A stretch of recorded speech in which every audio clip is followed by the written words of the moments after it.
Do you want to hear a joke? Yeah, of course. Well, a frog.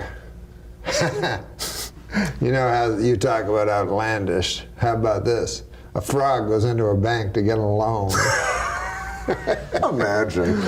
So the frog goes up to the lady, and she has a little name tag on, as they do.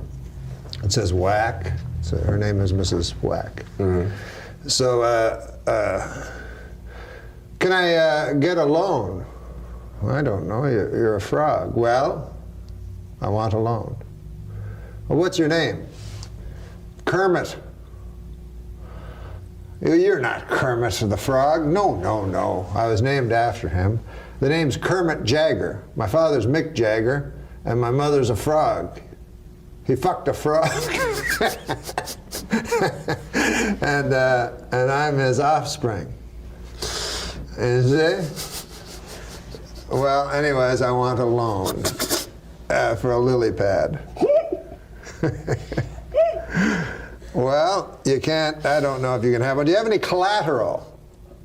Well, I have this. The frog pulls out a little shiny pink elephant, you know, and a little shiny pink elephant. This is my collateral. So Mrs. Whack looks at it, and her name's Patty. I don't think this is much collateral, you know, but I'll talk to the bank manager about it, you know. There's a frog out there, Kermit Jagger, gave me this damn thing. Did you know, have any idea what this is? The bank manager says, let me see now. What is this? This is a knick-knack, Patty Whack. Give the frog a loan. His old man's a rolling stone. So much involved. A lot of moving parts. Yeah, a lot of, it all came together there. When we return, David Spade will be with us.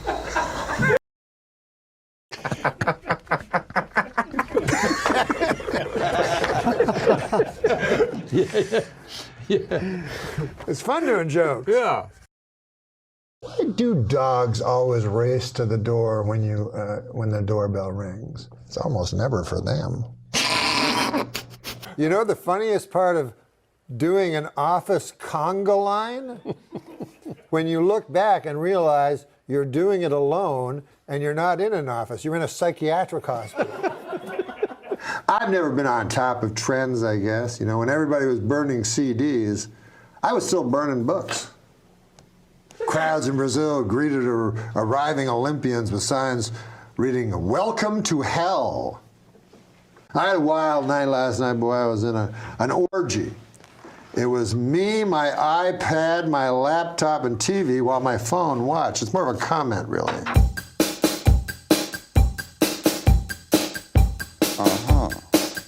I'd like to take this moment to say I endorse podiums. That's a product I can stand behind. What about this one? This is for you. Yesterday I had a picture framed. Now it's doing time upstate for armed robbery. Well, listen to this. Catherine Zeta-Jones admitted she is bipolar half the time. She's deliriously happy, and the other time she has to suck an old man's cock. That's dirty. Come on, man. A new study shows that most men can identify a gay man by his face alone. It's the face that's buried in another man's asshole. Hey, how about this? The Dalai Lama said that killing in the name of religion is unthinkable. Hey, thanks, Dalai Lama. I'm sure everybody will fucking listen to you. No one listens to the Dalai Lama. No one. I need to have glasses in order to see my family. Specifically, 2 glasses of scotch. The Al-Qaeda online magazine Inspire has a recipe for a homemade bomb. They also have a recipe for a pretty darn good peach cobbler. So they're not all bad, you know? A new study found that men with beards are more attractive than men without beards. More great work from the University of Bob Seger. I think there's nothing cooler than being a lone wolf, except at wolf picnics when you don't have a partner for the wolf wheelbarrow races. No, listen, my girlfriend's mad at me right now. Last night when we were having sex, I yelled the name of her ex-boyfriend. Nice fellow. A surname you don't hear much anymore, Flintstone. This one's more like a factoid.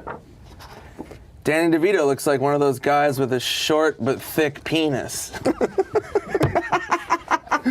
here, what about this joke? Call me an old softy, but I'd prefer if you called me a distinguished gentleman with a flagging erection. John Wayne Gacy, man, not my idea of a clown. Not funny at all. No. That guy wasn't funny. Barbara Walters announced that she's retiring from The View. Well, actually, she announced it 5 years ago, but no one could hear her over those yammering bitches. Hey, how about this one? They say pimping ain't easy, Andy. But what they won't tell you is much, much more difficult being a prostitute. Pimping is pretty easy. Barbara Walters is planning to announce her retirement. What's next for Babs? Death. Wow, isn't this wild? When I was told I was going to perform for a bunch of drones, I thought I was being booked on The View.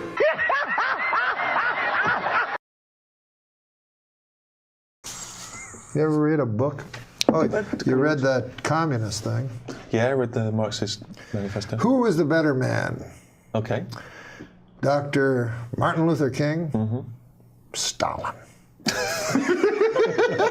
Hey, by the way, I've noticed the term adult toy always refers to something you can shove up your asshole and never like a big race car, like for a grown-up. Another good observation. Growing up, I never would have believed that one day I'd need a computer just to masturbate. It is strange when you think about it. In my opinion, if you're going to fight the war on terror, a good place to start would be this nation's haunted houses. You know, I may have told you this, but my doctor's getting very rude. The last time I went to him, he said, open your mouth and say oink. I remember, sometimes they get so PC about these things. That movie, The Last of the Mohicans, and they had a big protest. Apparently they weren't using any actual Mohicans. Anyways, white girls who wear big hoop earrings may be guilty of, quote, cultural appropriation. And they risk getting a curse put on them by peeved gypsy fortune tellers.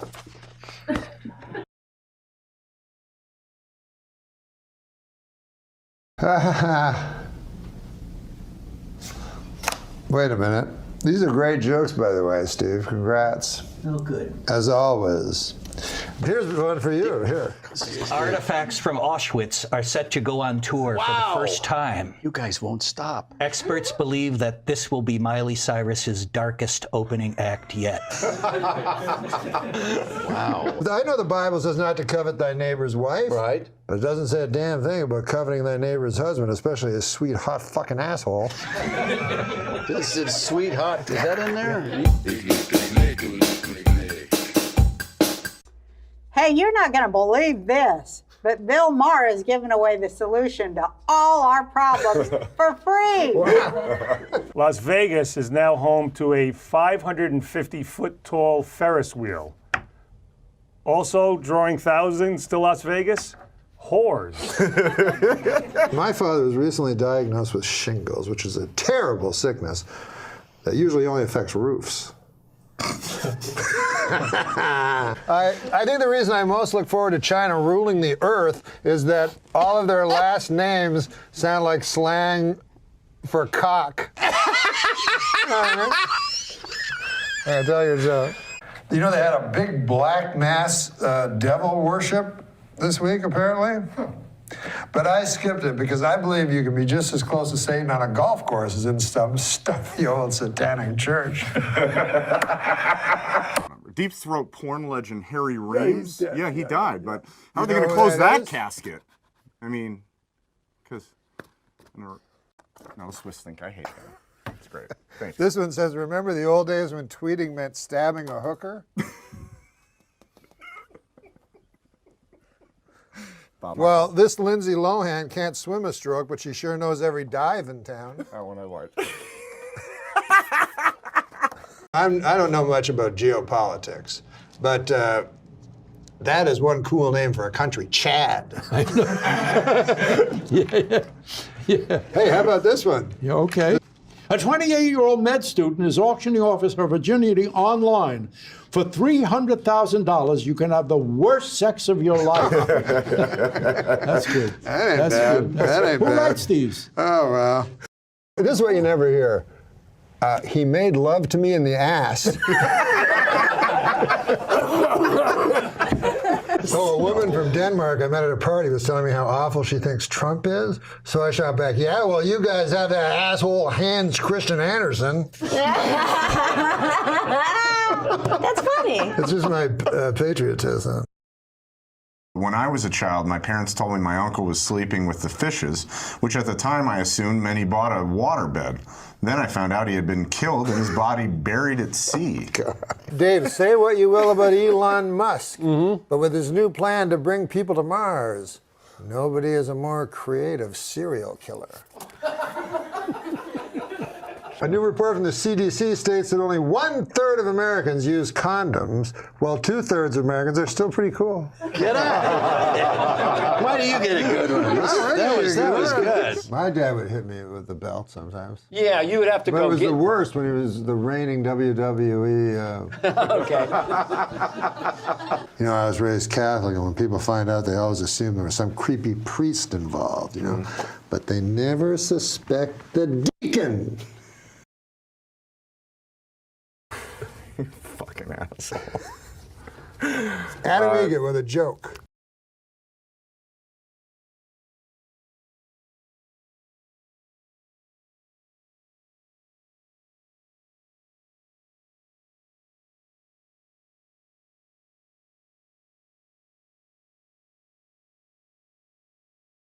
Oh, do we have a cup? Do we have a cup? I'll take one of these. Oh yeah. When do I come out? You don't have to come out, whatever you want to do. I'm just going to introduce you into that camera. David Spade, give him a hand, everybody. It's David Spade giving himself a hand. It sort of was. Would he walk? But I think maybe he just did that Rodney Dangerfield thing. But I mean, did he walk rooms, or did they like him? Oh, walk rooms. Oh, fucking Larry Lingo over here. Let's break it down for the audience. Oh, yeah. Explain to the folks what walk rooms means. They've already turned the channel. Remember when you sucked off that guy? Yeah. Wait, what? Oh, behind Okie Dog? That was to make cash. He sucked off a guy behind this place called Okie Dog. Oh, yeah, I know Okie Dog. Oh, you know it? Oh, yeah. Yeah. Well, how did you get on Star Search? I think Twitter was just out for a while. It was something stupid. Anyway, the long story short was, it was a girl. I took a picture in front of this picture of a Victoria's Secrets girl. And it was like her whole face, like on a wall. And then I had a penny right here. And I took a picture. I go, look at this hot, gorgeous penny. Ha ha, hilarious, LOLs across the board. And then the girl in the picture writes me and says, that was funny, I like that. Not right away, but like maybe 8 seconds later. I hit her back up. Oh, you know, nothing like, show me that. You know what I mean? Like, you know how guys are like, maybe I showed me Well, what does the my angry guy cartwheel say? emoticon. What does the angry guy say? Show me that. We weren't anywhere. Yeah, we went on a break. Oh, yeah, we were in a break. Why the fuck are we talking at all? We should sit dead silent. I like to talk. We like to talk to you. Yeah, but tell the story. Is he joking? You were catfished. That's what we were talking about, because we knew you'd been This catfished. is the most shabbily run operation. I know you're gonna cut your shitty jokes out. I'm over here dying on a vine. All my good stuff is during the commercial. No, tell your story. Tell your story. Who's the cutest guy? Have you ever paid for straight sex? I'm sure. I mean, indirectly. A lot of hybrid hookers out there. What's that mean? You go on a date and everything, and then you fool around, and then 2 days later, like, hey, I need a new radiator. You know, like. Oh, you know what? After the break, we're going to do jokes. It'll be the perfect time for you to do a joke. smart. I was just going to tell you a quick story, though. Oh, you got yours in. When you were, you know what I have? Supermarket flyer smarts. You know where I got them? From reading a lot of supermarket flyers. That can't be one of the jokes, is it? Jesus. Dude. Did you ever I think? smell a mass firing. Is this gonna go down as a test show? No. You better fucking air it. Listen, I gotta show up like once a week here and talk to a beautiful lady. Well, thank you. And then I'm all freaked out. And then I woke up in the middle of the night, I bit my tongue, I bit my lip. Oh, yes, you did. Yeah. I was like, Jesus Christ. as an actress, because I know nothing about acting, but I know a little about writing, and I worked on a sitcom. So on a sitcom, I think you know acting. Actors look on me the way vampires look on Count Chocula.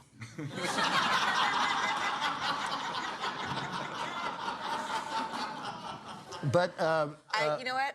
I don't get it. did you meet Ronald Reagan? That's what somebody told me. I did, and I actually worked with Nancy on the Just Say No campaign, and then went. I was like, you picked the wrong spokesman. So sorry, Nancy, You know what I want my friends to do when I die? What? I want them just to get around and try to bring me back to life. They go, well, then you have your relatives and your friends all wanting some money from you. Because they go, well, you have 40 million, why don't you give me 2? Well. Do you have 2? You need to? Wouldn't mind 2. 2? We're both on Netflix. Isn't that cool? We're like a brotherhood. Yeah, it's exciting. Very You know what the exciting. hardest part to me is? I don't know what to do with $2 million an episode. I don't even... There's only so much stuff. You've been thinking about your mortality a lot lately, or? Well, yeah, I mean, you turn 70, and it's you can't run from it. Ah, fuck, I was hoping you could. If Earth hasn't been visited by super intelligent aliens, then who made all those inexplicable, perfectly strong... Oh, okay. Yeah. And then this is yours. So the idea is I get 2/3 of the way fucking No, up no, in the no. throat. No, you do your best. Male author is obsessed with female bodies. Going on and on about webbed feet and soft insulated. I'm sorry, that's male otters. No. Norm. What? I want you to stay healthy. It's bad for you. Maybe you could change me.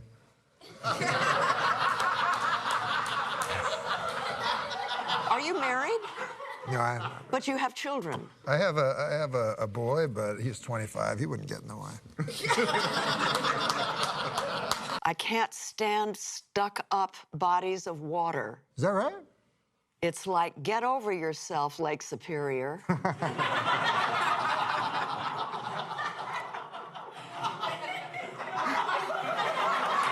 You have a great profile. I'm blushing. Really? Oh. Yeah. Turns out, yeah, it's, you know who you look like in profile? Brando. Oh. Marlon Brando? Yeah. Towards the end? I'm not kidding.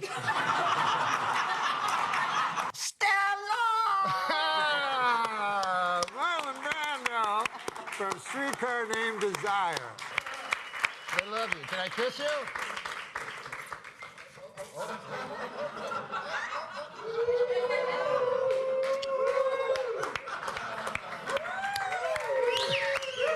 And I have a cat named Chaplin who has the Hitler mustache. I named him Chaplin because I had Hitler. But Hitler not had great a for a cat. Chaplin and Hardy mustache. Yeah. Yeah. Excuse me. Oh. We're talking. I'm sorry. I just kept singing. That's like brilliant. That's Monty Python. Yeah, and he just goes on and on and on. They're coming around the mountain. Yeah. Sorry.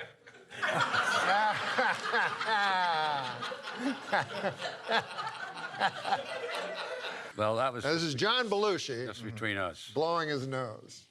Just between us. Yeah.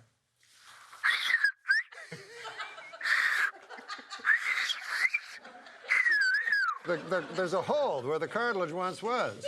Yeah. Just get a laugh by going to sneeze. By putting that on your mouth. Just anything that comes to your mind. Help me!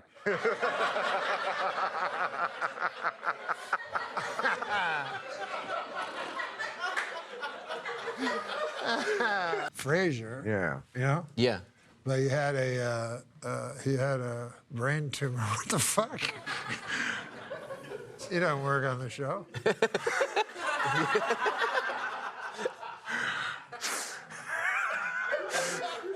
That's good. That's really good. He's got a brain tumor. He's gonna die. But he's what the fuck? This is vaudeville?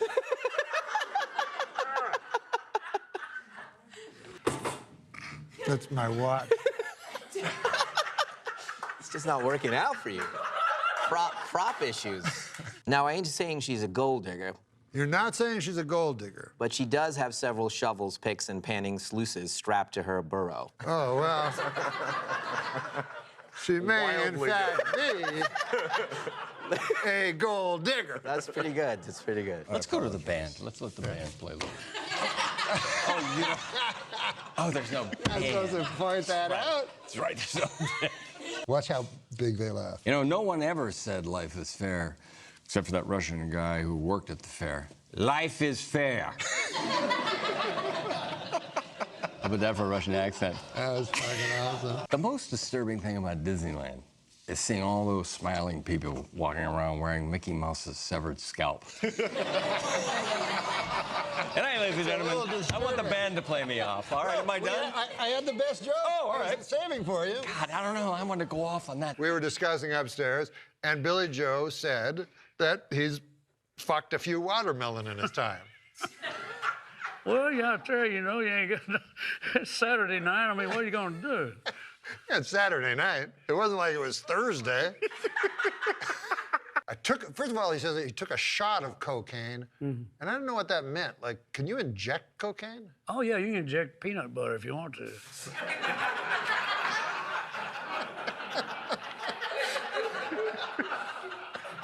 You can read that. I don't fat shame women because you can't judge a book by its cover. Of course, it's too damn thick. Nobody's going to read it. So he was at the craft services beside the director's studio, and I said, Don, I'm so sorry to hear about your wife. And real loud, he goes, at the end, we weren't getting along.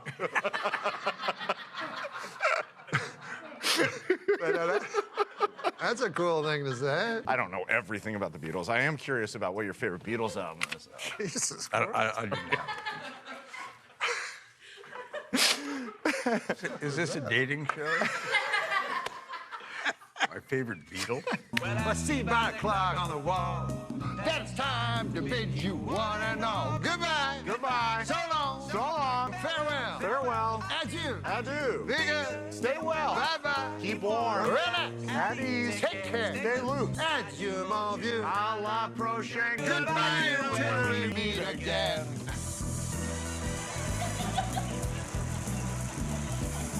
When I was young, there was a fella went by the name of Jacques de Gautier. And he was from Témiscamingue, Quebec. And Jacques de Gautier, he was a fella that really thought. And he was smart, you know. He was our hope, I guess.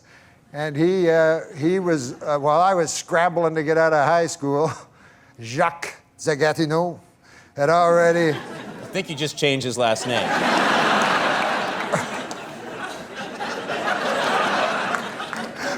Well, you know, a man grows.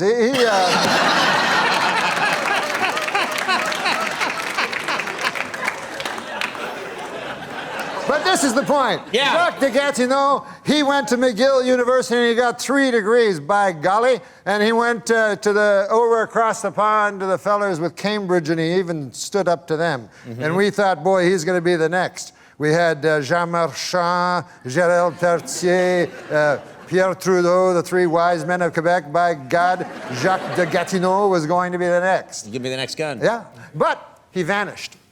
And I met him, I started to do stand-up and travel from here to there and to here again. And one time I was in Niagara Falls, and gosh, I went over to the Sea World there. You know how they have the Sea World? You know, with the different fish.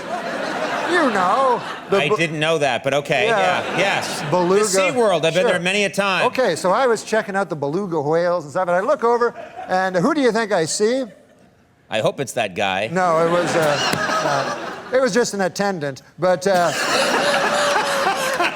he showed me to the place I wanted to see, which is where they feed the little baby dolphins, because I love dolphins, you know. And who do I see there but Jacques de Gatineau? And here he is, he's feeding the baby dolphins. And I go up to him and I go, Jacques de Gatineau, I feel shame for you. You were our hope. You were to go to Canada, Canada's nation's capital of Ottawa. And you were to be a great man, Jacques de Gatineau. And we were all, you know, we pinned all of Témiscamingue, Quebec, pinned our hopes on you. Now that's a hell of a burden for a man to have a town's hope pinned on them, isn't it, Conan? It is a lot, big burden. So he was feeding these baby dolphins, you know, and I said, I'm ashamed of you, Jacques de Gatineau. You could have done so many great things. And he said, well, I think I'm serving a youthful porpoise. Now, I believe that...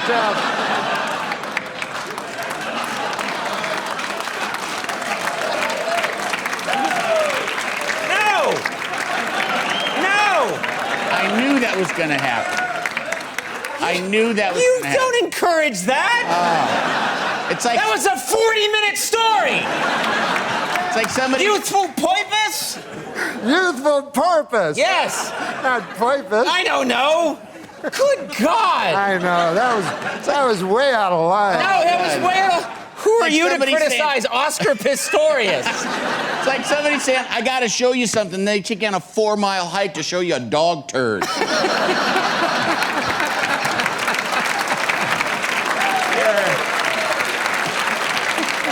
Look at it. Okay. Well, there's your reel for CBS. We're getting this right to Les Moonves. Yeah. I gotta have him. You want to see that every night, Les? This guy's got more Quebecois humor. I love you. I really do. You know that, right?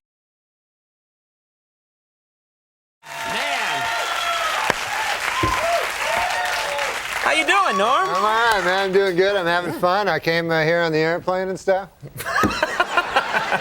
You always kill with that line. I know.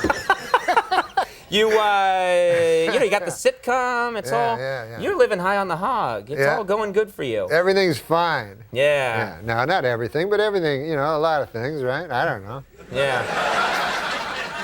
You seem all shifty and nervous about something.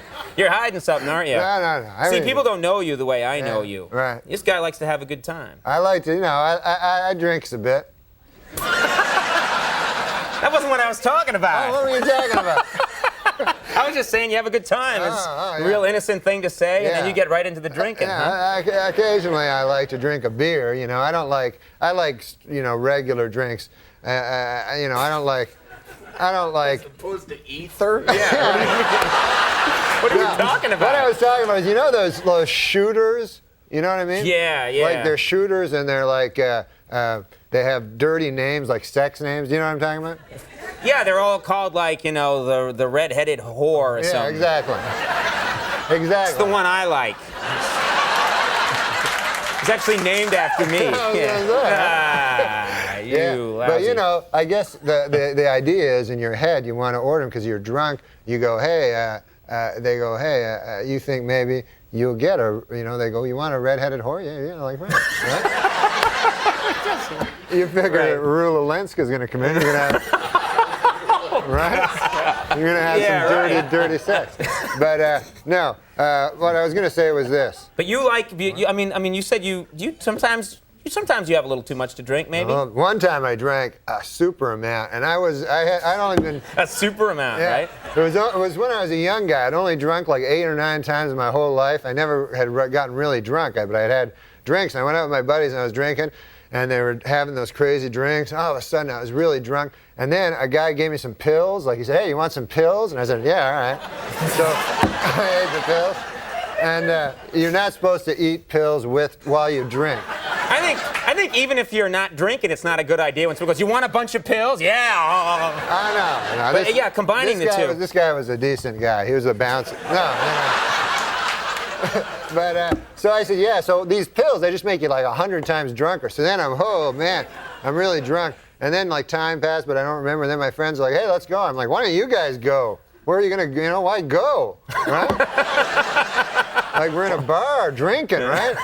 And like it doesn't seem right. You don't want to go home, and watch I Love Lucy or something. So you're like, hey, I just stay here. I'll make new friends, right? So I was like real drunk, and everybody was like cool. It was like a Western. It had a jukebox, one of those. Guy gives you a whole bottle there, and you go, ah. And then... That's what you do when you're drinking, ah. You a pirate? All of a sudden? And then it was the funnest, man. There was a big fat bearded guy there, and I was hanging with him, real drunk. All of a sudden, right? I'm like, oh man, I can't remember anything. I remember like I sort of falling into a pool table or something like that. Right. And then I wake up, right? And it's like I'm in a bed. I look beside. There's the fat bearded guy beside me.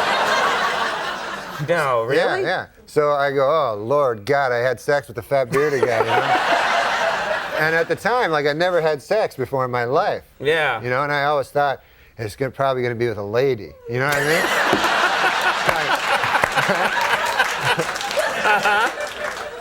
So then I looked over, and the weird thing was, instead of us being in the same bed, he's in a separate bed, right? Like we have two separate beds. It's like twin beds. Twin beds. So then I'm like, wait a minute, now this is weird, because, why would we be in separate beds? Is he like an old-fashioned gay guy, And then, right?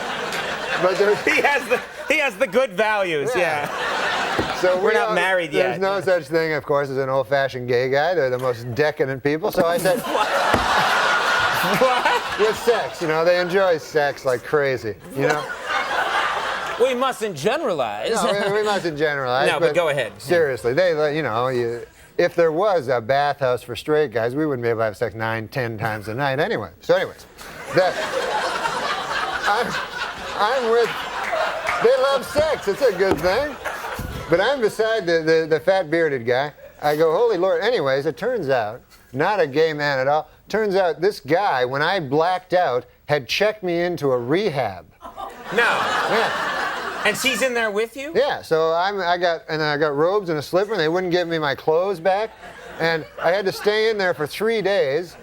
And they're like, you're an alcoholic. I go, no, I'm not. And then apparently that's what alcoholics say too,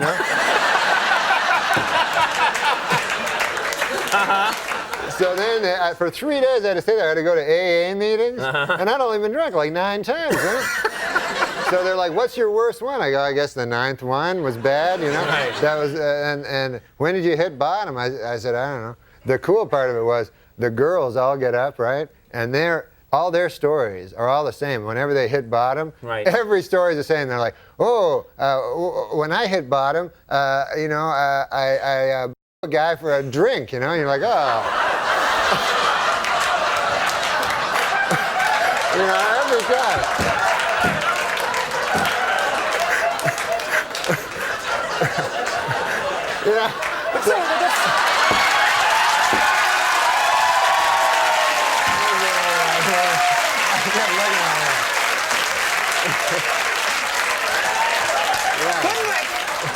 Couldn't we just take them out of the studio for the Norm part and then bring them back?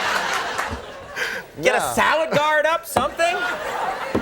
So anyways. All right, well that's a nice story. No, but it's a serious illness, Alcoholism. It's an illness. It's an illness. Yeah. It's a good illness because you get there's not a lot of illnesses you get to be drunk all the time. Yeah, I know.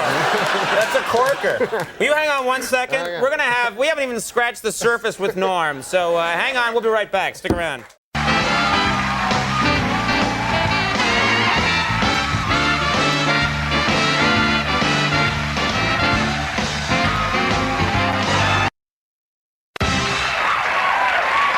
What a crowd, huh? Hey, man. These guys are the greatest. Yeah, it's a good crowd, but you're Norm MacDonald. You get that everywhere. This is an exciting day here at 30 Rock. The Rosie O'Donnell show premiered today. And I was in its tapes at the same floor as Saturday Night Live on 8H. They had flowers sent. There was the whole. It's unbelievable. You know, people must love her. There's flowers all along the entire 8H. Right. All flowers. They're sent by, like, there was one from Madonna, one from Elizabeth Taylor, Regis and Kathy Lee.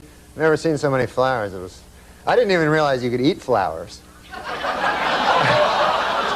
didn't even know that.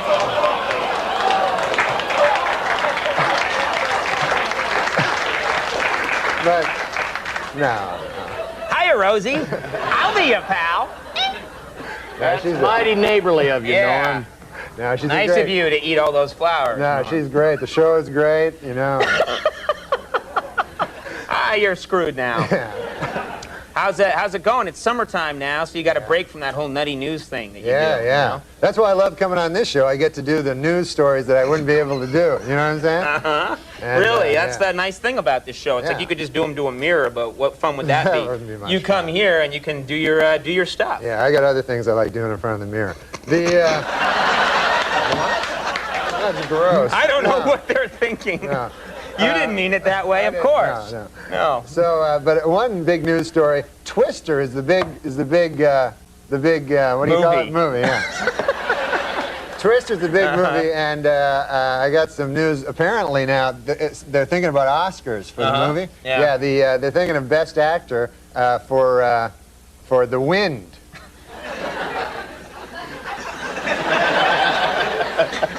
Before the show, you said that stunk. Yeah. Yeah, you were right. I did. They showed me a sheet of some stuff Norm might talk about. We all know these are completely spontaneous. And I picked that one out. I circled it and said, that ain't going to work. I know this crowd. You're right. Yeah, I'm your friend. I'm looking out for you. But you got other ones that I thought were terrific. Yeah, I didn't like them that much. But, but there was one I just thought of. Oh, I was just really? reading the paper backstage. Dr. Kevorkian, did you read this? He killed his 29th person just today. And let me tell you something, and I want to tell America, this guy is not a good doctor. I mean, people should start, it's crazy. You know, I have killed less people than that. I'm not even a doctor. You know? Yeah. No, I get. Well, how is life? I know. Besides thinking of these news story things and stuff like that, you know, you having a good time. You able to relax over the summer? Have a good time? Am I able to have a good time? My cat just had a heart attack. Are you serious? Yeah, he had a heart. You ever hear such a crazy thing? No, I didn't know they got things like that. Yeah, they get heart attacks. So I got it off Steve Corrin, this writer up at Sure, Saturday Night I know Live. him. Yeah. Yeah, so he gives me his cat. Turns out it's some kind of a defective cat, you know? So he's a nice cat and everything. I'm getting along with him. I come back to my apartment last week. The cat's like foaming at the mouth. He's shaking like this. He's foam coming out.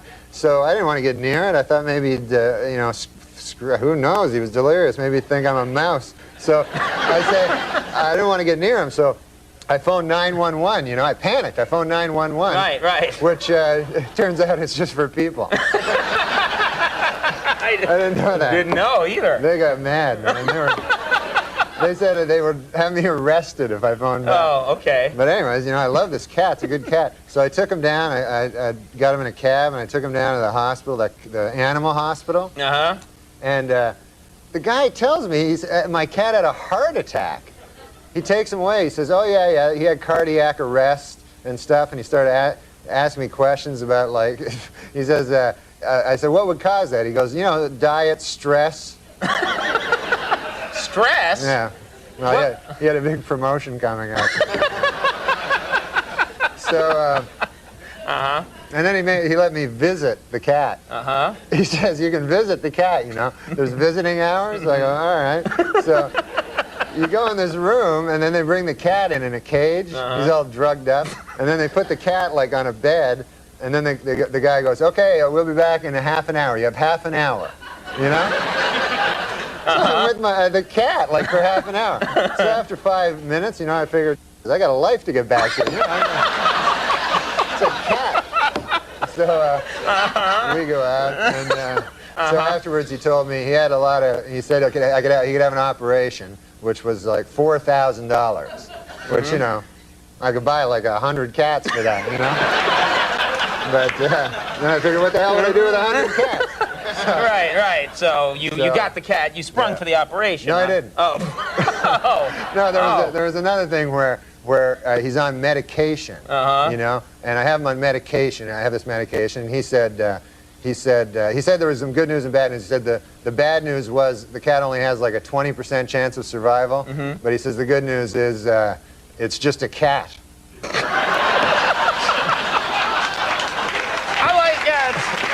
He's a bad doctor. He's a bad doctor, too. Can you hang on 1 second? Yeah. We're going to take a break, folks. We'll be back with more Norm MacDonald. But first, this message from Coca-Cola. After a long day of carrying the Olympic torch, nothing relieves your thirst like an ice-cold Coca-Cola. Right, Oldie Olson?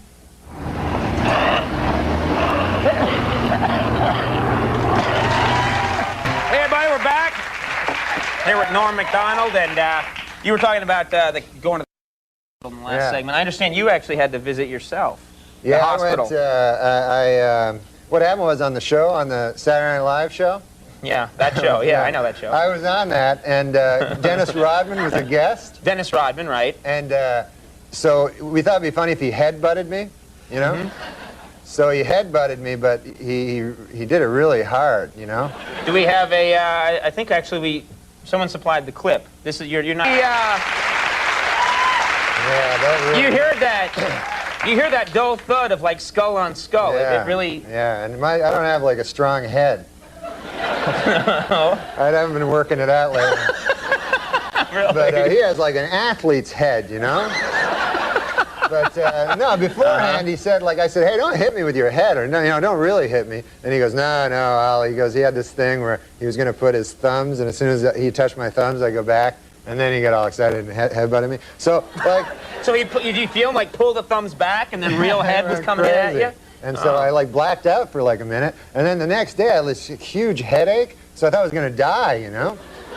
And so I went to the hospital. I went to I don't want to say the hospital, but I went to this hospital and to emergency, you know. And they're all like, they're the craziest guys in emergency. All like crack. Everybody's on crack, you know. Every emergency is a guy on crack. Yeah. So I went in and they go like, hey, how much crack do you have, you know? And I go, I'm not on crack. And they go, what happened? I go, Dennis Rodman headbutted me. On the TV. He headbutted me on the TV. So they go, yeah. Right. How much crack, Yeah. So what happened? Anything wrong? Yeah, I don't know, man. They said, like, you can't tell. They said, like, the only way you can tell is if later on, if you go to sleep and you don't wake up. Yeah. That's why you didn't mention the name of the hospital. Yeah, I don't want to mention it. I didn't know this, too. If you go to emergency, you got to pay. They keep sending me bills, like all kinds of bills. You thought it was free, that you could just go there and... Yeah, I'm from Canada. It's all free there. Oh, okay. Now, you know, I guess I've known you for, I don't know, for a little while now, and you've come on the show a bunch of times, and we've gotten, you know, I was kind of surprised because someone told me that Norm MacDonald, has gotten kind of, you know, superstitious, and I thought, that's odd, because I don't think of you as that kind of person. I never was. I was always a doubting Thomas. I couldn't think of the name. I was always a doubting, I was going to say Fred for some reason. I was always a doubting Thomas, you know. I was always, that's not true. That's a load of stuff, you know. So, but then I had this thing, you wouldn't believe it, you know. It opened my eyes, it made a believer out of me. What happened was I had a dream, and it was like the number 7 in my dream, a giant number 7. Wow. It was the most vivid dream I ever had. So I wake up from the dream, right? I'm with you. Yeah. So I wake up from the dream, from this number 7. I look over at my clock, 7 o'clock, right? Wow. So I get up. It's not that coincidental. No, I'm just sort of going along with you. Yeah. So then I go out and I decide, hey, why don't I take a cab, you know? So I get in the cab, and it's cab number 7, I notice, when I'm in the cab. Now I'm starting to get a little freaked out, you know? And so I say, hey, take me to the track. I enjoy playing the ponies, you know what I mean? I hear what you're saying, yeah. I like going down there, Cohen. I like visiting my money. So, you crack me up. My uncle used to say that. So I go to the track, you know, and I say, okay, what do I owe you there, fella? He says, $7.77.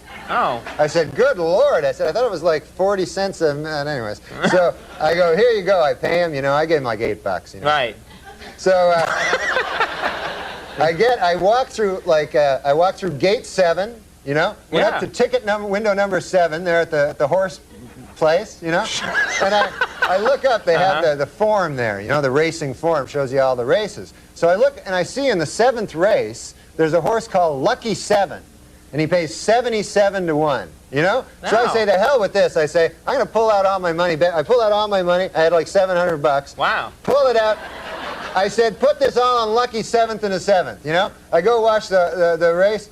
Damn if he didn't come in 7th. That's incredible.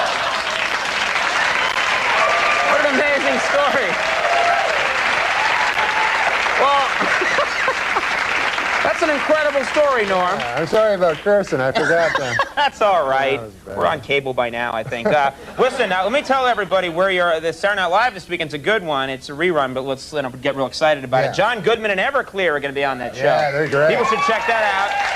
And Rita Rudner, the Sonny Burgess and Rosie Flores combo coming up. Norm MacDonald, thank you very much for doing it. We'll be right back. Stick around.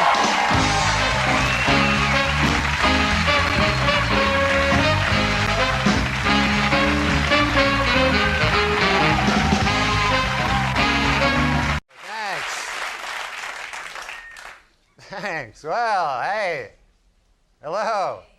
No, you don't have to say hello. Big week for me today. I bought a dog, and man, I don't know about you, but these dogs are getting kind of expensive, aren't they? Aren't they? The hell's going on with the price of dogs? I mean, what's the deal there with the dogs? So I go to this dog store, you know, and a typical salesman there, you know, he's one of them big, high-pressure dog salesman types, you know. So the guy tries to sell me his dog, $500, you know, big $500 dog, and I'm looking to pay, you know, maybe a buck or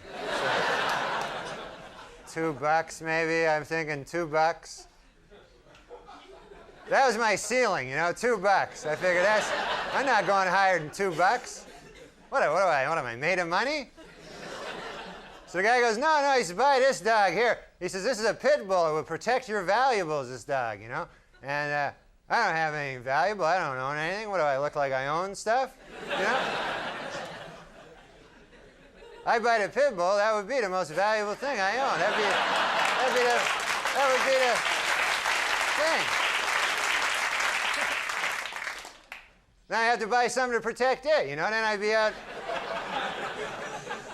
Be shopping for Wolverines the next day, you know?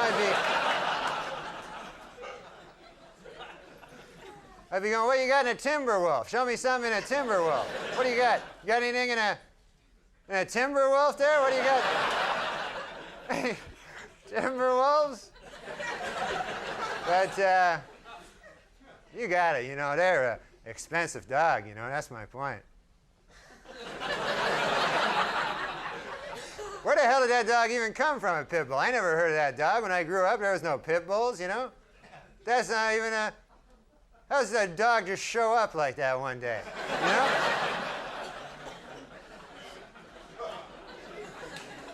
When I was a kid, the toughest dog was a Doberman dog. You ever see them? They're a tough... Oh, man, they'll rip your throat out, them dogs. Just like a pit bull. That's how they kill you. And they rip your throat out and you die, you know. But I'm not telling you anything you don't know. But they're a dangerous dog. I don't buy no dangerous dogs, I'll tell you that. I always buy a dog that if I have to, I can take him. You know, that's my...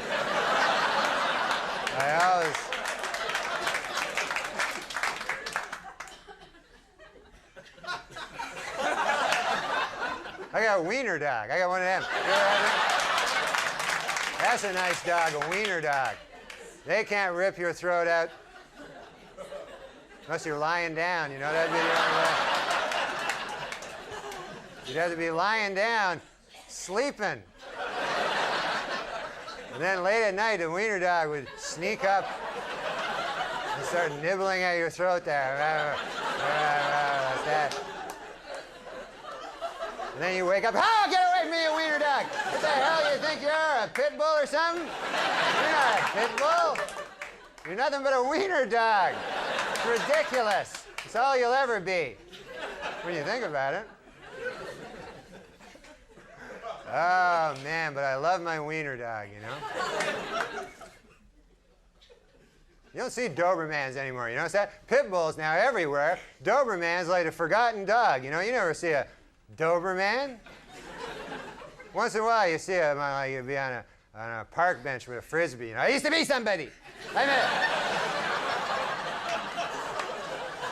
I'm a Doberman.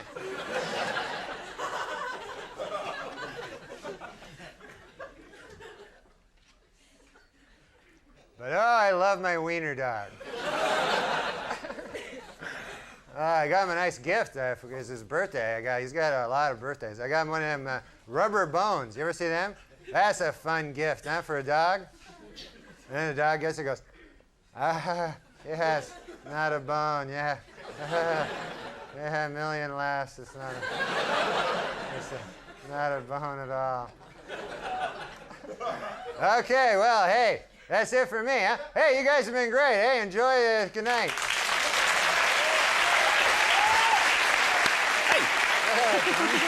Norm MacDonald, everyone.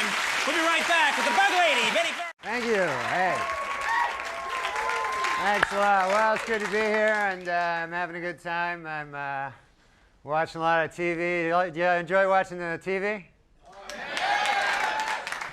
And my favorite thing to watch is Star Search. That's my favorite show. Man, that's a good show with Ed McMahon. And you know what's good about that show? You get to see the stars of tomorrow today. You don't have to... you don't have to wait around till tomorrow. So, and I love my favorite part, you know, is when Ed McMahon introduces the junior dancers. You know, when he does that, he always has this like, hot property! Bunch of kids come dancing out there. Too cute for you! And I also like that because they got junior dancers on it too. And you never see junior dancers anywhere else in show business, you know? It's only on that show. You never, where the hell is, you know? I mean, you never hang around and go, hey, honey, what do you want to do tonight? Maybe go down to the bar there or catch a movie or something there? Or, hey, I know, I heard about this new joint down on 6th Street. They got the 5-year-olds dancing. Maybe we could...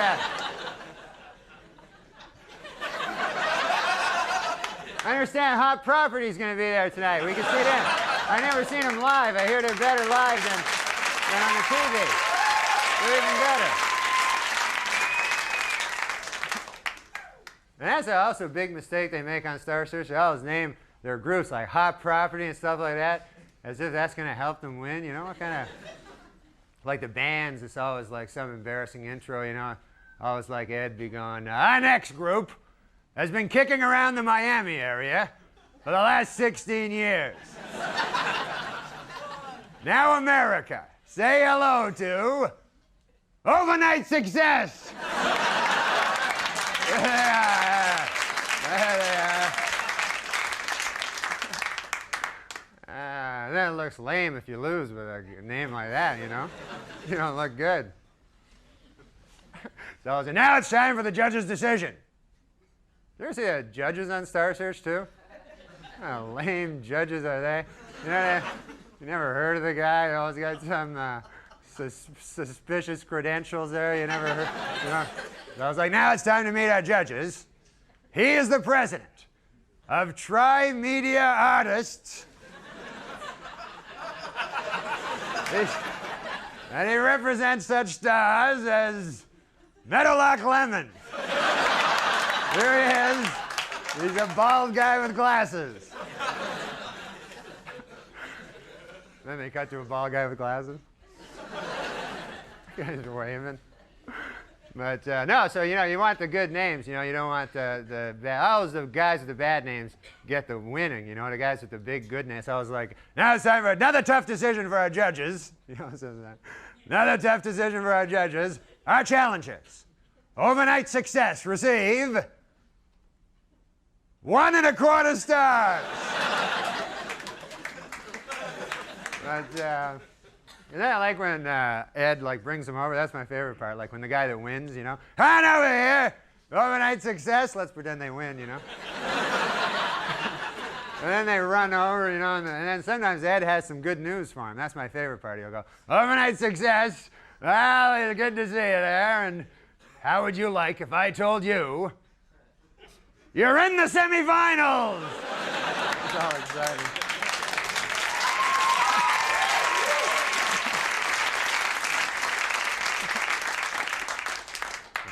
Okay, hey folks, I'm gonna go over there now. Thanks a lot, huh? Talk to you later. Norm MacDonald's here. We were enjoying your bit, especially over here, your stand-up, because Andy was a judge on Star Search. Oh, yeah? Yes, I was. Andy's the president of TriStar Entertainment. Yeah, that's right. That's the caliber of guy I'm talking about. Hey, they love each other. Oh. That's what we need more of on TV. What the hell am I doing? Okay. How are you? How you doing Good, on man, Update? great. You're doing It's a great fun, job. Yeah, thanks a lot.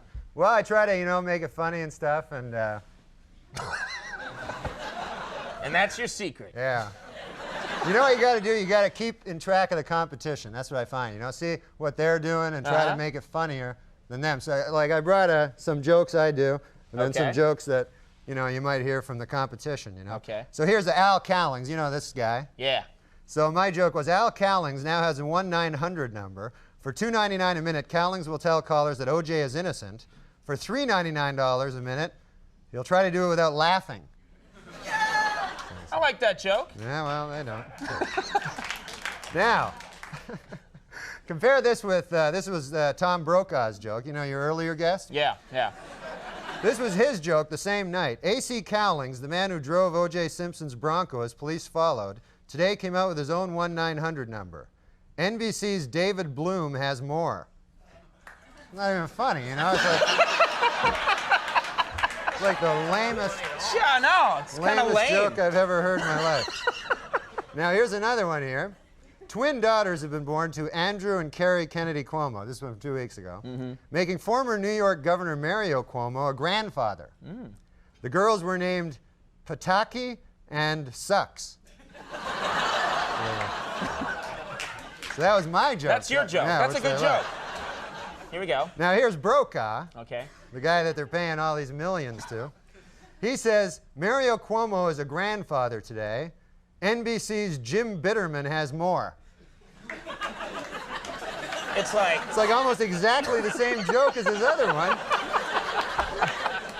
He changed the guy's name. All right. What's he doing? What? Thank you. Yeah. You hold on to those, Andy. Those will come in very handy. I figured it out because I saw his show. You know what the problem is? He's got guys in the background typing. They're typing stories, and he's already doing the news. It's like too late, you know? What the hell's he thinking? Let him start a half hour earlier and get off a half hour earlier, and you'd have a better, I don't know. All right. Well, how are you? I see you're in Billy. What is it? Billy Madison. Oh, yeah, I caught yeah, Adam's yeah, movie yeah. the other day. Yeah. How was that? You're a movie star now. Yeah, no. I'm just in that movie with Adam. Well, what's it And, like working on a film? Yeah. It was great. It was great to work with Adam. You know, I never met him. That was the odd part. In the whole movie, you'd think I'd have a chance to meet the guy. Never came up. You don't see him around Saturday Night Live at all? No, I never see him. He's not. We never crossed paths. You know. One of those things. People think these guys, these audience people, they think everybody in show business knows everybody. That's right. They're idiots. Oh, not. He didn't mean anyone here. No. Or anyone watching at home. No. You didn't mean anything like that. No. You guys aren't idiots. You know that. You don't have to have me tell you you're not idiots, for God's sake. But you're not. You're not idiots. I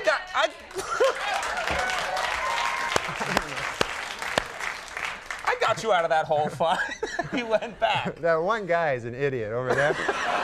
I swear to That God. guy, yeah. Yeah, we've But had most- problems with him. All right. All right. Who's on Saturday Night Live this week? What is it's George Clooney and the Cranberries, is that right? Yes. That's what it says on this card. George Clooney and the Cranberries. Yeah, that'll be a fun show to watch. Yeah. Try some Brocom material when you're out there. Okay. All right, well, I'll be looking forward to it. Okay, buddy. Hey. Thanks for coming Nice by, seeing you, Norm. man. Thanks, Norm MacDonald, everybody.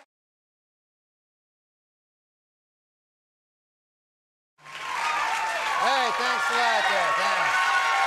Thank you. Thanks. Well, thanks. Good to be here, and I'm feeling good and everything. I had a rough day today, though. I bit my tongue. You ever do that? And I got a big purpley thing on the side of my tongue there, and hurts like a bastard, you know. And it's embarrassing biting your tongue there, you know, because you're walking down the street there, minding your own business, you know, you're just, doodly-doo, doodly-doo. Oh! Then you bit your tongue, you got this bit tongue going there, and everybody looking at you, and man, that's bad. People go, hey, what's the matter there? What happened to you? You go, ah. They go, what, you bite your tongue? No, it's my uncle died. But I was thinking about it today, actually. I'm surprised that I don't bite my tongue all the time, you know, because I got so many teeth, you know. I got 50, 100 teeth in my head, and they're all right around my tongue, you know. They're all right near the vicinity of my tongue, and they'll bite anything, my teeth. They don't care, you know. Could be a pork sandwich, could be my tongue. What do they care? They just bite. That's all they know. That's all they know. They're not trained for anything else. They just bite. I got too many teeth. That's the problem. I got like 50, 100 teeth, and I only need, I don't know, I never count them, but I like to deal with round numbers. But I got a lot of teeth, and I don't need hardly any of them, you know, because a lot of them are like, I got fangs here. You ever see these teeth going here? There are a couple of, you got big fangs sticking out, which you got no use for, you know, because that's from back in the old days. You needed them back then to like whatever, you know. You know what I mean? You had to go out in the morning and stalk a gazelle and rip his throat out with your teeth. But, you know, you don't have to do that anymore, do you? Thank God those days are over, huh, folks? Remember back then when you had to wake up, ah! Ah!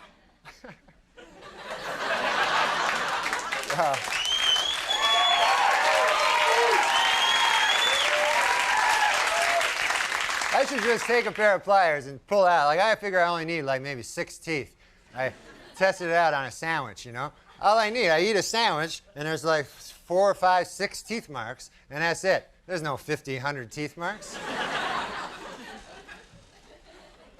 I lost a tooth back in the back of my head, and my dentist wanted to take it out. I said, just leave it, man. I don't need to grind cornmeal or anything like that. You know where you don't want to miss a tooth, though? You ever see a guy no tooth up here in the front? Oh, that looks bad. Oh, man. You look like the stupidest guy in the world. You got no tooth there. You could be the smartest guy in the world, but you got no tooth, and people just think that you're the stupidest guy, you know? You could be the smartest guy in the world, talking to all the other smart guys. Oh, listen now, other smart guys. Listen as I tell you. And people go, hey, you got no tooth there. What the hell are you talking about? Take a look in the mirror. Hey, yeah. But I take good care of my teeth, you know? You got to take care of your teeth. That's what I brush them. You ever do that? Sure you have. Everybody has. What am I asking that for? I got trying to floss. That's a tough thing to get into. Huh? That's a bastard, that flossing. Oh my God, you got a rope there in between your teeth. And then after you're finished, your mouth's a big gushing fountain of blood going there. You know, this feels good now. Yes. I feel a little faint, but I got that thing with I got that piece of pork from the pork sandwich. So that's good. I got that. So I don't floss. The hell with flossing, I say, you know. I do the next best thing. You know what I do? What I do is I tell my dentist that I floss. I just lie to the guy. What the hell do I care? I'm just a dentist, you know?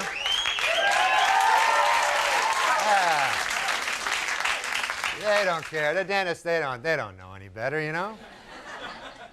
He goes, hey, Norm, have you been flossing lately like I told you there? And I go, yeah, yes. And he goes, yeah, you have, because I can't help but notice all the plaque in between your teeth there. I can't help but find there's plaque all between your teeth. And I go, oh, yes. Well, that's, dentist, that's because on my way over here to the dentist's office, on my way from the place where I was, I come over here, I stopped at, I had a bowl of some plaque. I had a bowl of plaque. I had a big dish of plaque there. They had it down at the restaurant. They had a half a pork sandwich and a bowl of plaque. It was their special. And then he goes, all right, fair enough. Where you go? Okay, well, I got no ending to that. But God bless you folks. And I'm going to talk to Tony now. I'll see you later. All right. Brown. That happens wherever you go, right? Yeah, everybody yells. Actually, like when I started doing comedy, I would go on stage and I was doing it for a couple of years, and then I go on stage sometimes and people would go, Norm, Norm. And I thought I was catching on, but it was from Cheers, right? So they were just excited about the show Cheers? Yeah. So like a moron, I go, hey, I'm doing pretty good. That's here. a sad thing to happen to you. All right, well, happier things. You're, what are you? You're on your fourth show of the season, Saturday Night Night Live, yeah. You guys are doing and you got Quentin Tarantino this week. Yeah, that's Smashing really Pumpkins, cool. that's a cool show. That's really cool. You gotta be excited about that. Yeah, Quentin Tarantino is like so cool, you know, and, Yeah. and plus in the back of your head, you think maybe he'll put you in one of his movies. Come on. It's never Really? gonna happen, but No. maybe. But he's a great writer too, you know, and really cool. And you know, Pulp Fiction was like my favorite movie. I've seen it like 100 times. Uh-huh. And it was on, I thought it was on pay-per-view. It's on pay-per-view this Yeah, month. that's right. They show it there, yeah. So the other night, like I ordered it, you know, I called in and ordered it, and then I got the wrong one, and it was that porno one. It was Pump Friction. You know that one? Oh man. Have you seen that one? No, I mean no. I don't know what you're talking about. It was all right. I plead, it was okay. Yeah, they're different movies. I mean, you know. They're not, really? Like Pulp Fiction is kind of a, you know, a gritty urban fable with strong characters and acting, and you know, Pump Friction is more, it's, you know, graphic sex with guys. Yeah. I could see how they're different. Yeah. It's like apples and oranges. You can't compare them, you know? They're both So good. why would you want to? Yeah. But I called the cable company and about an hour later and complained. They're going to get that straightened out. Yeah, Right they got that straightened. Good. That's good. Sex is everywhere, though. You can't, you know, you can't I love hide from porn. it. Do you guys watch a lot of pornos? There you go. How can you not enjoy That's what our those? demographic studies show, to find out who's watching. Our fans love porno. That's what we know about this show. I always thought they should have, like, you know how they have that Dick Clark, Ed McMahon, like, blooper shows? The blooper show, yeah. They should have those for pornos, you know, because, you know, I'm sure they make mistakes on the set and everything, you know, it'd be funny to see, you know, like the girl going, you know, Harry, you have a huge clock. Ooh. You know, like just messing up their lines. Am I right? And then you cut back to Ed McMahon and... Yeah. Cut back to Ed and Dick. I don't know. That's You don't know what you're doing. You're just riffing here. You don't know. Yeah. You got... But, I like, actually, you know, graphic sex better than... You know what bugs me is, like...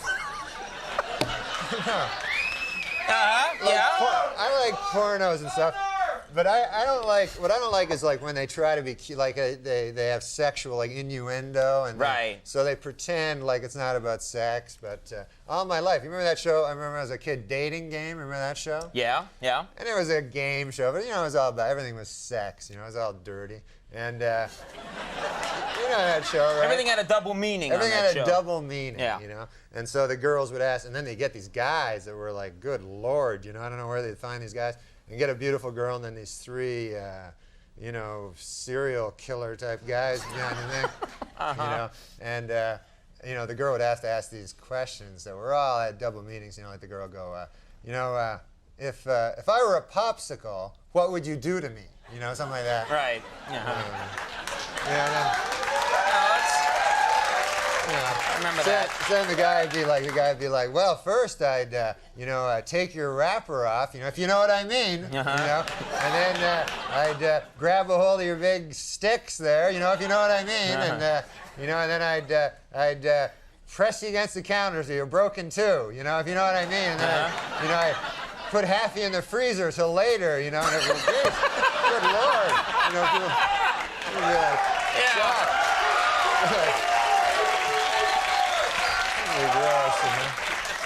Oh, I miss those days in TV. It's tough though. There's there's so much sex. I know you got a family. You got a kid, right? Yeah, I got a beautiful little kid. How old is he? He's 3. He's the greatest. Yeah. Is he like what? I mean, what? Let's just end there. He's just a great kid. Yeah, he's like 3 now. He's reaching the age where he's kind of they reached that kind of cruel age, you know, where it's like you know, Lord of the Flies or something, where you got to watch him. And we got a dog, you know, a little dog. Yeah, I know dogs. Yeah. We call him Doogie. When I was a kid, my parents named my dog Snoopy. Oh, really? Yeah, so I was completely embarrassed all the time. It's like the hackiest name you can call your dog, you know. And people go, hey, what's your dog's name? Oh, it's nothing, you know. We just say nothing. But so the point of the story is this. Yes. My kid is getting this cruel age, and you always got to watch him around the dog, you know, because he'll, you know, and he lies, you know, like you go, hey, what are you doing there? You shouldn't be petting his eyeball like that. He doesn't like that, you know. And he's like, no, he likes that. You told me. I go, dogs can't talk. I'm not stupid, you know. Yeah. And I can't even find the dog anymore because the kids always say, hey, where are you, Doogie? We're to play with Dylan. Where are you? You know, I can't find him anywhere, you know. Open the cupboard, dog's in there. You know, not here. Not here. Folks, we're back. I'm here with Norm MacDonald. Now, Norm, you know, you're doing Weekend Update again this year. You got to do a lot of stuff about the news. That's all you got to do is the news. That's it. What are we going to be hearing this year? Well, anything? I'm looking forward to the Olympics coming up. You know, that's because I love sports. You know, I watch every sport, so the Olympics is my favorite thing.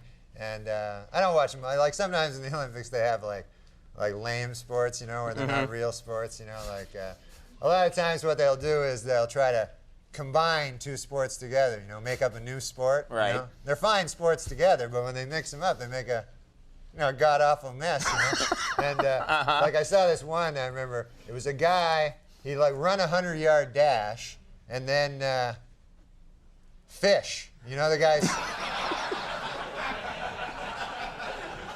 you know, fish, yeah. Yeah, he's fishing in a creek.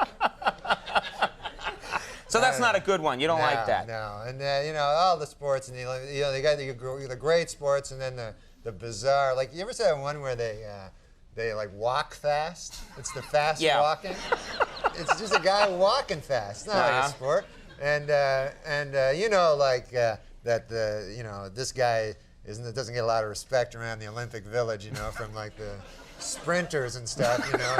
You're going, hey Fred, good stroll today there, man. That was a briskest stroll. What do you smashed the 20-minute mile? I heard. They said it could never be done.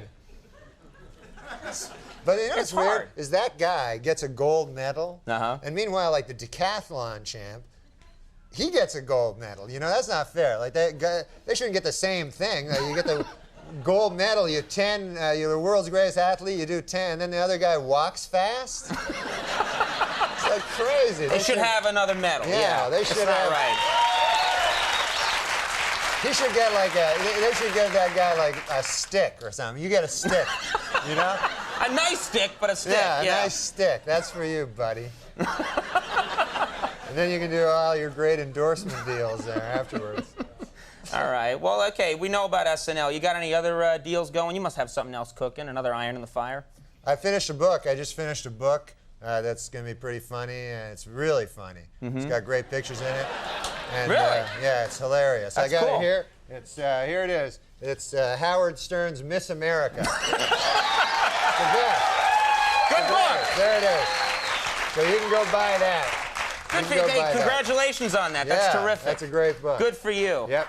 All right, can you hang on one sec, Norm? Because this is the part of the show. Okay, I wanted to just quickly, can I plug a gig? Yeah, sure. Okay, Rascals next week in New Jersey. Okay. And Governors in Long Island. Jackie the Joke Man Martlin will be there. Oh, that'll be a good that's show. good. Check So that go out. watch that. La, la, la. We're back. I'm here with Norm MacDonald. You know, you often speak of your native Canada. Yeah, I love Canada. You mention it a lot. Yeah, people love a couple of people. 3 to be exact. Yeah, they like it. That's important. Where are you from? Are you from a big city? Where are you from? I'm from a little town. It's called Monkland, and it's only 108 people. 108. That's yeah, small. It's country. You know, it's really rural. And but man, I'll tell you, there's lots of funny stories from there. Well, I'm sorry we don't have time. Thank you very much for coming, Norm. It was good having you here. It was Norm MacDonald. Good night, everybody. Because farm really, people, you there know. are funny stories from this town. Yeah, because farm people, they all seem to be, you know, there all seems to be a funny story. I remember one time. There better be, Norm. There was a guy, man. He lived down the road. His name was John Neil Mergerison. And this guy, I went to him once. I've been away for a couple of years, you know. I moved to the city, you know, and I came back. And I said, John Neil, how you doing? You know, I went to his what do you got, farm? And yeah, that thing, yeah. So he's showing me his pigs. He had a bunch of pigs there, you know. He had a bunch of pigs, a bunch of them, and one of the pigs had a wooden leg, you know. What? Oh yeah, a wooden leg. So I thought that was odd, you know. So I says to him, I says, John Neil, that's odd. There, what's that pig? What's the story with that pig? So John Neil, he goes, oh man, Norm, he says, that's a special pig. He goes, you wouldn't believe that pig. I go, yeah, what, tell me about it. He goes, that pig, you wouldn't believe it. He says, last winter, you know, he goes, the house burned down. You know, you probably heard, the house burned down. And he says, me and the wife, we were sleeping on our bed. And he says, we never would have heard. We never would have heard. We never would have woken up. But he goes, that pig, he broke out of his pen. He ran all the way to the house. And he went up to the bedroom window, you know. And he says he starts hitting his little snout on a window, you know. And he says, me and the wife, we woke up. And we got out, man, just in time. We escaped that inferno. He didn't use the word inferno. He's just a farmer. But you threw that in there. Yeah, he says we escaped that conflagration, you know. So I go, man, that's quite a story about the pig. He goes, oh man, it doesn't stop there. I go, really? And he goes, yeah. And he goes, just later after that, like the following summer, me and the wife were plowing in North 40, and our little boy, only 2 years old, man, fell into the well, and all alone, you know, and we no way we could do anything. We were plowing, and he says we didn't hear, you know, and he says, man, you know, we're getting older. We're probably not going to have another kid. You know, that kid means everything to us. I go, I know, John Neil, I know that. You don't have to tell me that. So I said, what happens? He goes, that's the very same pig. He says, he heard the child's wailing plaintive cry. He didn't say plaintiff, you know, he's a farmer. But he says he heard the child, he broke out of his pen, he ran all the way to the well. He looked down, there was the poor son of ours there, Billy, you know, down at the bottom of the well.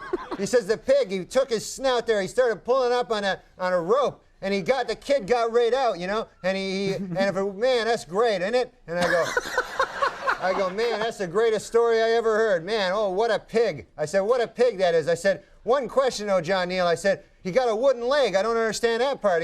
Pig got a wooden leg over there. John Neil goes, man, he goes, what are you crazy? He says, a great pig like that, you can't eat him all at once. You know, he says,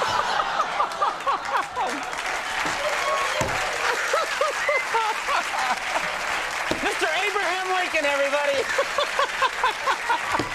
Yeah, that was... All right. I can never forgive you. All right, well, let's mention this. Saturday Night Live this week's with Phil Hartman. Yeah, it's going to be exciting. Gin Blossoms on that show. That's a great show. I don't know who they are, but Phil Hartman is great. Norm MacDonald, everybody. Richard E. Grant, Gold Dust are coming up. We'll be right back. Here with Norm MacDonald, and you know, I find out more and more about you every time you come on the program. You know, I always study up on a file and I learn more about you. And I was really surprised to learn. I didn't know this. I didn't know this, but you were a bartender. Yeah, I did a lot of jobs before I got into comedy, you know, and for a while I was slinging the hash. No, I was just... No. You idiot! That was when I was a fry cook. I was a bartender. I was slinging the drinks, you know? Sure, right. And, oh, man, that was fun. I'll tell you what was fun about being a bartender. Always a story, you know? Really? Always something funny happening down at the bar. Well, And, that's perfect for a talk show then. yeah, this is a good example. I was, one time I was working in there. Drunk guy comes in, you know? And you're not supposed to serve the drunk guys. You know, that's one of the things you learn. So, okay. And also you learn how to make the drinks. Yeah. But, so the drunk guy comes in, you know, real drunk, you know, 3 sheets to the wind, you know. So this character sits down, you know, and I says to him, I says, what do you want? I can't serve you, you know. He goes, I don't want a drink, he says, you know. He says, I want to shoot a dart at your dartboard, you know. So I go to the guy, say, you can't shoot a dart at my dartboard. He goes, you're drunk, you know. I said, I'm not going to let you, that'd be dangerous. That's a sharp thing, a dart, you know. So the guy goes, no, let me shoot 1 shot at the dartboard. So I go, all right, 1 shot, that's it. So the guy shoots the dart, bullseye. I never seen anything like it, you know, even in his state, bullseye. So the guy says to me, he says, what do I win? You know? So I don't know what he wins. I'm confused, you know. So I start looking around, try to find something for him, and I see right in the bottom of the bar area, there's a shoebox with a turtle in it. From where? What is that doing there? What? I was gonna give it as a gift to my nephew. Okay, all right. He wanted a turtle, and I said, I'll get him a turtle. That'll be a good gift. Okay. But then later I thought, that's a dumb gift, a turtle. Nobody likes a turtle, you know? The kid will probably just put him on his back until he dies. Kids are cruel, you know? So I said, why not just give it to this drunk? Okay. You know? Okay. So I said, here's your prize, here it is. And so the guy takes it in a shoebox, you know, and he goes, thanks, and he walks out with it. So I figured that's the last I'll ever see of that guy. Sure. 2 weeks later, the guy shows up again. Drunk again. So now I go, oh my God, that's that guy from 2 weeks ago, you know? So he walks up to the bar. I go, I can't serve you, buddy. I can't do that. He goes, he says, I want to shoot a dart at your dartboard. I go, no, man, I let you do that before. He goes, but I got a bullseye. I say, yeah, but you can't do that again. You know, it was luck. He goes, let me try. So he takes it, shoots it, bullseye again. Oh, man. So he goes, what do I win? You know? So I'm confused. I don't know, you know? I look around. I go, I don't know. I go, what did you win last time? He goes, last time I won a roast beef on a hard roll.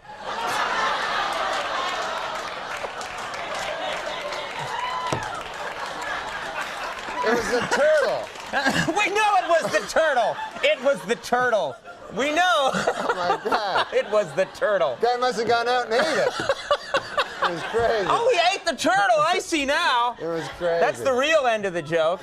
It wasn't a joke. I know it really happened, right? God forbid that was a joke. Sorry for calling what really happened to you a joke. I apologize. Yeah. All right, well, listen, Saturday Night Live this week, Christine Baranski. She's funny, and The Cure. Yeah. Sounds like a good show. You'll be there. I'm excited about Wayne Newton, seeing him. I don't know these people, but Wayne Newton. Wayne Newton, yeah, you gonna stick around for Wayne Newton? I can't wait to see him. Mr. Excitement, yeah, that's he's cool. The greatest. He's gonna be great. I saw him when I was a kid. Oh yeah. Yeah, he was so great, you know. All right. He gives it his all, that guy. No, seriously. I'm sure he does. I didn't mean to laugh. I met him backstage. This guy looks younger than us. Yeah, he does. He's a great looking. You guys are gonna have fun in a few minutes. What a great plug. You gotta stick around. You gotta take it from Norm MacDonald, everybody. Thanks, Norm. Wayne Newton, Tracy Bonham coming up. It's a solid show. Stick around. Hey, everybody, we're back.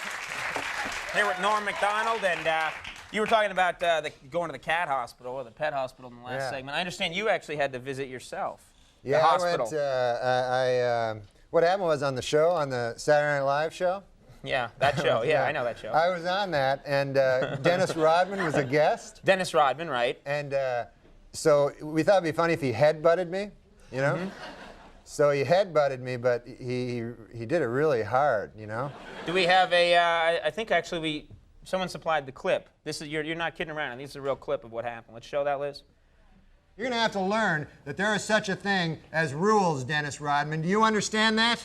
Sure, man. I understand. Yeah? Good. Wait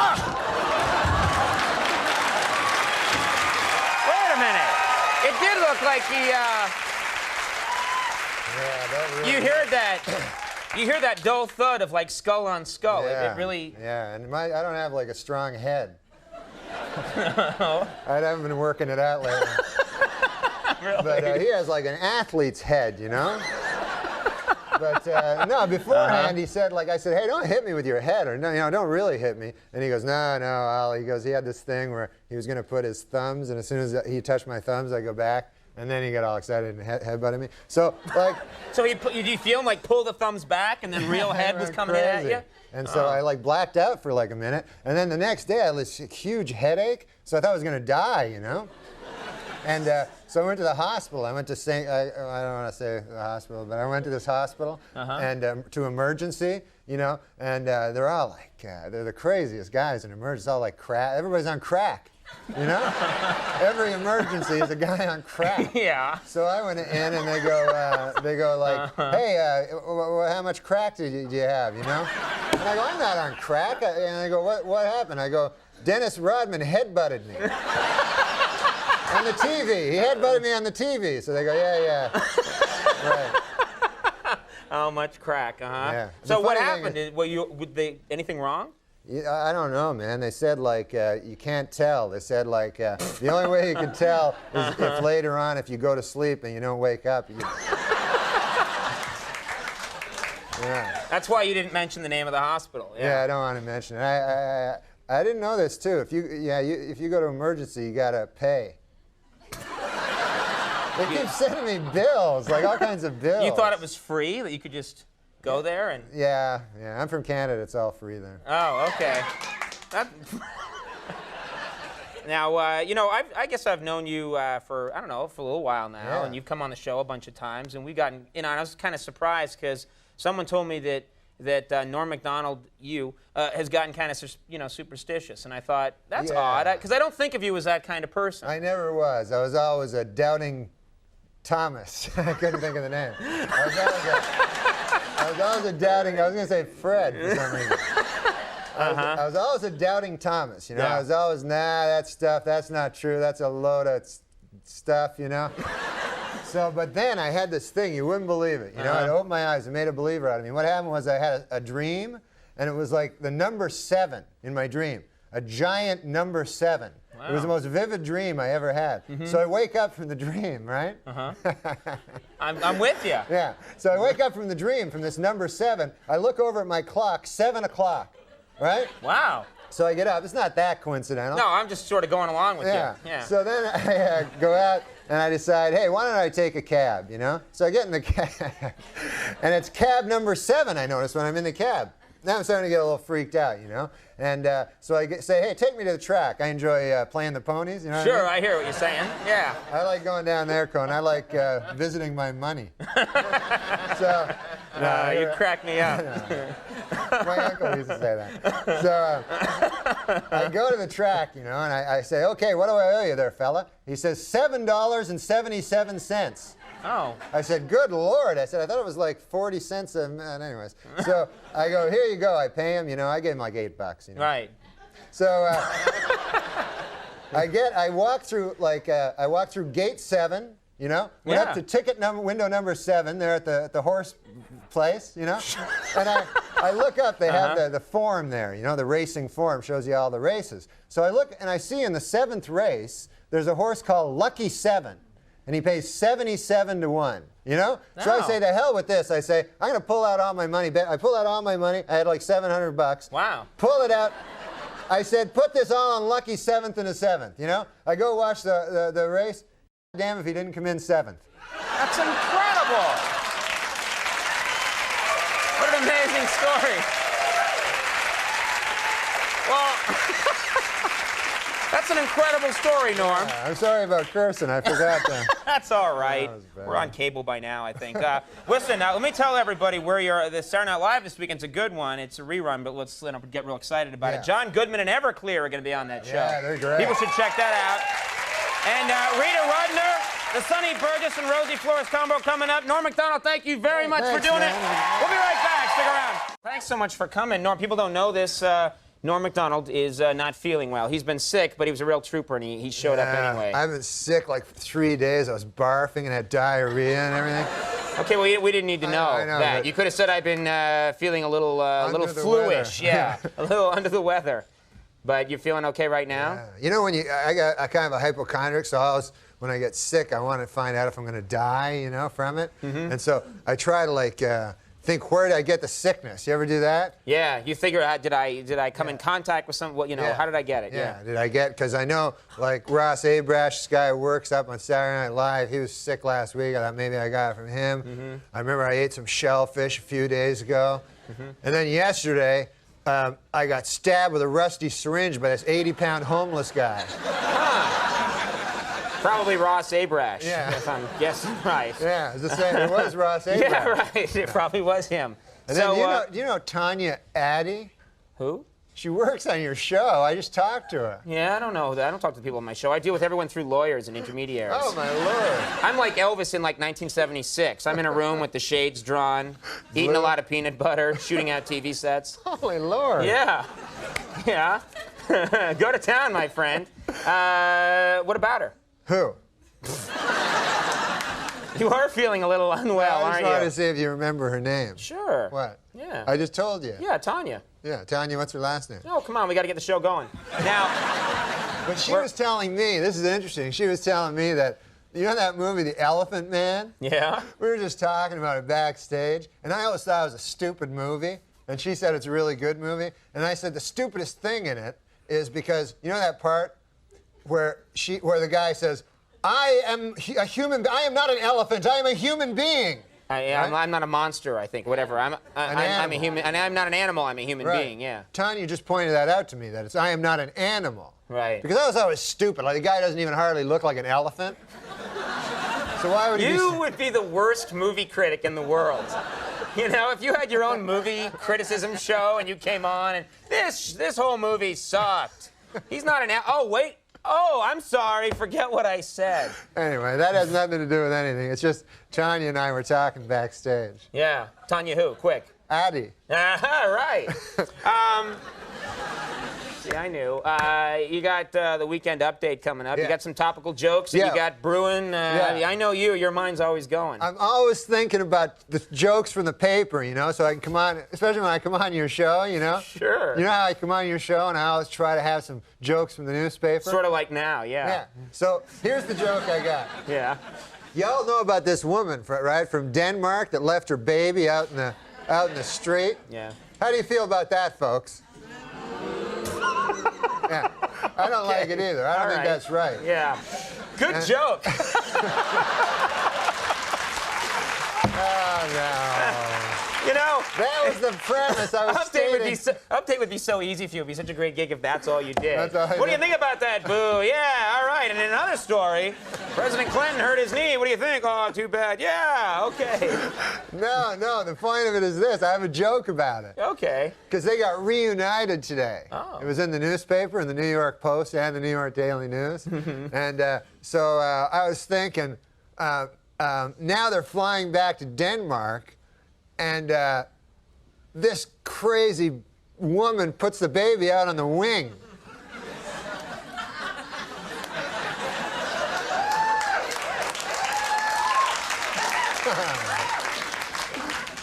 You want to try another one, or you want to? It's your choice. I think the fever's breaking. There was another one in the paper today. You realize that this now doubles the pressure on this one. Right. So No, this creates a real tense TV moment. I swear to God, this one will really do well. This one concerns a fella that won the lottery. And he was a garbage man. He won the lottery. He won the New York State lottery. And he won like $8 million. And he said he's not going to quit his job. And you've always heard that, right? Right. I'm going to keep my job. I'm going to keep my job. And there's only one occupation where the person does not keep his job when he wins the lottery. You know what that occupation is? No. Crack whore. That was amazing. You pulled it out. I was worried about you for a minute. I thought you were in deep trouble. I thought you might get backed into a corner, have a lot more pressure on you, and then not have anything. I know. But the pitch came in low and towards the middle, and you put it out of the park. No, I didn't. What are you talking about? When people hear crack whore, they just start laughing. I like that. That's just the reaction people have. It's got when birds fly in and sing a song. Crack whore. What are you doing now? I just saw on the TV my hair. Okay. All right. What we're going to do is we're going to take a little commercial break. Okay, great. And I'm going to get security in here. And then we're going to come back and we're going to talk to you some more because you're going to have some fluids during the break and stuff. Fluids? Yeah, you'll see. We'll get that Tanya girl to get them for you. I All thought right. when you said that, I thought you meant fluids out of my ass.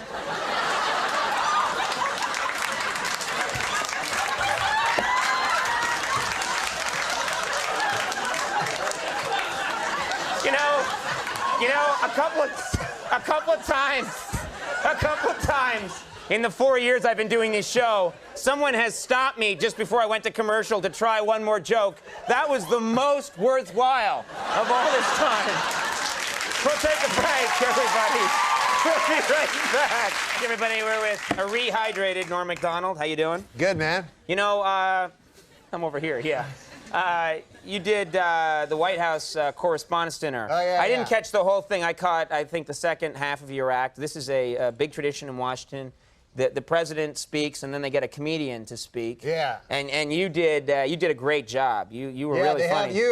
They have the president comes up and talks, and he has a lot of fun. He does jokes, you know. I didn't know that. I thought he'd just talk about the country and stuff like that. But he does jokes. Yeah. And then he kills, you know. He does great because he's the president, you know. And then you have to go on after him, after the president. See, I did it one year, and I was the last guy, I think, who got to do it. I went first, and then the president spoke about issues and stuff, and it's much better that way. Yeah. But you had to follow him. You had to follow the president, you know, and that's not good, you know. You ever hear that? There's an old show business maxim: never follow the leader of the free world. You know? I know that one, yeah. I can't even follow Carrot Top, you know? Now I'm trying to follow this character, you know? You know, we have a photo of Carrot Top always on the ready. Don't we have a photo of Carrot Top, Liz? Let's see, just where to is it? put it up, just so people can see Carrot Top. He's a good guy. Yeah, but how did it went good? I saw some, you know. Yeah. It must have been an impressive event. It was cool to meet the president. Although he's all crippled up now, he's got like... That's not politically correct. He's all crippled up. What do you call it? He's just disabled. Disabled, at yeah. the moment. He's handicapped. There you go. Actually, when you think about it, he's handicapped, and he's the president of the United States. He must have an unbelievable parking spot. When you think about it, you know? That guy, right? He's got to be... It's a short walk. Yeah, it's very close to the building. But, you know, when you have to... they made me do this. They made me screen my jokes with the Secret Service. You know those guys? Yeah. And so I had to give my jokes to Secret Service, and they were reading them, and they don't laugh, those guys, you know? They're not big laughers. They didn't. They're not risible. A guy told me that word. You know what that means? I don't know who you are tonight. I don't know what that word is. No, that word means, that's something for you to learn there. That word means easy to make laugh. Risible. Risible. Risible. Easy to make laugh. Good, yeah. Okay, we wish we had some risible people in here tonight. Oh, yeah? So. Let's pack the audience with some risible people. No, I don't blame them. No, not at all. Why should you blame them? So, no, they're good. They're good people. They should have just gone crazy at crack whore. But I'll tell you this about the Secret Service. They have to learn a lot and come back. I'll tell you this about the Secret Service. Yes. I admire them because they have a tough job. Their job is to get shot. That's their job, getting shot in the belly. Well, no, I think their job is, maybe that's a byproduct of their job. No, that's their job. Oh, really? Yeah, their job's not just to hang around, listening in their ear things. Nobody cares about that. The president, if anybody wants to shoot him, he says to the guys, he goes, listen, instead of them shooting me, do you mind if they shoot you in the belly? Do you think he talks to him like that? They have a little huddle before he goes somewhere? Yeah. And man, then- I'm telling you, man, but it's scary because when I did my talk, they told me about the podium is like bulletproof and everything. The president has all, and before he goes into a room, they bring a bunch of dogs in to sniff out guns, you know? And it's like like if I was the president, holy God, I'd be scared the whole time. Really? You know? Well, no, he's well protected. No, but still, everybody wants to kill you. I mean, not everybody. Most people like you. You're the president. Right. But a lot of guys want to kill you. I don't think that's necessarily true. Oh, believe me, I was there. And did you meet anybody, any heroes of yours? You meet any big celebrities? Yeah, I met Larry Flint. He's not my hero, but he's a guy. He's a famous guy. Sure, he's famous. He's well known. Yeah, I enjoy meeting famous guys, Sure. you know. And he came out, he's in a wheelchair, and he talks like this. He goes, "Ah, rah." But he was, it's not his fault. It's not his fault. No, no. He was shot. So he said, because I was in the movie The People Against Larry Flint. Versus Larry. You were in the movie. The People versus. It was a famous movie, and Yes, you're in it. I was in it. I was one of the people that was versusing him. Okay. So he said to me, hey, no, he's a good guy. He's a good guy. No, but this is what he said to me, Conan. He goes, when you're in Los Angeles, you know, I told him I was coming to Los Angeles. He goes, when you're in Los Angeles, he goes, look me up. He goes, I'll take care of you. When other people say that, you think like, that means nothing. But coming from him, like if my Uncle Phil told me that from Minneapolis, I'd think if he went, hey, I'll take care of you when you come to Minneapolis. That means like I'll make you a nice chicken pot pie. You know? But Larry Flint, that means, you know, I'll get you a couple of hot, dirty broads, you know, and then while you're having sex with them, I'll come into my wheelchair. You know? Who knows what it means? Okay. Well, Saturday Night Live season finale. I should tell them about this. Yeah, it's going to be a good one. Yeah. Jeff Goldblum, who you know as the... My God Almighty! Someone shot a gun. No one shot a gun. It was the guitar feeding back. Was the guitar? Oh. Yeah. You're obsessed. I don't know. It was the guitar feeding back. No, Jeff Goldblum, the Fly. He's going to be there. Yeah. He's been other stuff. No, also the dinosaur. Let's keep going. Come on, hurry up. And then Vogue. We gotta go. I'm gonna throw up. Norm MacDonald, everybody. Other people are coming up.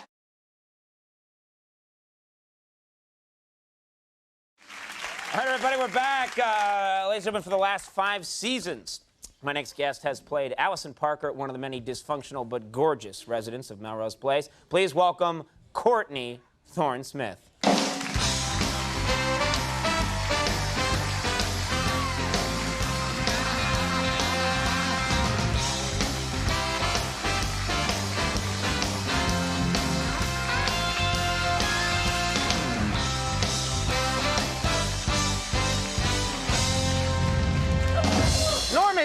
Norm, you're sick and you're all over her like a bear rug. Just leave her alone. No, you know, because before, during the commercial, I was saying I had a huge crush on her. Yeah. And then you said you did too. I said I did. When you were on Day by Day, I developed this big crush on you, and this whole talk show is a scheme to get you here. I liked her when she was on the Tomorrow Show with Tom Snyder. Not the Tomorrow Show, but the Later Show. He says to me in the break. You have no idea who I am. Yeah, no, I know from that show. That's all. He says to me, "Oh, I really like her. I saw her.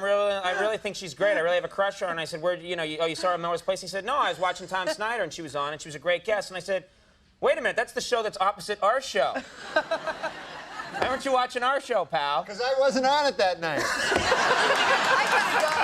All right, no, stay. We have exciting stuff to talk about. You've been on this show, Melrose Place, for 5 years. For 5 years. And now you're leaving. Why are you leaving? It's time. You know? I mean, how many times feel do you like be Oprah. fired, rehired, drunk, sober? I understand. know. I Thank understand. you. Yes, I see. You mean you got tired of because they had your character pretty much go insane You know, go through all these really weird. Allison has been through so much. I was sexually harassed, carjacked, had an affair with a married man who then tried to rape me and then shot himself while on the phone with me. I was drunk, sober. While getting sober, though, I got to have an affair. Did he do all with that stuff David while on the Elliott. phone with you, Yeah, or just he shot was a sex himself? addict. Wait, I'm curious. No, I was on the phone in the office, which makes Okay. it really awkward. All right, okay. And he was in Seattle, and he shot himself. Oh my God. While he was on the phone. I know. Yeah, and so you finally said there's no more that this character can do, right? I can't do any more. I've been married and divorced and widowed, and it's too much. What's going to happen in the season finale? Can you give us a tip for all those fans out there? What's going to happen? I can't tell you. Okay. You'd be mad at Good me night, if I everybody. did. We had a good time.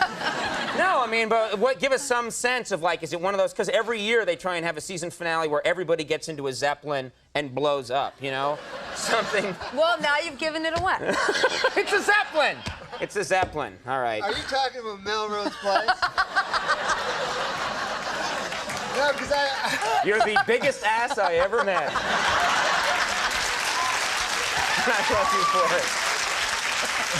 No, because I swear to God, and when I lived in L.A., I lived on the actual street called Melrose Place. There's an actual street. There's a Melrose. Is there really a Melrose There's really Place? a Melrose Place. Okay, You all know right. this, right? Yes, it's true. So they opened a restaurant called Melrose Place on it, and then it's right beside my house. And every time I go out, there's all these like tourists, and these tourists, like they're always fat and they're taking pictures, standing in front of this restaurant.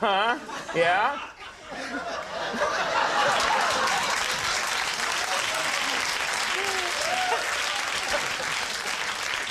Well, thanks for the help, pal. He'll get over it. You'll see. Now, I got to ask you about this because we brought... Shut up. That makes it all right. Well, I want to talk to you about something, because this came up earlier in the show accidentally, because I didn't know what Norm was going to talk about tonight, and it's best sometimes if I don't know. But he mentioned Carrot Top. You are making a movie with Carrot Top, right? I made a movie with Carrot Top. Okay. You've made a movie with Carrot Top. It's not out yet. No, it's Can you not put the out yet. picture up of Carrot Top again, just so we can all see him? Oh, there it is again. Yeah. All right. Okay. Wait a minute, she left Melrose Place to do a movie with Carrot Top? That's where I'm going, my friend. This begs the question now. Why a movie with Carrot Top? Why a movie with Carrot Top? I mean, no, I don't know much about Carrot Top, you know? I don't know much about him. I'm a little jealous because he's a red-haired comedian, and I felt like maybe you'd do a movie with me first, then move on to Carrot Top, then to Ralph Mal from Happy Days. You know, sort of the three. There's an order in which you do movies with the redheads. What's he like, first of all? He's extraordinarily sweet. Nice guy. He really is. And he worked very hard, and he was adorable. And he works with a lot of props and stuff, too, right? Not in the movie. Oh, in the movie they took his props away? They took his props away. That's a bad time to suddenly take away everything you know about comedy. You know, you've been using props now all your life for comedy. Now we're going to take them away when you make your first movie. Was he okay, though, with it? He was cool? He was great. He did a wonderful job. Do you have a scene where you and him embrace? Yeah, lots of making out. Oh, for God's sake. Nothing but making out. All right. It's like 9.5 weeks, but Carrot Top. Basically what we were doing. Wow! I gotta check out that movie. Is it called 9.5 Seconds?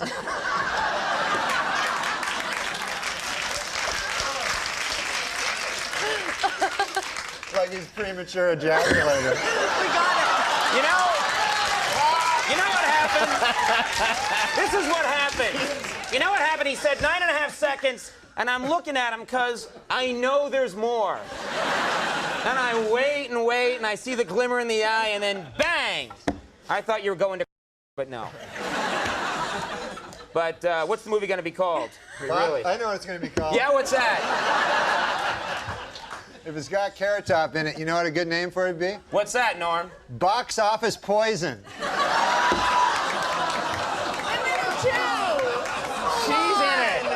What about my career? Courtney Thorne Smith, the girl sitting to your left, is in the movie. I'm going to go see it for Courtney.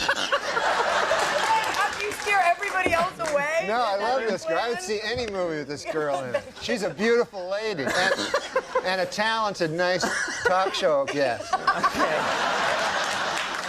As evidenced by her appearance on our rival show. All right, well, there's this 2-hour season finale of Melrose Place. There's this movie coming out. Yes. Title undetermined at this point. Chairman of the board. Oh, all right. Do something with that, you freak. I bet the board is spelled B-O-R-E-D.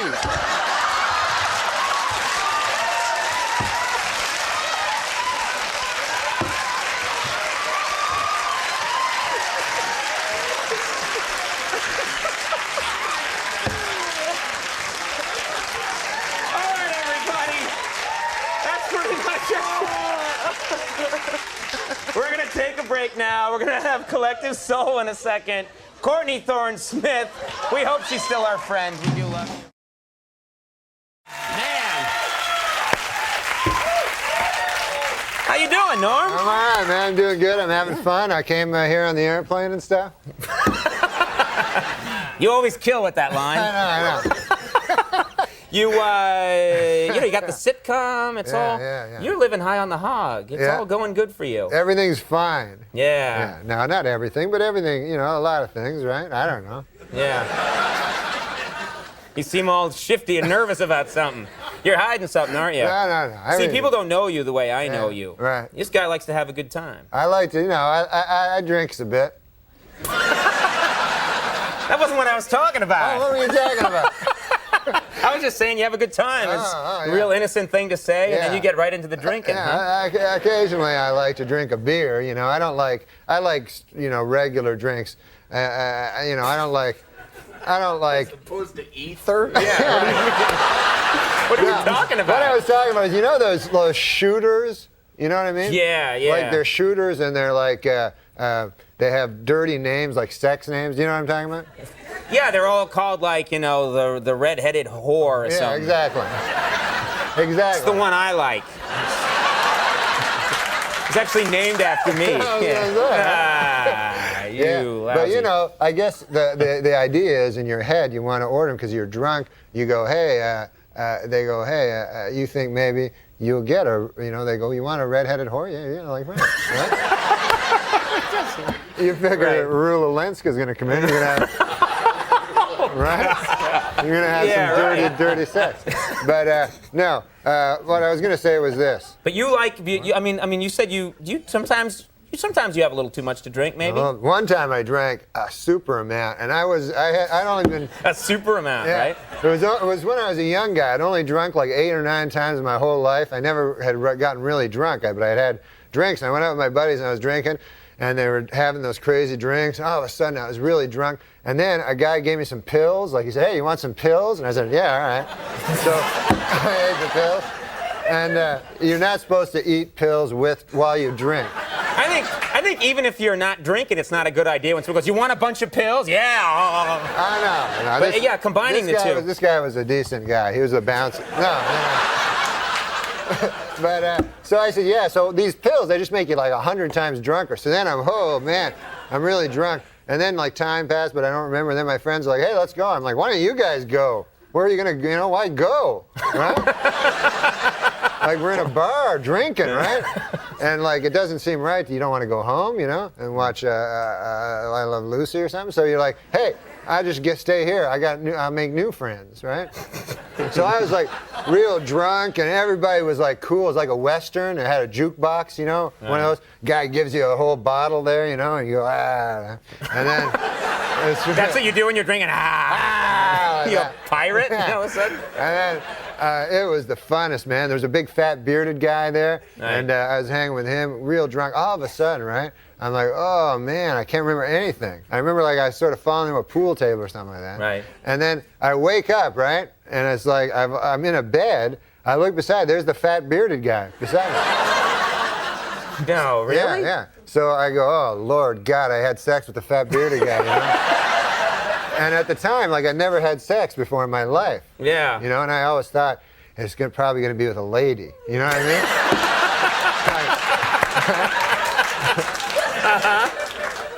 So then I looked over, and the weird thing was instead of us being in the same bed, he's in a separate bed. right? Like we have two separate it's beds. like twin beds. Twin beds. So then I'm like, wait a minute, now this is weird because, you know, why would we be in separate beds? Is he like an old-fashioned gay guy, you know? And then, right?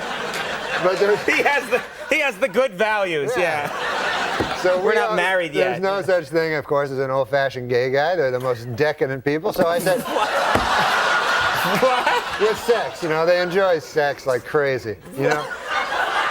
We mustn't generalize. No, we mustn't generalize. No, but go ahead. Seriously, they, you know, if there was a bathhouse for straight guys, we wouldn't be able to have sex 9, 10 times a night anyway. So anyways,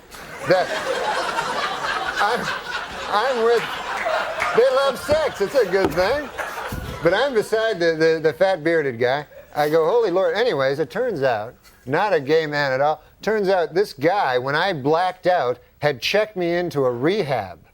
No. Yeah. And she's in there with you? Yeah, so I got robes and a slipper, and they wouldn't give me my clothes back. And I had to stay in there for 3 days. And they're like, you're an alcoholic. I go, no, I'm not. And then apparently that's what alcoholics say too, you know? So then for 3 days I had to stay there. I had to go to AA meetings. And I'd only been drunk like 9 times, right?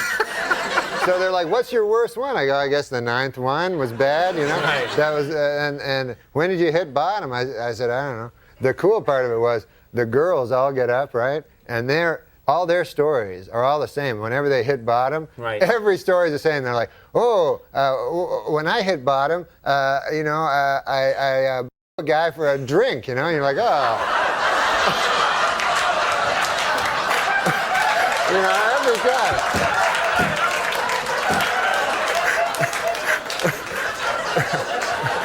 You know,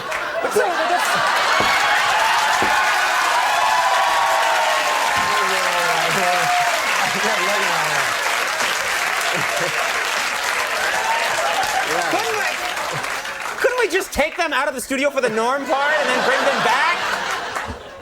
Get a salad guard up, something?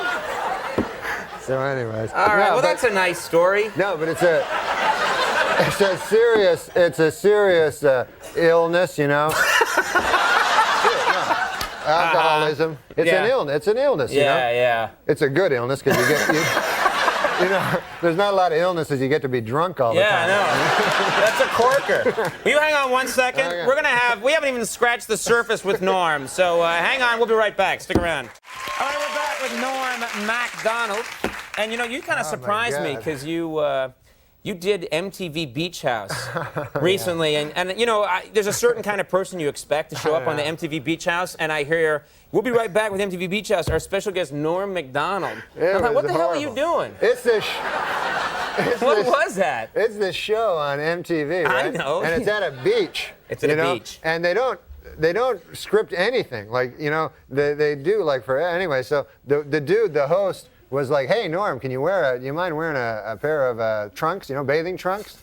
And I go, no, I don't want to wear that, you know, because I'm like, my body's like all weird looking and everything. And everybody else is super hot ladies and super hot men. You know, I don't, you know, whatever. Whatever you, wow, so, got an issue about that. All right, go ahead. So I'm on the show, right? So they're saying, hey, come on, seriously, put on the trunks. I'm like, no, man, I don't want to. So then they think this will be funny. They go, hey, we're going to show you a fashion show. Some dudes will come out, you know, and show you, you see what you think. I go, what? So all of a sudden, these 3 dudes come out, right, dancing around in their thongs and shorts and everything. They're wearing thongs or shorts? Which one? Bathing trunks, but some of them are like thongs where you can see their dirty arses. So,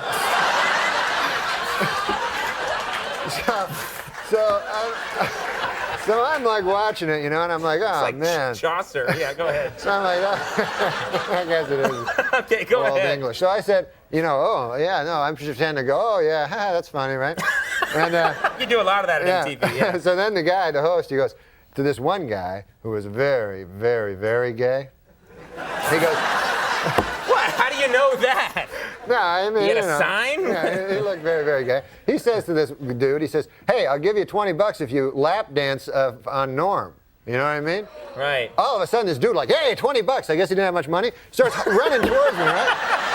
So I look up. Here's this nude, almost nude dude running towards me, right? So I think in my head, okay, man, pretty soon the guy's going to be writhing around on my lap with his ass, you know? And I don't want that on TV, you know, forever. No, it's okay to talk about it, but you don't want to see it. Right. They videotape that, and it's there forever. So, meanwhile, what can I do? You know, you can't hit a guy because it looks bad. You know what I mean? You know? Even though, of course, a woman could hit a naked guy running at him. Sure, that's fine. okay. But a man can't hit him. Yeah. So I have to think fast. It's only a second. So I bolt. I take off, right? You started running too? Yeah, running down the beach. The guy catch you or no? Yeah, and then I had to come back on. They're like, oh, Mr. Homophobic. I won't let a guy grind his ass into you.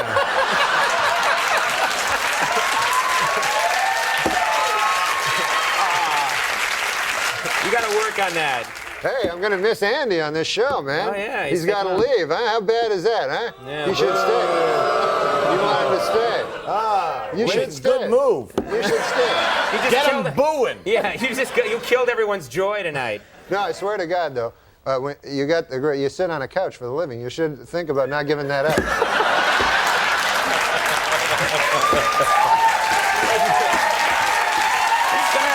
That's a great job.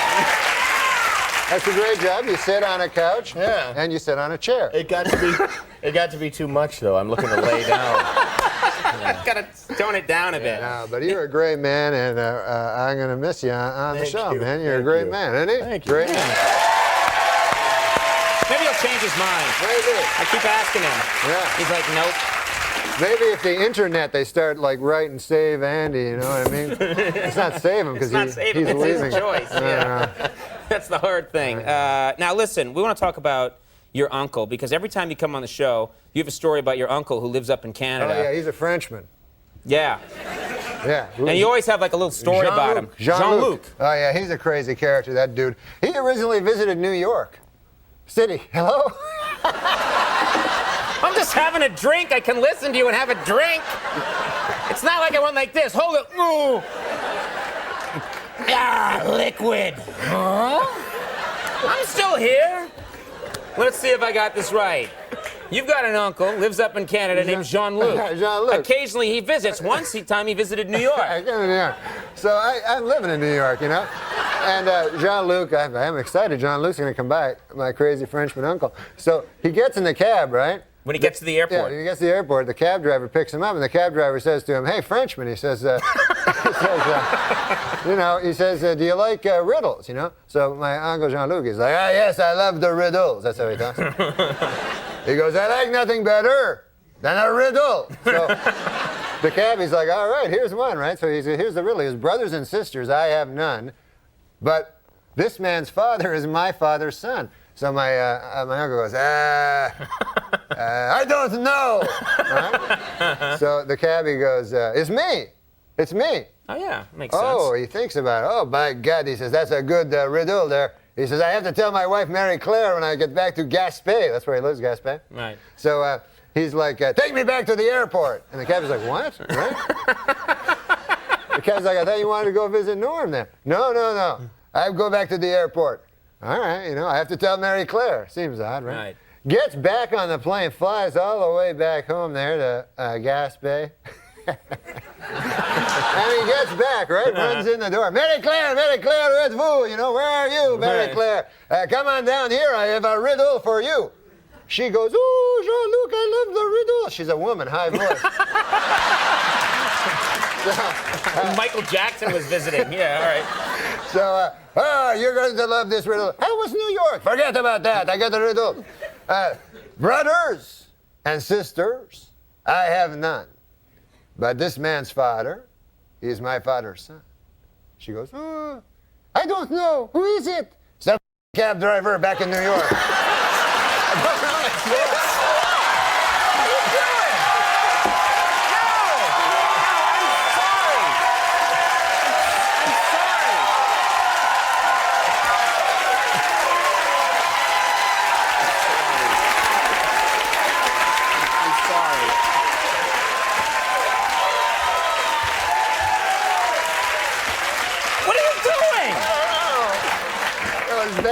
You didn't mean to do that, did you? No, I didn't. Be honest, you didn't mean to do that. I didn't at all. I just got to the end.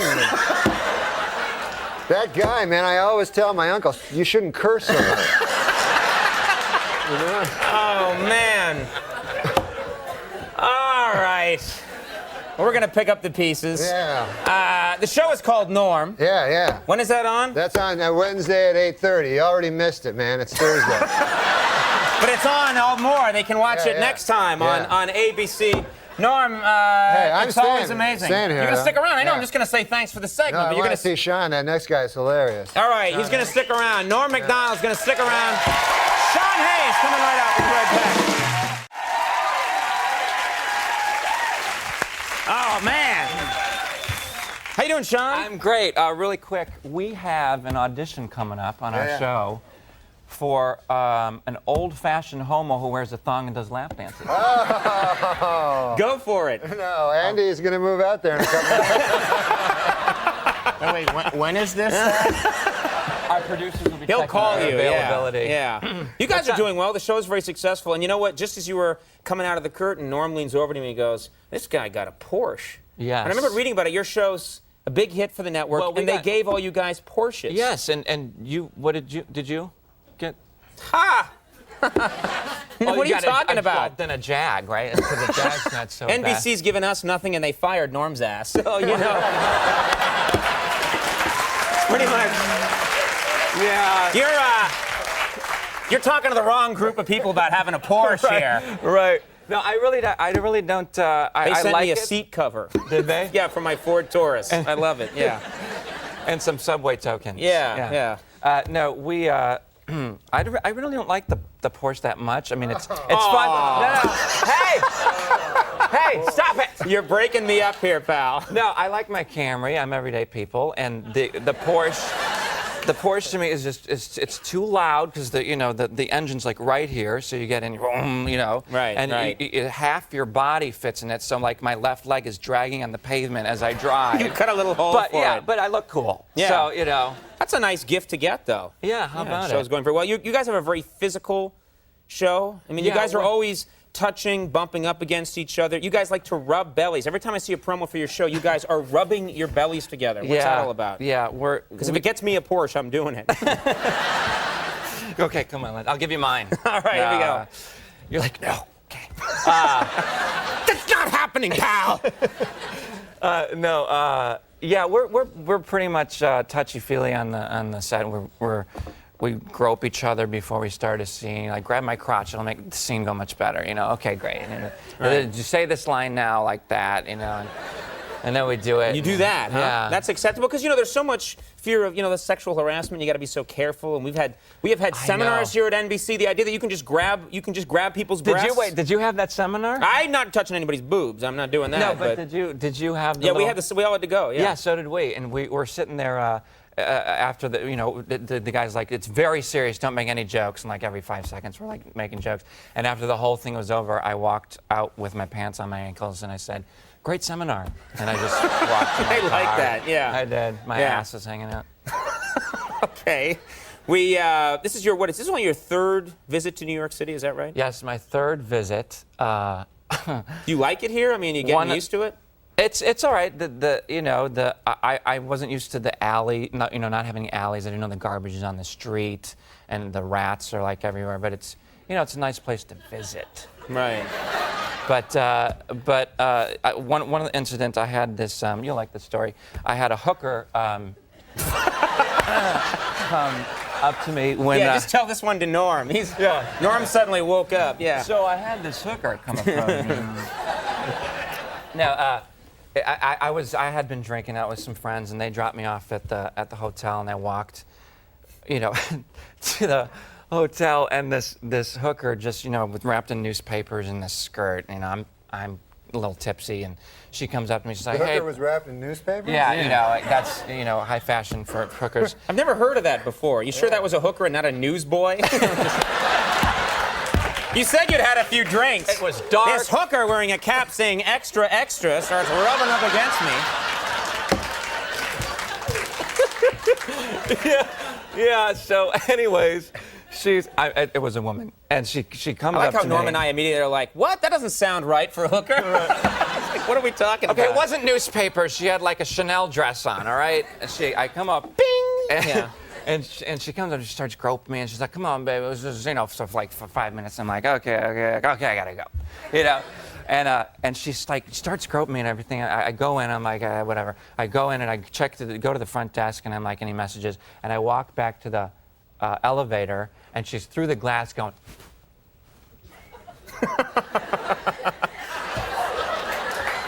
And I'm like.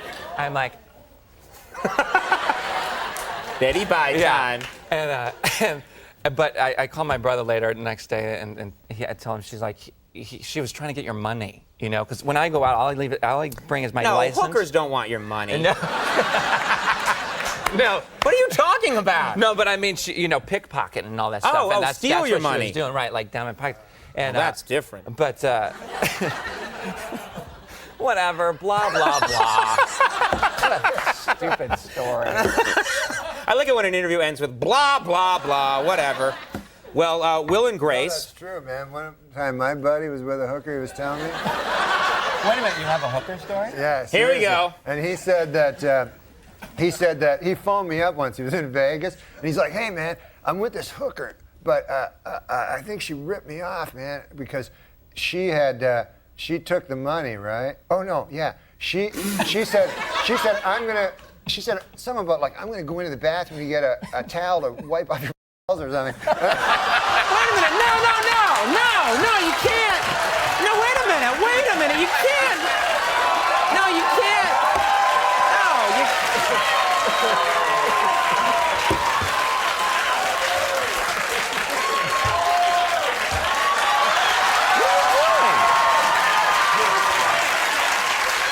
Wait a minute. That's her. I can't remember. What are you doing tonight? I'm glad you can't remember the rest. All of our stories. Yeah, you only remember the crucial sentence. This is a network show. This is like going to Salt Lake City tonight. Not tonight. All right. I'm sorry. Total meltdown tonight. I'm sorry. Okay, yeah.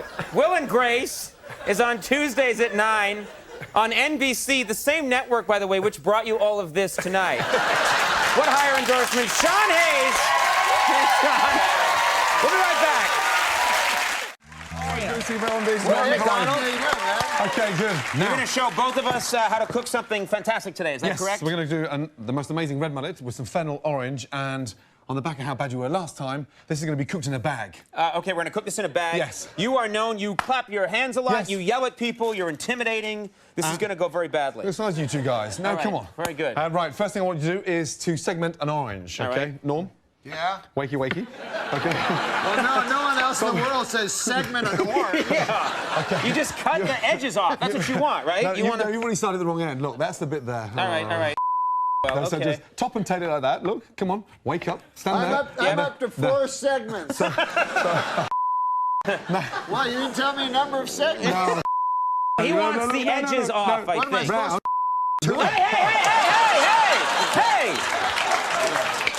Right. Okay, Norm, so you go from there, look, all the way round. Yeah. Yes? 7 minutes of audio will play for this Now, whole hour. All the way there. Once you've gone all Between the way you two round. guys. All right, here we go, yeah. Conan, pay attention, please. Yeah, Watch. all right, I'm over here. I got Okay. my own orange going. Okay, All right. watch. All the way round, so we're taking off the skin. all Then right. from there. You're not teaching me, you're No. just showing off. And then from there, that's a segment. There you go. All right. There you see. Cheerio and Left chop and chop. right. There we go. Off you All go. right. Now, watch your fingers. I'll Now. do that. All right. And then after that? All right. Okay. Now look at this. Mine's pretty good Sure. over here. There's some Sure. sections of skin still, but what the hell? Where's the orange going? And it's like 1 in the morning. Who, you know? We'll figure that one. Right, fennel. Okay. Here we go. Now with the fennel, okay. All right. Whoa, Just okay. push it off and just Yep. slice that down nice and thin. That I can okay? do. That okay. looks. See, that was explained. Watch your I fingers. segmented another one. Where's the segment? What? Where is it? I threw it over there. Oh, jeez. Okay, look. All right, I'm doing well, Gordon. I will That's be the the good one. part. That's the inside part. Right. Okay. All right, okay. stop yelling. Okay. Okay. sorry, go. Right. That's great. All right. Now from there, take your bag. All right. Okay. Now we'll do one each. Okay. Why would you become a cook? Come on, Norm. Keep it together. Okay. It's not that bad. Big boy. Okay, all right. The word chef. Chef, right. I'm sorry, Okay. chef. You're right. I'm sorry. Ladies cook. I Okay. know. All right. Whoa. Right. It's a joke. Oh. All right. No, you Okay. Hey! We can bleep out the swears, but when there's this going around, I can't do anything with that. What the hell was that?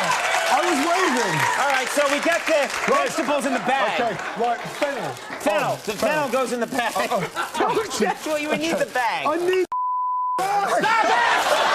Stop it! Okay. None of this will air. Okay. You're going to show an Okay. old F troop in this Right, section. so, fennel. All right, fennel in here. Okay, on By there. the way, there's a bottle of booze. Oh, hey. No, you're supposed to be following me. All right, so we Oranges. put oranges in Okay, here. And then This is from a there, mess. red Okay. mullet. Red mullet is a kind of fish? Knife doesn't go in the bag. No, I got you. You'll slice someone's throat open, Norm. Yeah. Okay, right. From there, a little bit of salt, a little bit of pepper, olive oil. Okay, little olive oil, little now, aglio de olio. Now, from there, now watch carefully, a little bit of seasoning. Okay. Whoa, okay. Norm, you're making me feel dizzy standing there looking busy. Right, here we go. This is cool. I'll tell you one thing, man. I'm not eating this.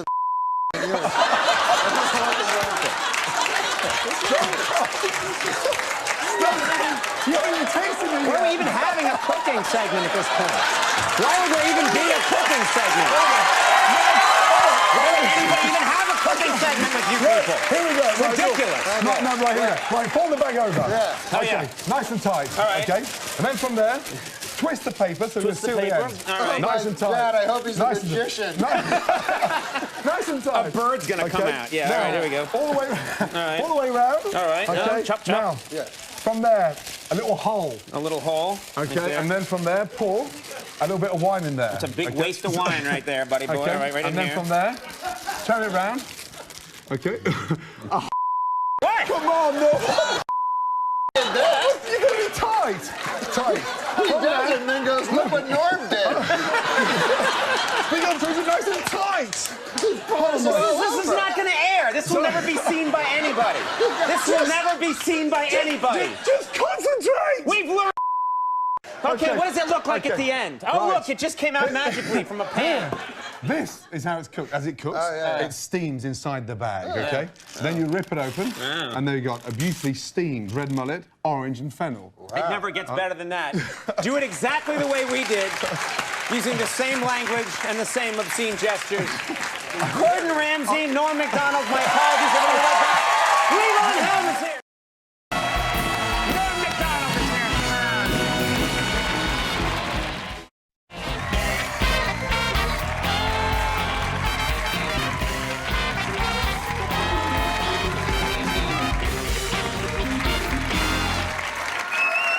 Everybody, we're back. My first guest was, of course, a cast member on Saturday Night Live. Now you can see him on his Comedy Central show, Sports Show, with Norm MacDonald. Please welcome Norm MacDonald.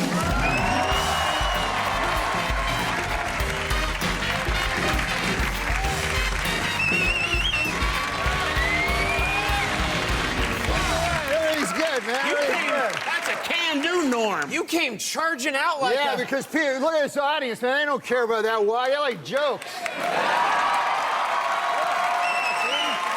The sleeves are with you. They got flags. They got flags. Yeah, they got flags and they're scoring you. You've got 3 9s and an 8 so far Wow. for your Where are you entrance. guys from, man?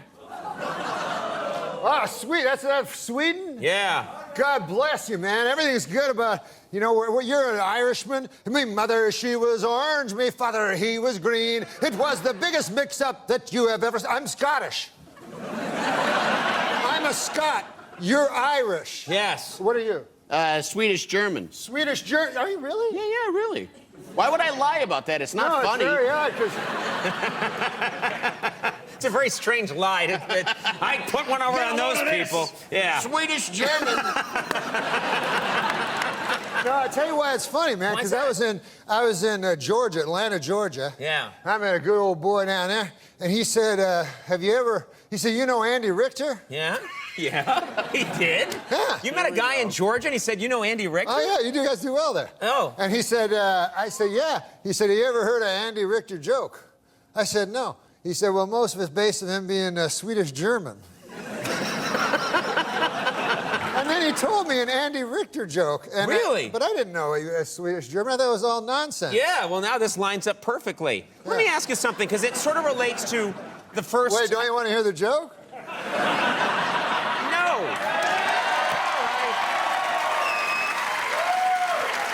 Oh, you're down to 6. You're down to 6. All right, this joke will get you back up. You can get him back. Let's hear the joke. Well, the fellow says, man, he says, you ever hear the time about the old prospector? That's how he talks, you know? Yeah. He says, man, there was an old prospector, and he was prospecting for gold, and he was having a hell of a time getting any gold. It was an empty stake, I believe. And he said he'd come into town one day. He'd been in the mine for a good 8 months. He said, by God, he said, I'm only flesh and blood. Sure. Yeah. And I need a woman, you know. And so he goes into town. He goes up to the bartender. He says, bartender, he says, man, I've been in that mine for a hell of a long time, and I'm only flesh and blood. I need a woman.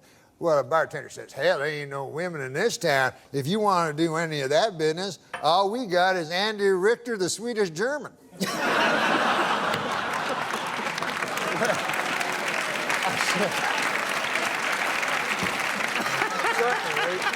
The prospector, he says, no, he says, hell, I ain't into that funny stuff, you know. He says, I'll be fine. So he goes back to his state, you know, and he's back in that mine, man, and 6 months passes, and a year passes, and Conan, you know, people are weak. Man is made of flesh and pride, as the scriptures tell us, and by God, that old prospector finally broke to his knees, and he said, I'm no worse than he went back to the bar.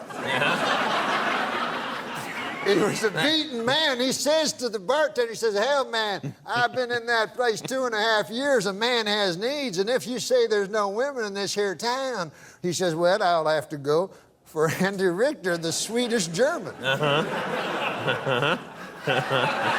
But he says, listen now, he says, man, I'm a tough old hombre, you know, and I got friends now. He says, I don't want anybody to know about this. You know, this is back in the old days. Sure, yeah. He says, I can tell by the accent, yeah. He says, I got my cowpoke friends and so forth. I'd hate to hell anybody know about this. You know, this got to be all secret. Nobody. I say, nobody can know about this. Bartender says, well, 4 people know about it. How do you figure that? He says, well, he says, I'll know about it. He says, you'll know about it. Andy Richter, the Swedish German, will know about it. And the fella that has to hold down Andy will know about it.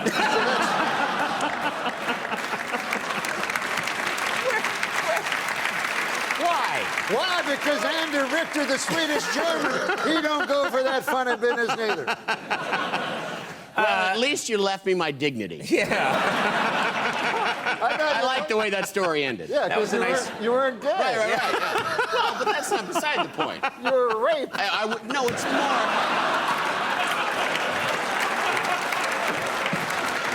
It's more that I wasn't prostituting myself. That's what I was getting. You're such a horrible man. We're on basic cable, but it's still valuable airtime. I don't know about that. You know, in Georgia, they say there's a whole subgenre of Andy, the Swedish German joke. That's what the guy told me. Well, you know what? I asked you, how are you? Yeah? And you went into, I believe, a 48-minute joke. Oh, which I'm sorry. was fantastic. But now we have to take a commercial break. Are you kidding me? Yes! I'm about to grow my beard back if I don't... Norm MacDonald in just a second. Stick around.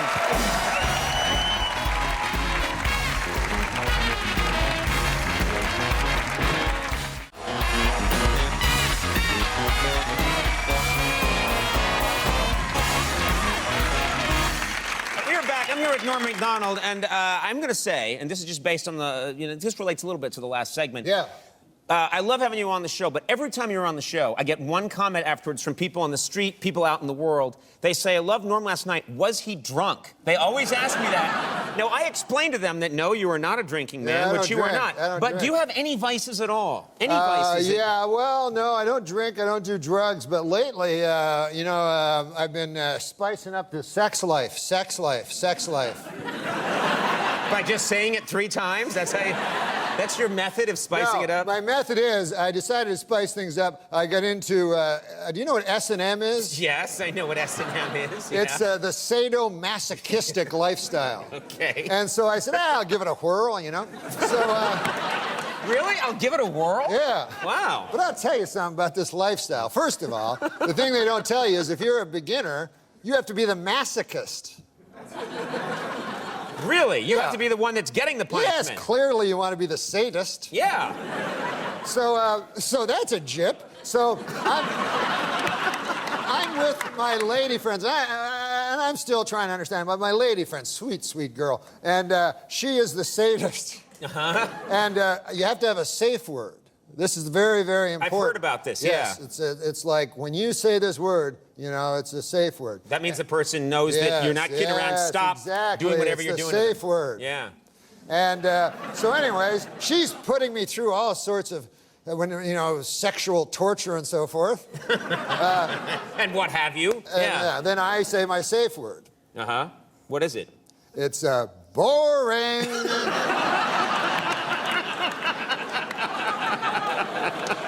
That's no, it's a good So life. stupid. I don't like that.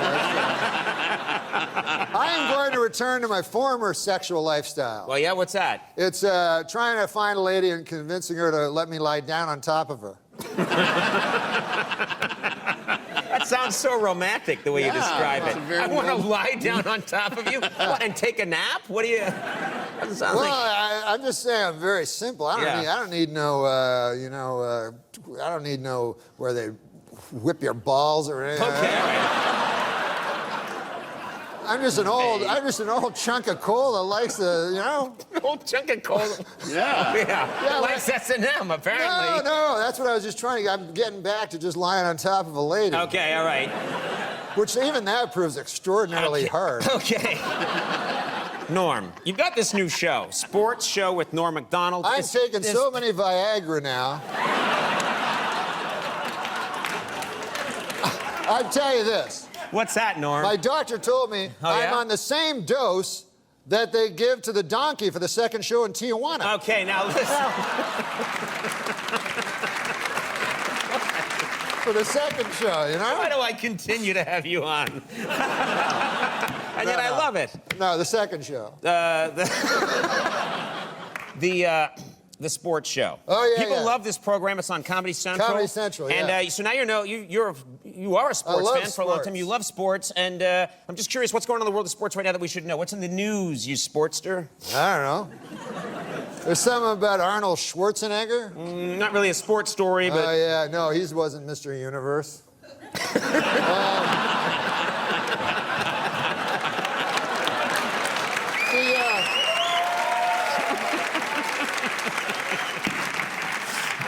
People, it's funny, right? What? People say, hey, how do you become the governor of California? He was Mr. Universe. Yeah. And we're surprised. Yeah, that's a bigger title, yeah. Oh, my Lord. Yeah. God. I'll tell you one thing, man. What's I was that? watching the Mr. Universe contest there last year. Mm-hmm. And then, a couple of weeks later, they had Mr. World on. I said, I think I'm going to vote for that guy who won Mr. Universe. Because he encompasses so much more than Mr. World. Yeah. But what were you asking again? Forget it. What's going on in the world of sports? Sports. I just heard someone got a big award today. Oh, Dennis Rodman? Yeah. Yes, Dennis Rodman. Here's an interesting thing. Dennis Rodman. Here's an interesting thing. Do you ever notice this? Yeah. Penny Youngman Yeah. is an old man. Yeah. But Gary Oldman is a young man.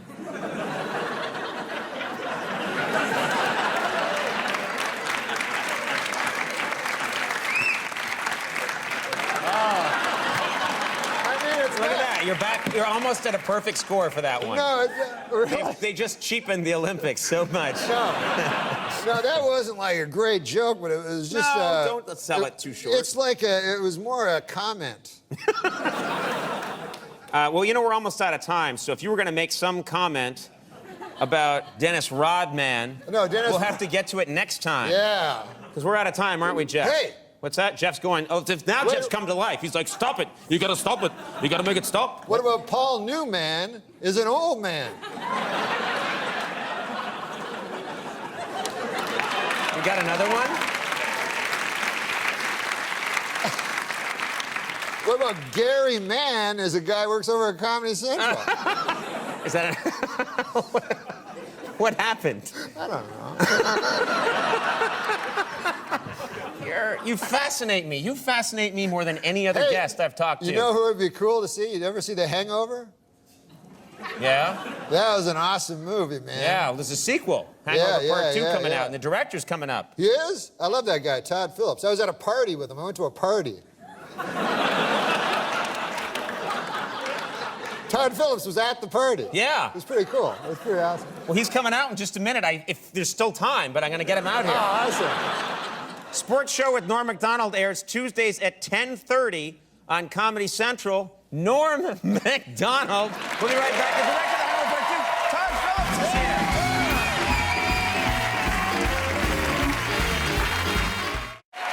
My next guest is one of the top directors today. He directed Due Date, Old School, and the highest-grossing comedy of 2009, The Hangover. His new movie, The Hangover Part 2, opens Friday. Please welcome Todd Phillips.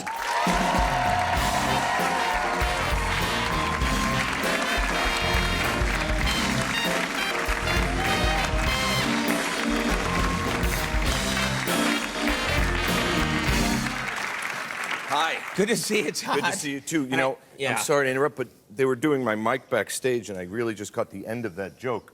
Do you mind repeating it? Is that okay?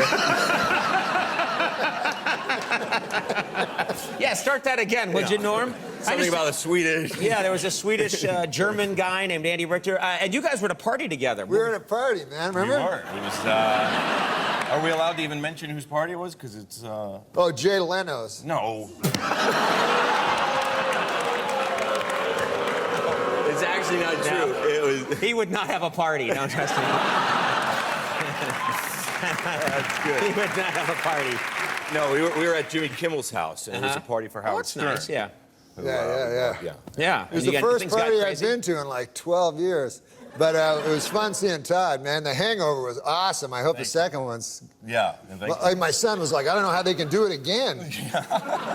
You realize you're not going to get to any of your things that you're here to talk about. It's pretty much over now. That's okay. No, don't apologize. This is what happens when Norm comes to town. But honest to God, The Hangover was one of the funniest movies I've ever seen in my life. Yeah. Well, The Hangover 2 is going to be even better. I hope, yeah.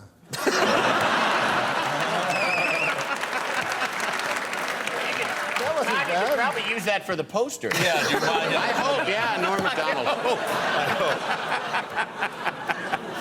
I saw the movie, thought it was very funny. Oh, thank you. And we had Zach. Yes. Well, I get to see things that some of us get to see things a little early there, pal. Yeah. You know, you're just an old lump of coal that likes S&M. I'm a guy. I have to wait like all you guys for May the 26th. Is that the right date? You want to go to the Swedes and see No. what They filed out. They're not even putting up numbers now. Yeah. We had Zach Galifianakis here yesterday. Very funny guy, obviously, and you guys do great work together. We do. Is he one of those people that will? Because he's very reserved when you just talk to him backstage. He's kind of a quiet. Comes off across as a little shy. He is. And does he do anything that you ask him to do, or does it take work to get him? No. I mean, any director, you have different techniques with each actor that you work with, and Zach, it's just a different sort of thing to bring him out of his shell and get him to do stuff. Like even on the first Hangover, he had to be naked from the waist down in that scene when he went to the bathroom with the tiger, and Zach just was adamant that he didn't want to do it. So how did you get him to do it? Basically, I called him a pussy and told him Will Ferrell would do it. That works. That works for a guy like Zach. It wouldn't really work with Robert Downey Jr., but for Zach it works, and or sometimes you just bring him a box of donuts. Right. Very simple. Get him to do what you want. Now, what about... Here's a box of donuts. Take off your pants. Your pants.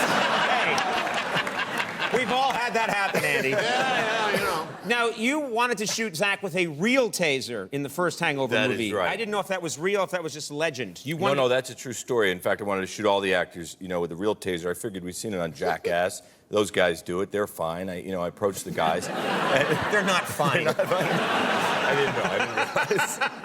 I figured it would be a fun thing to do, capture real reactions. And Bradley Cooper, who is like a soldier, was just on board. I'm there. Let's do it. Let's go. And of course, Zach and Ed just were absolutely not having it. They called their agents immediately, and I very quickly heard from Warner Brothers security that said, safety, they have a safety They do have department. safety people. And yeah, they're not going to let you shoot A-list actors with, They weren't A-list at the time. That was your doing, so you should get to... okay, you make a lot of people laugh. What makes you laugh these days? Just curious. I've been turned on a lot by a lot of these kind of animal videos on YouTube. I know it's very, standard thing, but I've seen so many. This one recently that has been getting, 17 million hits of the dog talking. Have you seen this video? Yeah. It just blows my mind, and I think they did bring a clip of it. You know what? I love this. You didn't bring your own clip. You brought this clip. Yeah. It's on YouTube of a dog talking. Let's take a look. So, I went to the fridge, and I opened up the meat drawer. You know what the meat drawer is, right? Yeah. What's in there? Well, I'll tell you what was in there. You know that bacon that's like maple? It's got maple flavor. The maple kind, yeah. Yeah, so Yeah. I took that out, and I thought, Yeah. I know who would like that. Me. So I ate it.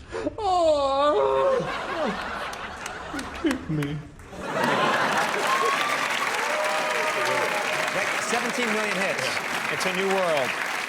You shot this in, you shot The Hangover 2 in Bangkok. Yes. And must have been an amazing experience there. Just legendary experience to bring those actors to Bangkok and shoot a movie. Yeah, we had a lot of fun there, and we don't like to talk about a lot of what went down there. But we did have fun. I'm told Bradley Cooper is on tomorrow, and I have it on good authority. He's going to tell us things that no one should know. I really doubt that. I don't believe it. I think he will. I'll make you a bet he will. doesn't. Yeah, I bet you he does. I'll bet you anything.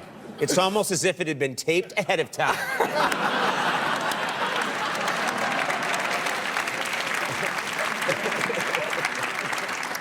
The Hangover Part 2. We have a clip here. Anything you'd like to tell us about this? This is actually a clip of something you made, not took from YouTube. This is Mr. Chow. Ken Jeong shows up in the movie, and I think the clip we're about to show is them in a car chase. They're being chased by these gangsters, and Mr. Chow is driving. Let's take a look at this clip from The Hangover 2. He's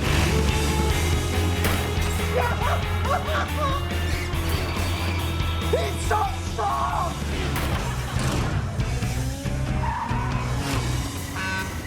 Look out! Oh, it's tight, please! I got him! I got him! Slow down, Chow! Hold on! Get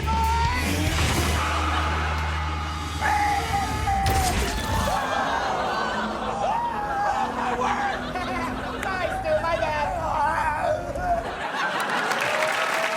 The Hangover Part 2 opens May 26th. Todd, thanks so much for stopping by.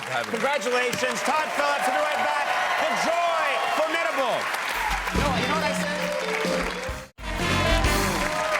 All right, everybody, we're back. Settle down. I know it's exciting. My next guests are from, it's North Wales, right? Yes, North Wales. And they're here tonight with a song from their critically acclaimed debut album, The Big Roar. Please welcome The Joy Formidable.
is here. We'll see you in a minute.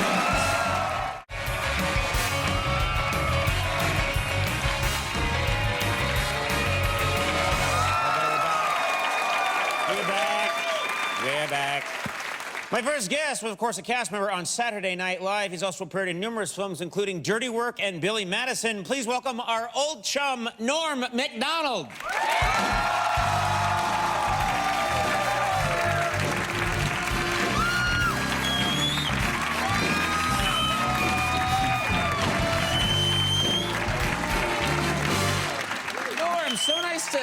So nice to see you. Oh, man, it's great to be here, Conan. Yeah. In the talk show, my natural element. Yes.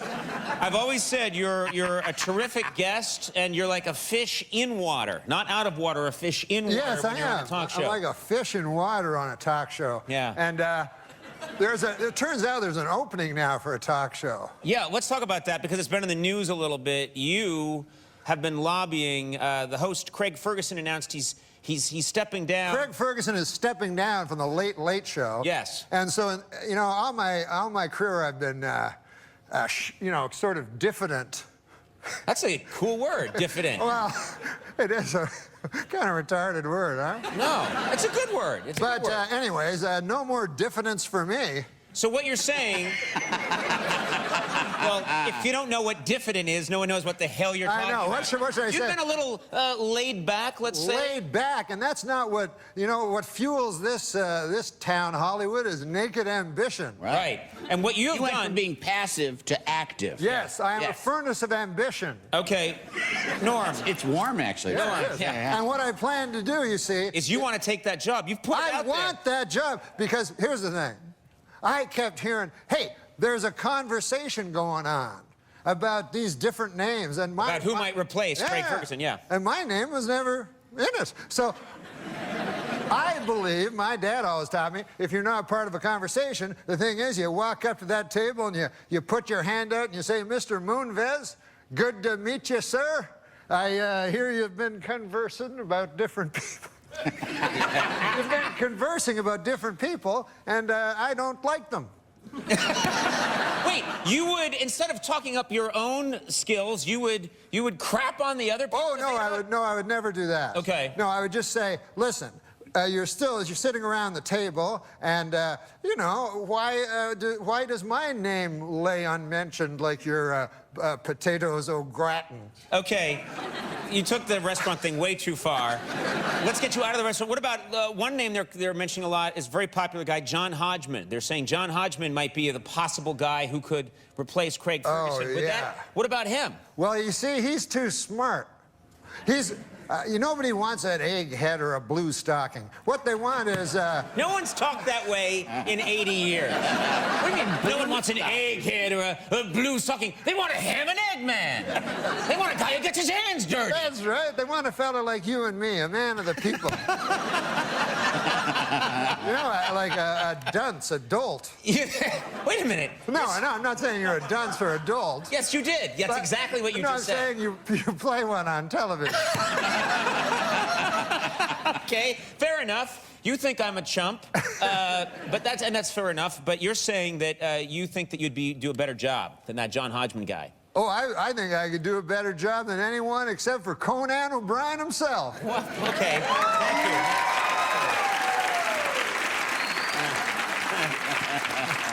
You've known me 25 years. I know you hate me. And you call me Conan O'Brien. I know. Yeehaw, he's up now yonder, I tell you. Way past that ridge.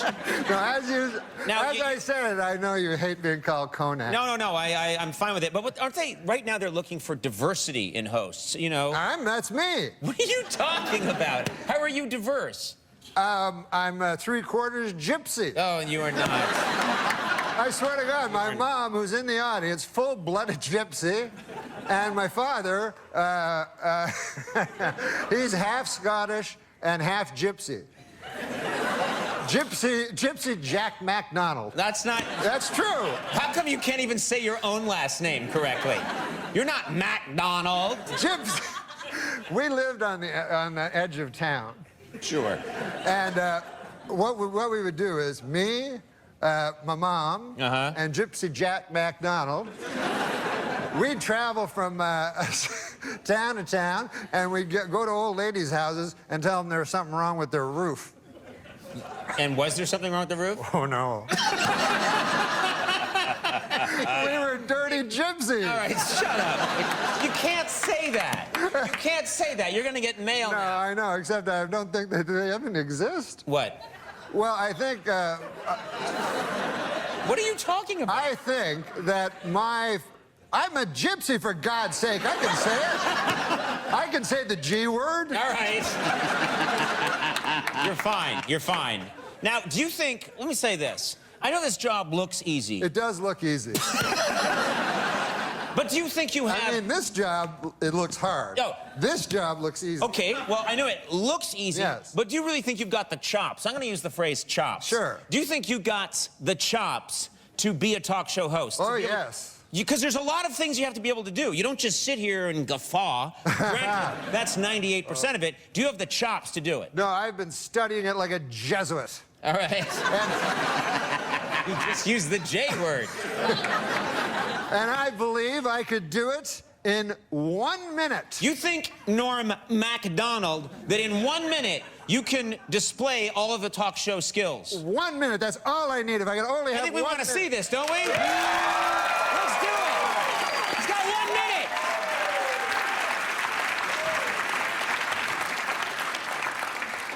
Oh, and then I say this? Yeah. Okay. All right, here we go. And now, here's Norm MacDonald.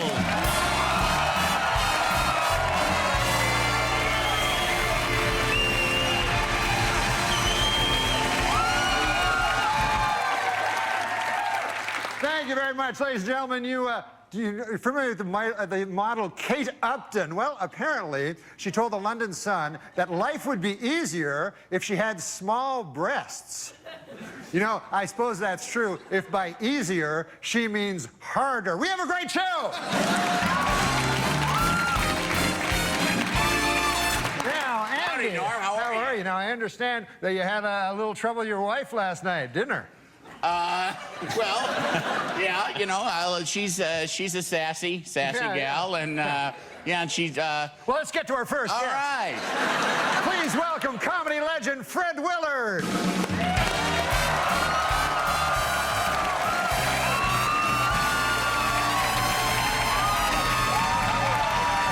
Hey, thanks for having me on. I love your show. You're really doing a great job. I love it, man. I understand, Fred, you brought a clip. I did. Let's see, let's take a look. Sure. Yeah, that was...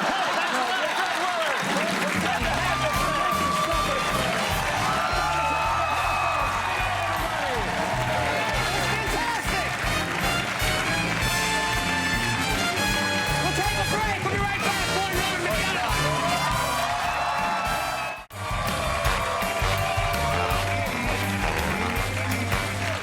We're back with Norm MacDonald. I thought you did an amazing job back there. Oh, it's easier than it looks. No, but listen, guys, do you want me to be the host or not? Here you go. Yeah, that'll get the word out to people have CBS. spoken. Yeah. Now listen. Thank you. So much to ask you. First of all, I know you're a big sports fanatic. Oh, I but love sports. You're also a guy that keeps up on the news, and there's big news out there in the sporting world. The big news is Oscar Pistorius. Yeah, huge news. And I don't like him. Don't care for him. Never did. Really? You don't like Oscar Pistorius even before he? What are you doing? I have something in my tooth. Okay. Okay. Yeah. I didn't like him. You're saying, I mean, a lot of people don't like him now that he murdered somebody, but yeah. but before that, allegedly. But also really. Yeah. But yeah, I don't have problems with the murder. Right. But what I never liked him racing with them things that looked like something Wile E. Coyote would order. And what? Well, You had a problem with him racing with his blades. His blades. He was the blade runner. Yes, he Those was. Teflon blades. I did have a big problem with it because, I'll put it this way. Let's imagine you're a runner. you know, with legs. Yeah.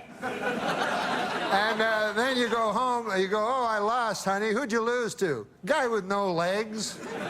Wait, you're saying that you didn't like that Oscar Pistorius raced against people with legs? No, I don't. I feel that one of the basic requirements of being a sprinter is having legs.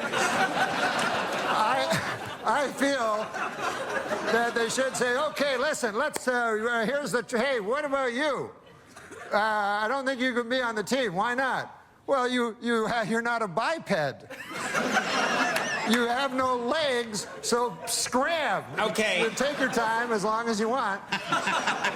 But get the hell out of here. No one's going with you on this. Nobody is with you on this at all. Except the feller at home that's like, that son of a bitch I lost my race to that got no legs. Are you saying he had an unfair advantage because he had these? Well, of course. He had rocket ships. They're not rocket ships. Okay. Andy, help me out here. No, it's still him running. Yeah. Oh, yes. Well, guys, I agree with you then. Oscar Pistorius is a scholar and a gentleman. All right. He's a murderer. Alleged murderer. And that's the part you like. Yeah, you said I'm okay with that part. No, I'll tell you something, though, you know, Conan. Yeah? We talk about, like, people with promise. Yeah. And Oscar Pistorius was a man, and he was a great man. But I'm put in mind of the people that that have promise that are unfulfilled. Mm-hmm. Like when I was young, there was a fella went by the name of Jacques de Gautier. And he was from Témiscamingue, Quebec. And Jacques de Gautier, he was a fella that really thought. And he was smart, you know. He was our hope, I guess. And he was, while I was scrabbling to get out of high school, Jacques Zagatineau had already... I think he just changed his last name.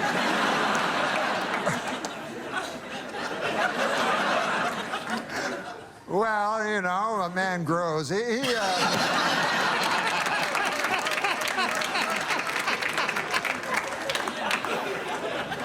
But this is the point. Yeah. Jacques de Gatineau, he went to McGill University and he got 3 degrees, by golly. And he went over across the pond to the fellers with Cambridge and he even stood up to them. Mm-hmm. And we thought, boy, he's going to be the next. We had Jean Marchand, Gérald Tertier, Pierre Trudeau, the 3 wise men of Quebec. By God, Jacques de Gatineau was going to be the next. You give me the next gun. Yeah, but he vanished. And I met him, I started to do stand-up and travel from here to there and to here again. And one time I was in Niagara Falls, and gosh, I went over to the SeaWorld there. You know how they have the SeaWorld? You know, with the different fish. You know. I didn't know that, but okay. Yeah. Yes. Beluga. The SeaWorld. I've been there many a time. Okay, so I was checking out the beluga whales and stuff, and I look over, and who do you think I see? I hope it's that guy. No, it was just an attendant, but he showed me to the place I wanted to see, which is where they feed the little baby dolphins, because I love dolphins, you know. And who do I see there but Jacques de Gatineau? And here he is, he's feeding the baby dolphins. And I go up to him and I go, Jacques de Gatineau, I feel shame for you. You were our hope. You were to go to Canada, Canada's nation's capital of Ottawa. And you were to be a great man, Jacques de Gatineau. And we were all, you know, we pinned all of Témiscamingue, Quebec, pinned our hopes on you. Now, that's a hell of a burden for a man to have a town's hope pinned on them, isn't it, Conan? It is a big burden. So he was feeding these baby dolphins, you know, and I said, I'm ashamed of you, Jacques de Gatineau. You could have done so many great things. And he said, well, I think I'm serving a youthful porpoise. Now, I believe that...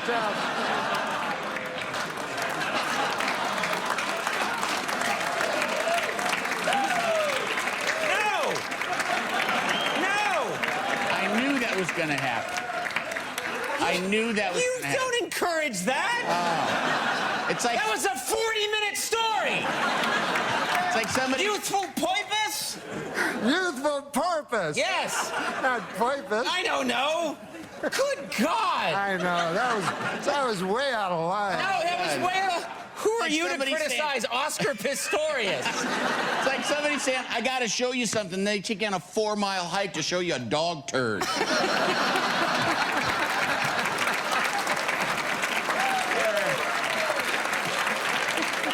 Look at it. Okay. Well, there's your reel for CBS. We're getting this right to Les Moonves. Yeah. I gotta have him. You want to see that every night, Les? This guy's got the goods. More Quebecois humor. I love you. I really do. You know that, right? I know it, man. You're a great man. I've never said this, but you've done so many benefits for me for the gypsies. And I gotta get the word out about werewolves. Yeah. Yeah. You're done now, right? I'm finished. Yeah. Ladies and gentlemen, there's only one like him. We're pretty sure about that. Norm MacDonald. When we come back, Mackenzie Davis from Halt and Catch Fire.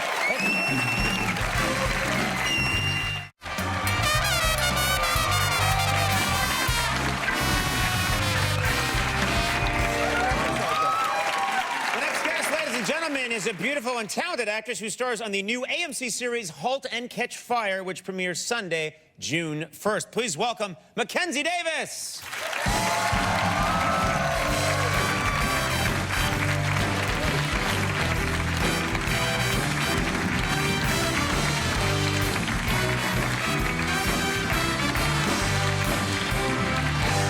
Wow, you're beautiful, but you're also extraordinarily tall. I am. I just learned I'm not good at walking in heels over Oh, the you don't? course of- Because I went back to see you in the dressing room, sort of try to surprise you, and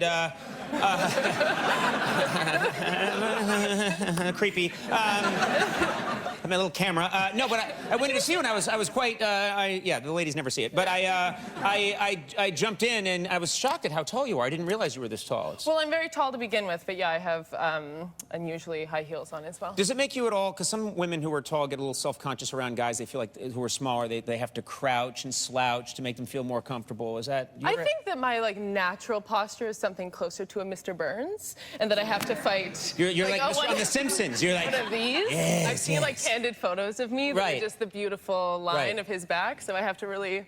But tell me you don't do that with your fingers and go, Simpson, do. eh? You know. No, I don't laugh or tent them like that. Right. But my hands are always in something like this of a position. That's so. very attractive. Yeah. You did. You did. Raptor. Yeah. You did. This fella wrote many of them Simpsons. I know. I'm. Yeah. Sort of in love. Oh. What? What's that? Well, no, I just my prerequisite for any relationship is that the person that I date has to love The Simpsons as much as I do. I just don't think I could ever really love someone if they didn't truly love The Simpsons. Yes, and you're aware that I wrote there for a while.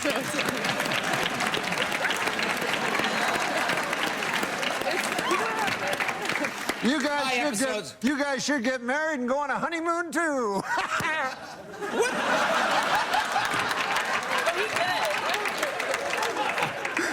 I don't even know anymore. That's a hologram, Norm MacDonald. I'm just saying, get the tin cans in the back of that Buick and off you go.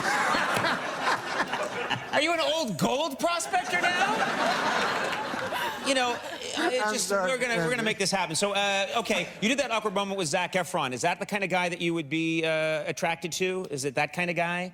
Zach's too pretty to exist. Yes, in the real that's what I world. think. Yeah. Yes. I feel yes. like even I like a guy with physical flaws. I like a bit of an woman. ugly man, you know, somebody who doesn't. You don't like an ugly guy. Well, I like somebody with character. Oh, I don't know how to phrase this. Yeah. This is flaws. Some flaws. Yeah. Zach is like a beautiful marble statue where you look at him and just get lost. I feel like we couldn't connect if we were to really go down that road, which is never an option. But yeah. But guys like us, just like normal slobs. Yeah, bring him on. I'm told that you like to make unusual craft projects, and I heard about this, and I thought I've got to ask you about it because you know, and you shouldn't judge a book by its cover, but it seems so unusual. I see you; you're such a beautiful woman, and then I heard about this craft project that seemed a little unusual. Yeah, here's a way to alienate people. That's what I do. Yeah. You should have opened with that. Yeah. I was living in Texas for a little while, and I started collecting owl pellets. And for anyone who doesn't know, when an owl eats a field mouse or a rodent, it eats it, digests all of the edible parts, and then regurgitates a pellet, which is like all the bones, all the undigestible matter. And I collect those and harvest the bones, and then make magical creatures out of them. Well, that's fine with me about that owl. I don't give a hoot.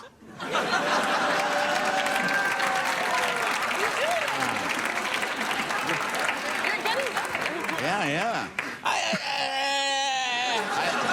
I don't think you should I think be you should on a host, talk show. Yeah. You should be writing liquor store greeting cards. Well,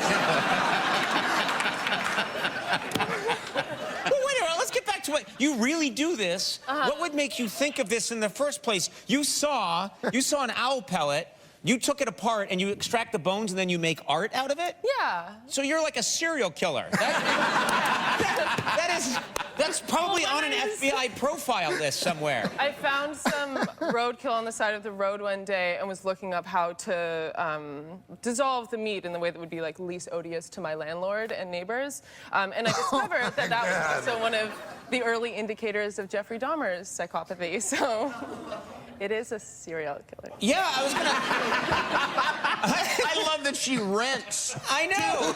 You're doing this in a rental. Yeah. Here's number one rule for being a serial killer: don't rent. You gotta own the basement. You gotta own the crawl space. You gotta work your way up up to that. Okay. Hey, let me ask you this. Did you ever toss a prostitute off a bridge? What's the price on?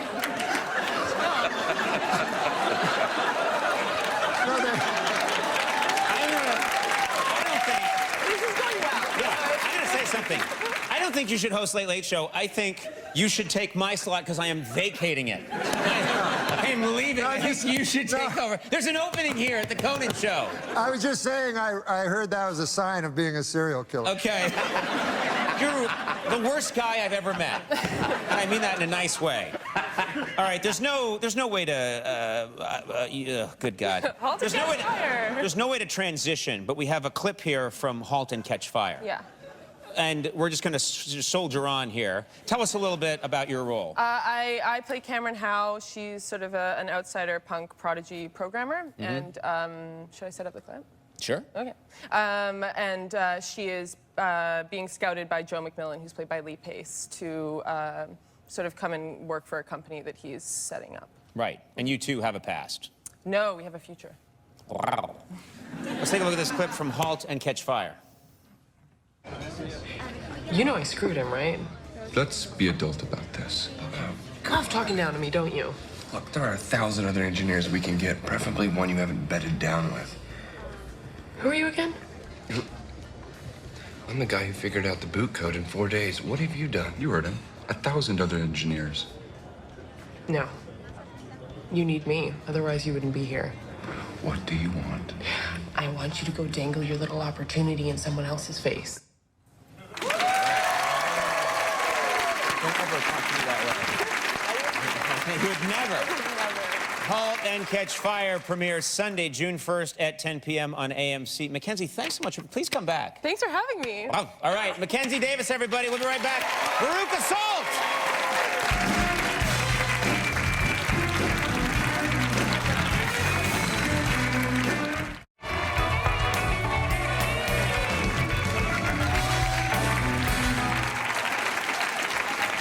Ladies and gentlemen, tonight my next guests are performing together for the first time in 18 years. And on June 22nd, they'll kick off a summer tour in Portland, Oregon. To see an exclusive performance of their new song, The Museum of Broken Relationships, head over to teamcoco.com/music, where you can also find a link to a free download. Ladies and gentlemen, please welcome Veruca Salt!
Armstrong, ladies and gentlemen. Sorry to hit your head. That is our show. Stay tuned for the Pete Holmes Show. Good night, everybody.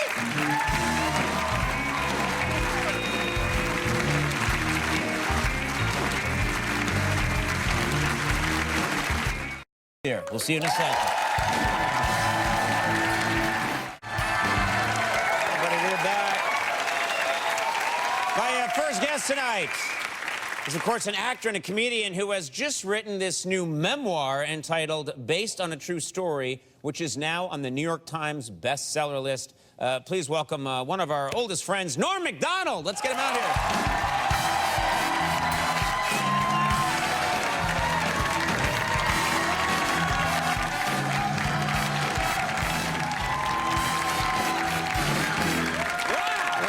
Something else, huh? What a crowd, what a crowd, what a crowd. You guys are great, I'll tell you that. I've been on a lot of shows, but there's no better crowd than you right here, I'll tell you that right now.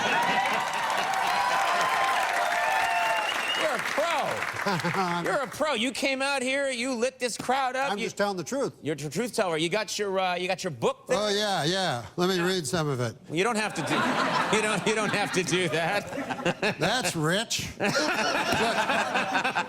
I'll tell you something. Yeah, what's up, pal? This is not a memoir. It says my memoir on it. Oh, yeah, well, I thought this was a memoir. I thought this was...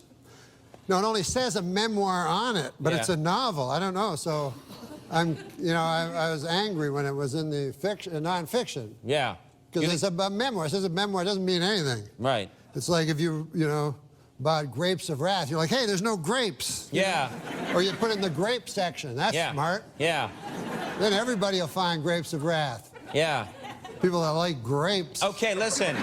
Norm, settle down. Have I made my point? You made your point. If this was a memoir, if this were a memoir, I would put juicy things from my own life.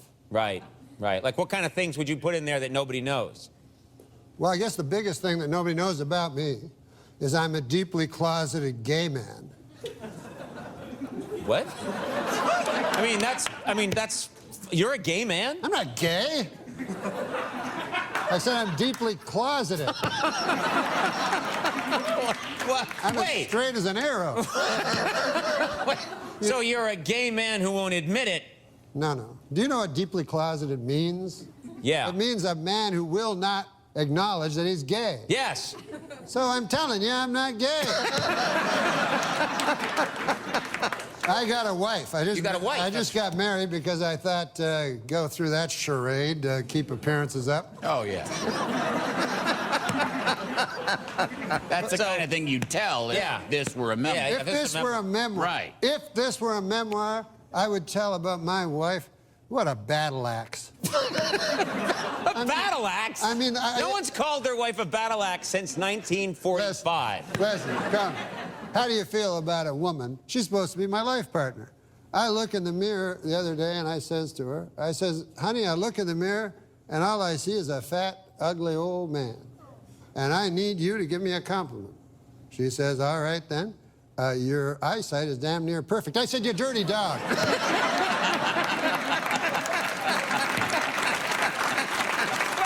You called her a dirty dog? A dirty dog. A dirty dog. We have fights constantly. Oh, you do you? Oh, and sometimes it bleeds over. Like we were driving in a car. We went past a bunch of animals. There was a pig, a cow. And I admit this is a little cruel. You were kind of mad at her at the time. I was mad at her. So I said, hey, you see that pig, that cow, horse? That remind you of any of your relatives? She says, yeah, my in-laws. I said, you dirty dog. Oh, wow. Wow. Dirty dog again. Wow. I tell you, until I met my wife, I always felt incomplete. Now I'm finished. But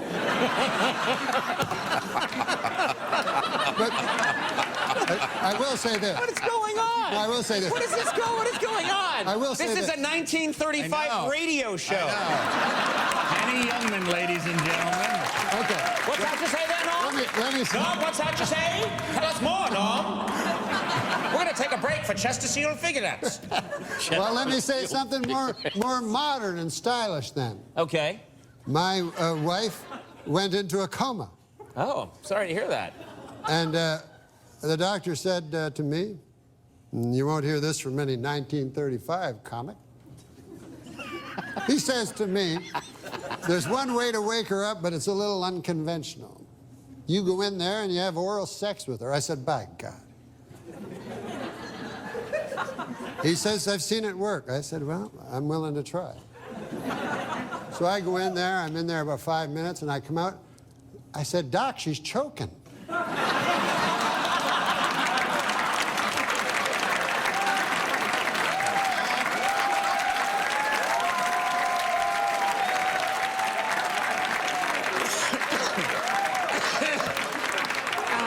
But that's modern medicine for you. That's modern medicine. We're going to take a break. I'm going to find out what's happening here. That's modern. We're going to take a little break here. Here's a message from the good people at Bosco Chocolate Syrup. We'll be back. More Norm MacDonald after this, see? We're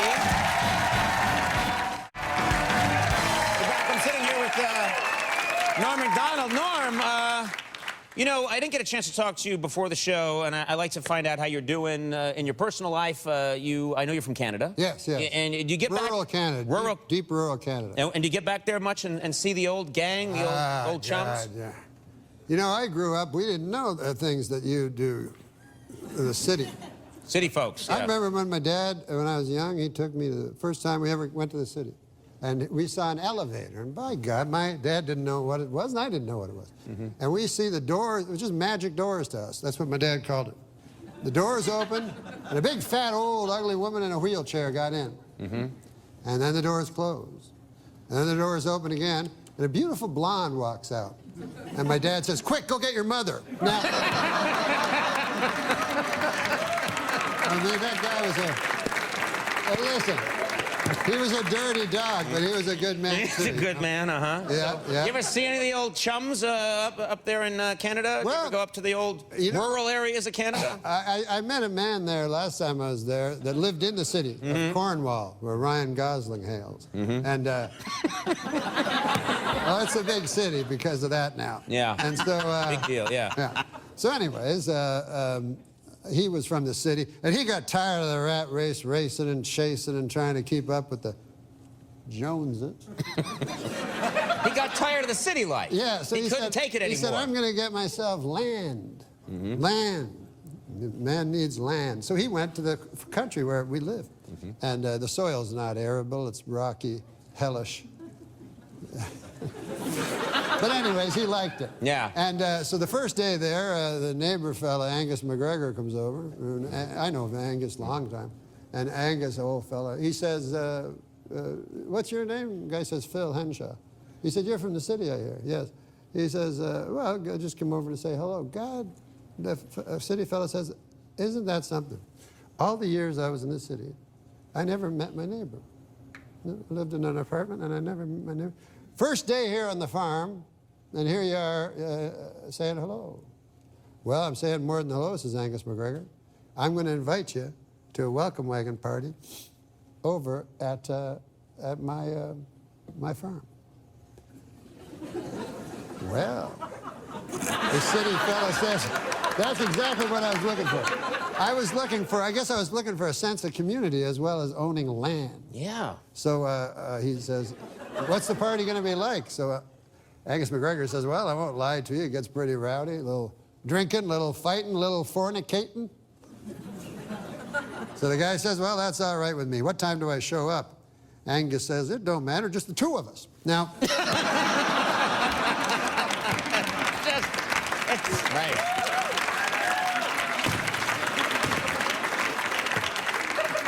Now, you almost broke a Pulitzer Prize nominated book. Yes, one nominated for a Pulitzer Prize. Is this true that you met?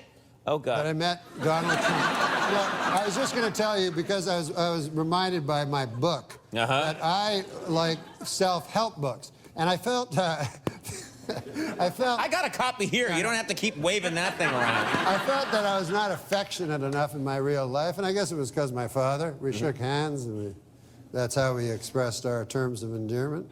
That's the way it was on the North 40.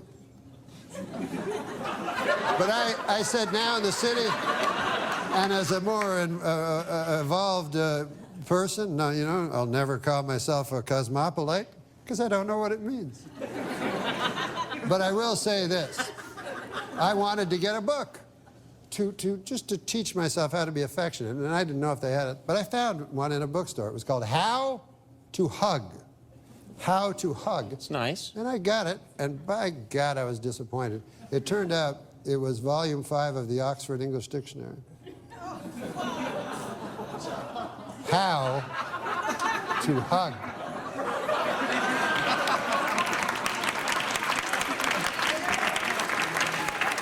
But this book,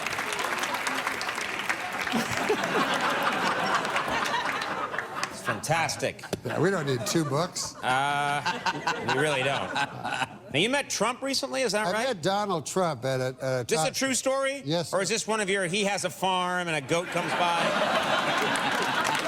Because I'm not putting up with that shit. This?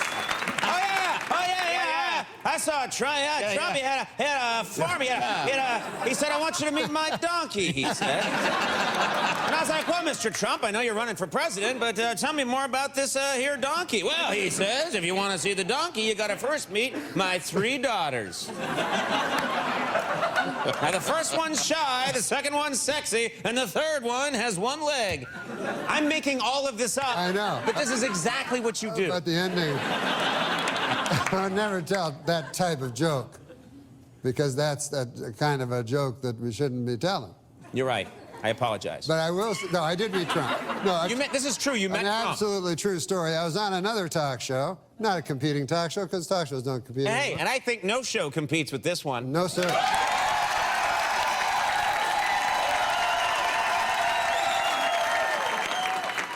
You say that with irony, but I say that with truth. I agree with you. You've been on the air 23 years. Yeah. My God, Mr. Carson.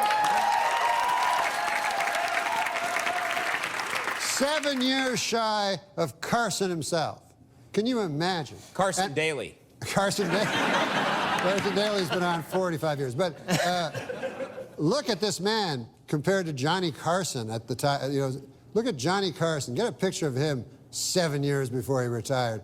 Long white hair, white beard. He didn't have a white beard. Johnny always looked fantastic. Well, have I ever done my Johnny Carson impression for you? No, you haven't. And I'm sure this young audience would love to see it.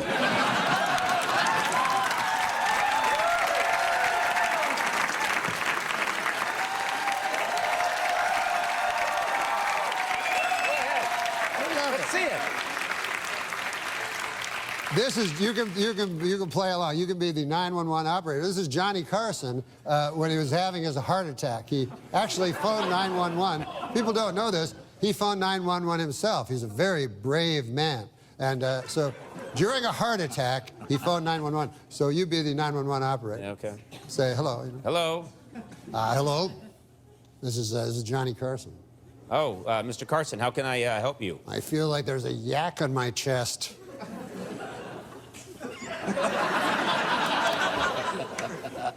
Well, sir, I'm going to hang up on you now.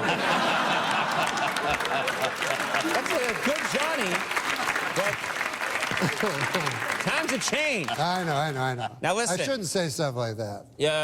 Mr. Trump, you met Trump? I did meet Trump. I guess I feel as a closeted gay man living in a deeply, like a sham of a marriage, I have the right to say more, but I guess I don't. Mr. Trump, this is a true story. Yes, we were on a talk show, not as good as your talk show. He was on first. I was on second. There was only 3 minutes between. He stepped out. Secret Service was everywhere. He knows me. I've met him. And I said, Mr. Trump, can I get a picture? He goes, you're funny. I love you. I'll take a picture with you in a minute. And then he turned around and he walked down with the Secret Service guy and got in an elevator. And, I love that. Yeah, it was like a Buster Keaton film or something. Like, it was just so funny to me. All right, well, we are completely out of time. What Jeff, about He wants to show his Sully movie. All right, we're going to do it. I don't care. It's Norm and we're going to do it. We can cut other stuff. No, we're not cutting anything. I mean, we can't afford that. Cut my stuff. No. Now, this is important to you. Yes, it's very important. The film Sully came out. It was a great movie, a fantastic with Tom Hanks, movie. I people loved love it. Oh, my God. So I'm so happy because I have a companion piece. to that movie because the whole story was not told. You know, Clint Eastwood did a fine job. I did a fine job. Who knows who did a better job? It doesn't matter. But you have a competing Sully movie. Not a companion. So when it finally comes on Netflix, it will say, you know, the Sully Sullenberger movie. You watch the Sully, you watch that, and then it'll say, if you like that movie, Conan. Yeah. Conan. Just Conan. I know. Sorry. I'm sorry. I know you hate that. No. If you like that movie, Conan, you will love Sully Sullenberger, airport pilot, which I did. So you do your version, and you shot this. Yes. And it's just right. You play Sully Sullenberger in your movie. I play Sully Sullenberger. Tom Hanks plays him in the other movie. Who's to say who's better? It's an age-old debate. The point is this: you watch them together, you get the whole story. Because I watched Sully. It's him landing on the Hudson, and then what happened after. And what does yours cover? Mine covers what he does before. It's called Sully Sullenberger, airport pilot. This is before he lands on the Hudson, Before he lands like on the a year or two before? Yeah. It's a prequel. Yeah. All right, let's take a look at Sully Sullenberger. I play Sully. Yeah.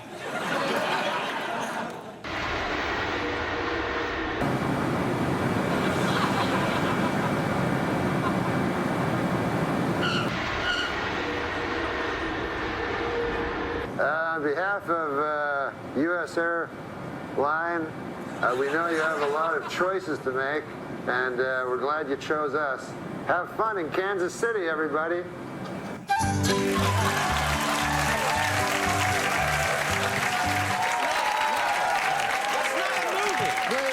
That's not a movie. I didn't choose that clip. There's a better clip that I What do you gave mean there's a better clip? Yeah. There's a better clip than that? I hope there's a better clip. The story is a love story. That's what I was trying to get. What? Nobody knows about Mrs. Sullenberger, old Ruth Sullenberger. Oh, and this clip shows their real love for each other? Yeah, it's love. Okay, here we go. Sully, why didn't you give me a seat? Why do I have to stand here for the whole flight? I told you it's cheaper. But save it up for the thing. Now listen, you know why you're standing up here. I'm just kidding you. I love you. That's why. Hey, you wanna land this? Yeah. Pretty well lands itself.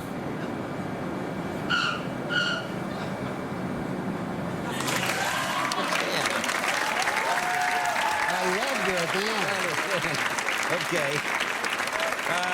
Oh, that girl will be so happy. Yeah.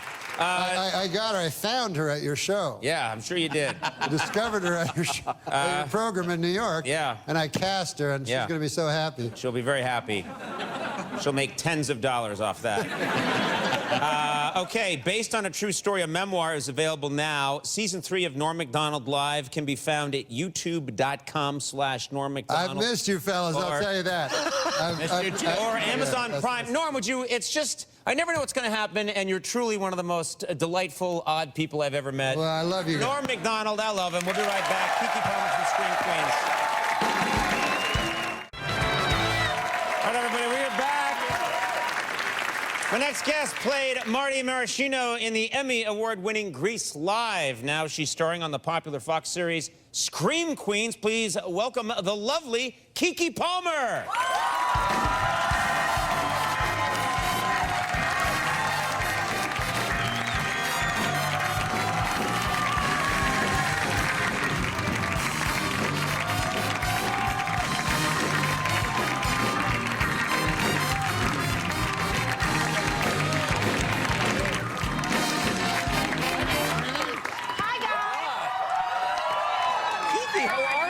First of all, I'm so glad to be here with you. It's been some time. I know it's been some time, Since the Keel and the Beat days. I know, but it's been so nice to have you on, and I'm loving that you're rocking the red hair. I tried to get a little bit of your swag. Yeah. Mine is, of course, not a human color. Yeah. But I'm trying to get on that red hair swag. Yeah. Well, is red hair? I mean, do you feel different as a redhead? Yes, I feel very bold. You know. You do. I do. I feel like red is such a very kind of jarring kind of color. So to imagine it on my head, it's like, what's up? It's your girl Keeks. Yeah.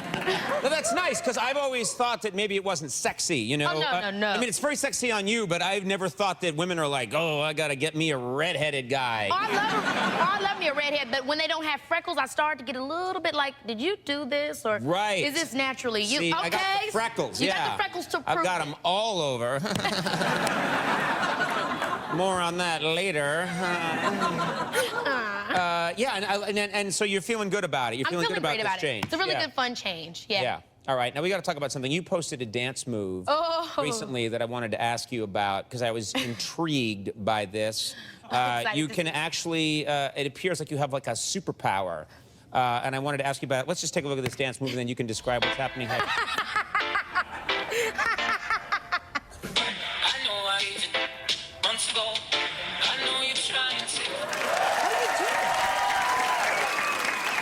How do you do that? I'm telling you, it's just about...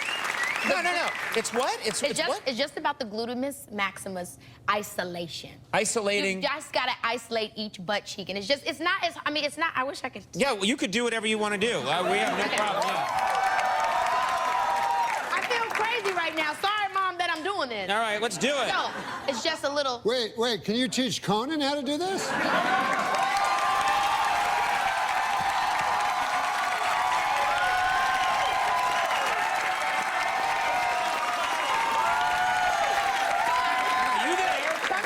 You there, and I'm...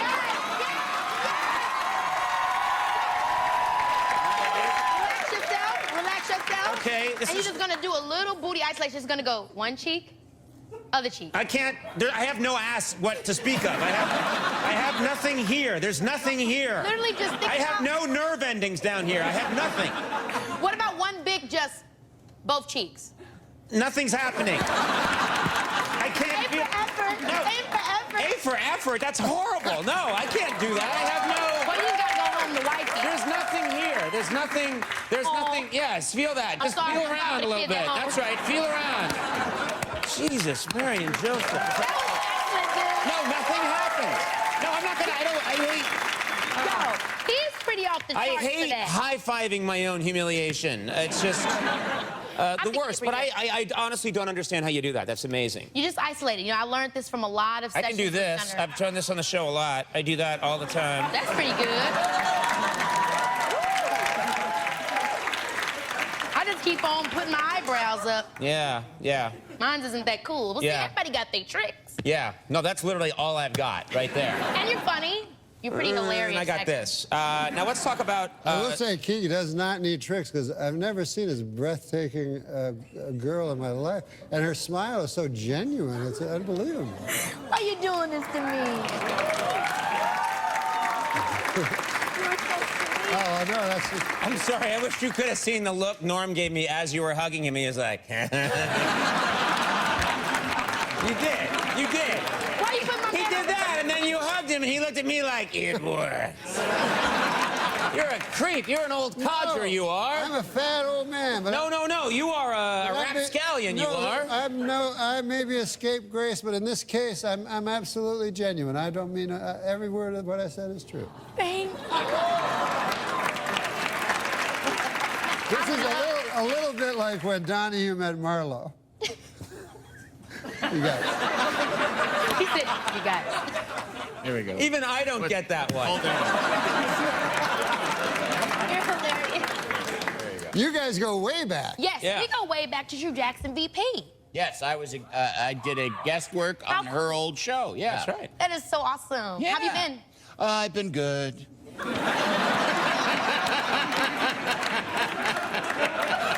You look good. I love your tie. Thanks. Thank you very much. Yeah. And Norm, how you doing? How have you been? Listen, man, I'm just a fat old man trying to get through life.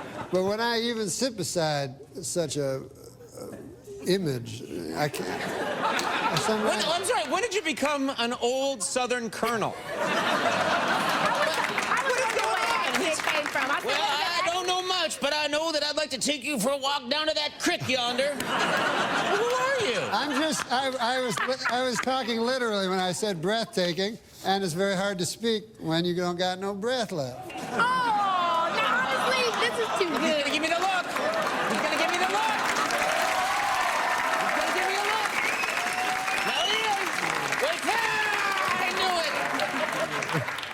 right, you got to come back when this masher isn't here. I've got to come back with all you guys. Yeah. I like this lineup. We got to take this on the road. I was thinking the same thing. You guys want to go on the road together and take this act around town? I don't think I could survive it. I mean, right now, if you were to take my post, you'd have to subtract 8.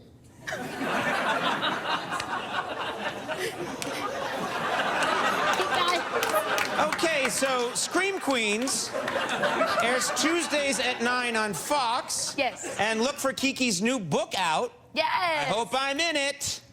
We can work it out. It's coming out in January. Yes. You got to get me in there fast. January 2017. Look for the Conan is Hot chapter. Kiki Palmer, thank you so much.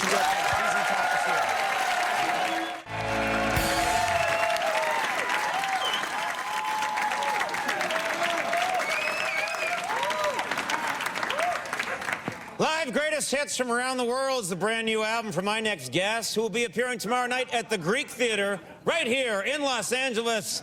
Let's give it up for ZZ Top!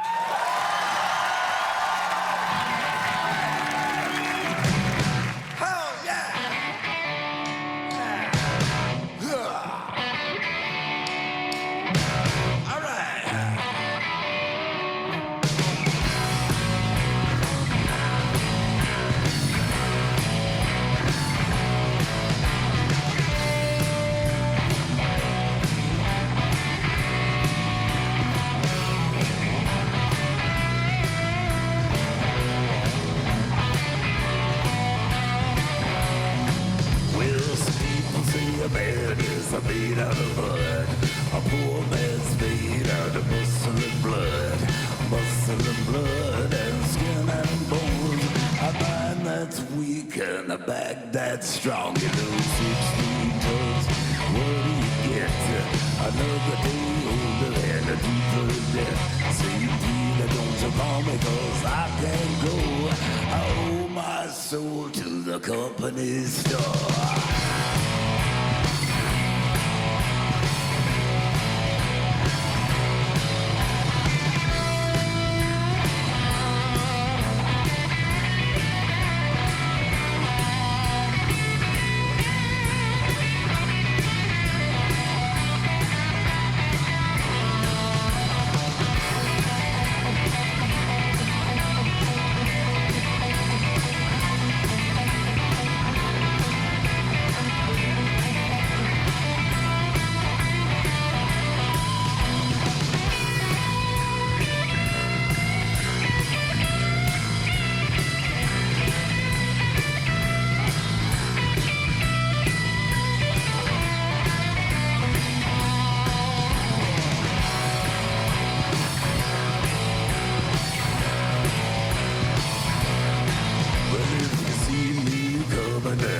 Step aside.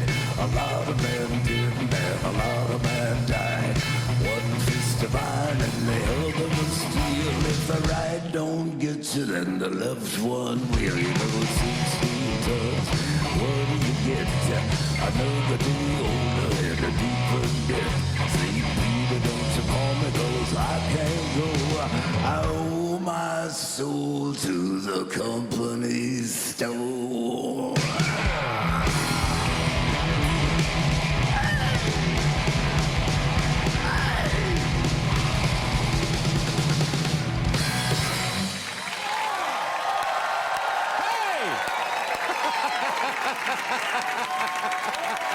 Hey, thank you. Hey, that's an honor. Sir, great to see you again. I love a dog running out. Hi there. How are you? Hi. ZZ Top, ladies and gentlemen. That's our show. Good night, everybody.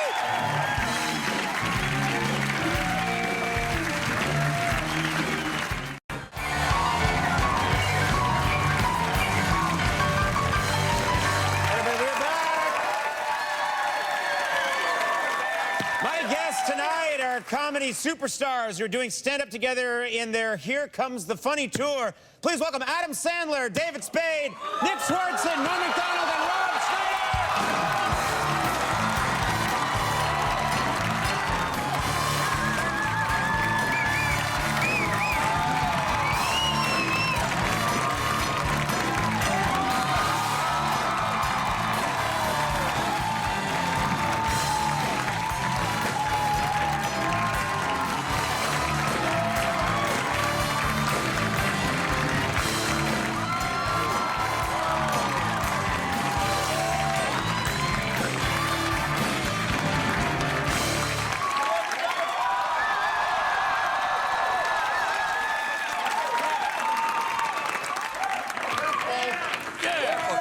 is so crazy. It's very strange.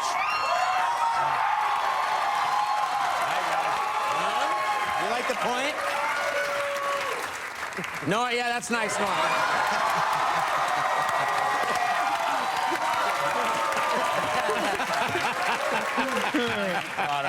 The Norm and Friends tour. Yeah, this is interesting. This is the most comedians I've ever had on at one time. Yeah. Not sure how this is going to work, but we're going to get through it. We're going to get through it, see? Yeah, sure. Now, first of all, Adam, I got to talk to you. You've been working with all these guys. You've been working with Norm probably... You've been working for him with him for a long time. Yeah, right? we all have been. We all know each other as long, forever. Me and Spade and Schneider used to live right across the street from each other since we're like 20 years old or something. Right. There you go. And Swartzen we don't know that well, but we got. But Normie. No, I think we just bring it up was when me and Norm, when we did Billy Madison, I said I would tell. Yeah. Oh yeah. So that's like the first time you guys worked together in a movie, right? Yeah. Movie. I mean, it was the first. That was our first movie. Hey, we're right here, guys. We're right here. Yeah. Yeah. So Norm and I did the movie, and Norm is. We didn't know each other's acting style.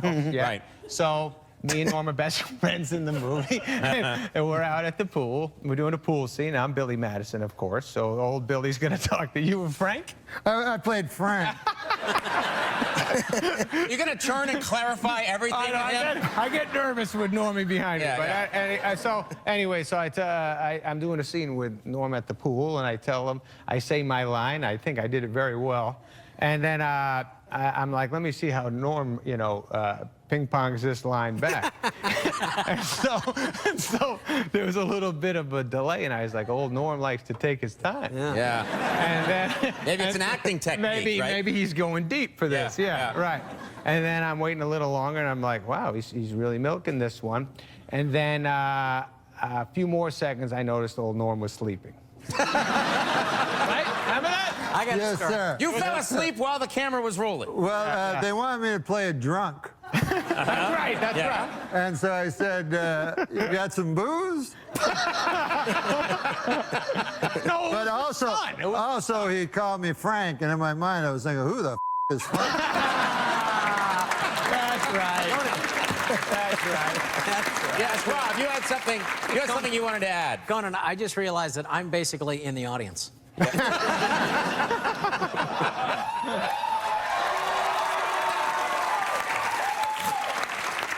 Now, David, let me ask you something. I understand that on this Here Comes the Funny tour, there's a group chat that you guys have engaged in. How's that going? Well, obviously we all just make fun of each other, and Rob got a good one in on Adam, because Adam is not off limits. He really pretends to be one of the guys. And he says, hey, I'm fair game. But Rob goes, hey, Adam, when you do the show, you should tape it, and then you see where the jokes don't work, and then take those jokes out of your act and put better ones in. He goes, that's what I do! By the way, I just want to say about the private jet, sometimes Adam's nice enough to actually let us go up front where he sits. Which is that's nice. Thank you for that. Hey. So now, Norm, it's an amazing lineup. How excited have the crowds been? Have they been excited? They've been incredible. Every city we go to, this is what I see my duty. Why do you talk like an old Civil War general?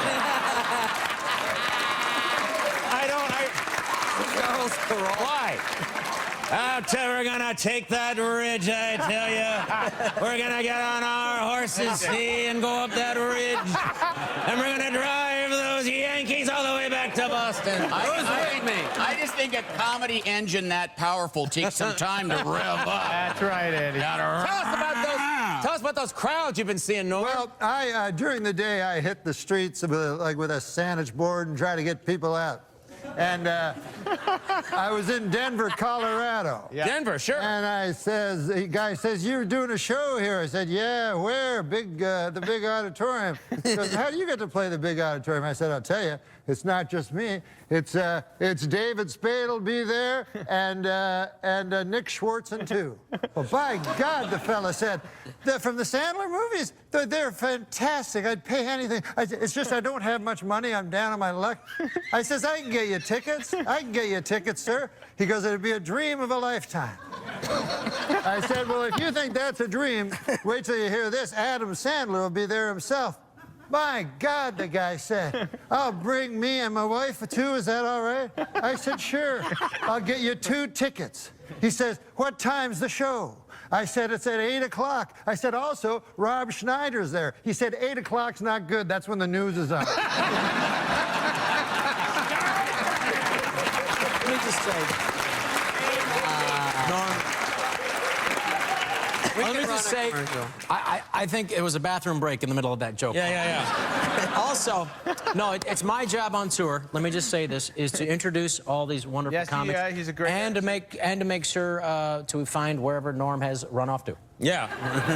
Now, Norm, you have a theory, apparently, that it's very famous for difficult people to bomb on It's stage. very famous for difficult people to bomb. What are you, on acid? Sorry, I'm channeling your old Bob Dole character. You've said it's very difficult for famous people to bomb. That's what I meant to say. You're actually more articulate when you're not reading off a blue card. I lost the will to live a long But you know what I just realized? You should be sitting in the background of every show on television, just spouting shit the whole time. David Spade and I have had a hell of a time. Well, he's been a good man to me, I'll tell you that. When we get home at night, we all get to this hotel, and then when we walk up, me and Norm are on the same floor, and then separate from Adam, and then we go up, and then Norm goes, hey, want to cruise in for a while? But I'm sort of the biggest puss in the tour. I always go to bed early. I go, nah, I'm going to crash and probably take a bath, just crash. He goes, you can take one here and we get some food. I'm like, no thanks, Cosby. I'm just going to sit. And he goes, nah, come on in. He goes, we'll order food, we'll have some fun, we'll talk, play games. I go, I wish a chick would ever do this in my life. So I go, I'm just going to cruise. He goes, all right. And then the next day he goes, he's with everyone. He goes, last night, Spade, I ordered all this food for him, and he blows me off. I go, I told you I didn't want to eat food. He goes, oh, okay, this guy thinks I'm made of money. I'm not getting paid shit on this. Yeah, we all have a Norm impression. My favorite is that we were in Colorado at the same time. Yeah. Hey, you got legal marijuana here. Yeah, it's not like California where you need like a marijuana license. You know, you gotta have a reason for medical marijuana, like Tuesdays make me sad. What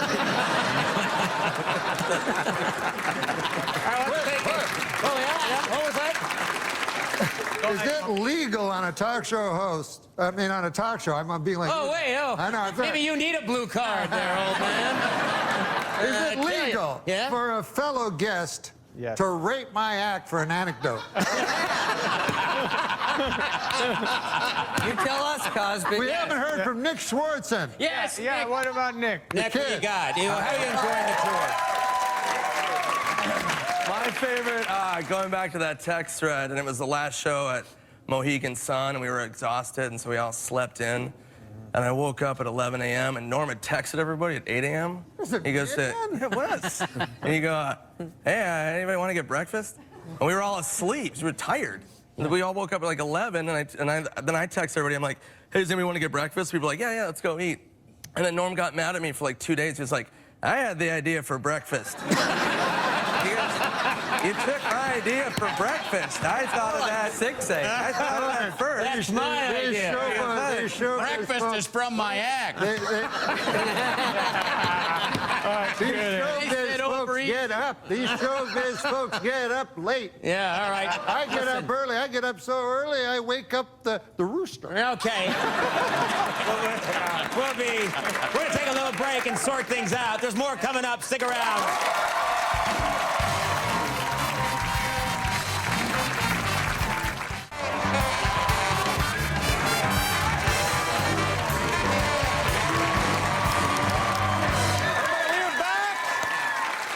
It's the Here Comes the Funny tour, right? Which starts December 2nd. Yes, we are on tour doing stand-up together.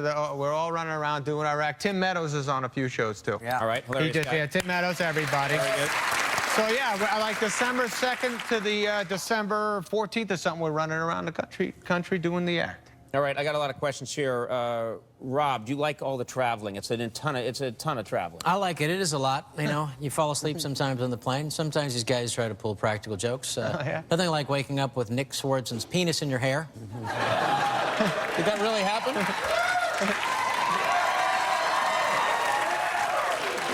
Yeah. How long were you there with the penis on his hair before he woke up? About 4 hours. You know, it's funny, too, because notice who's wearing a hat. Exactly.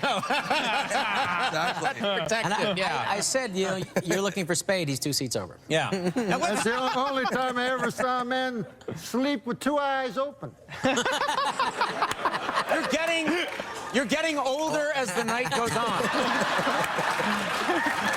You're a really old blues musician now. Now, Adam, listen, I tell you this, Coach. Oh, God. Here it comes. What's that, old man? Everybody talking about Trump and all this. I say make love, not war. He's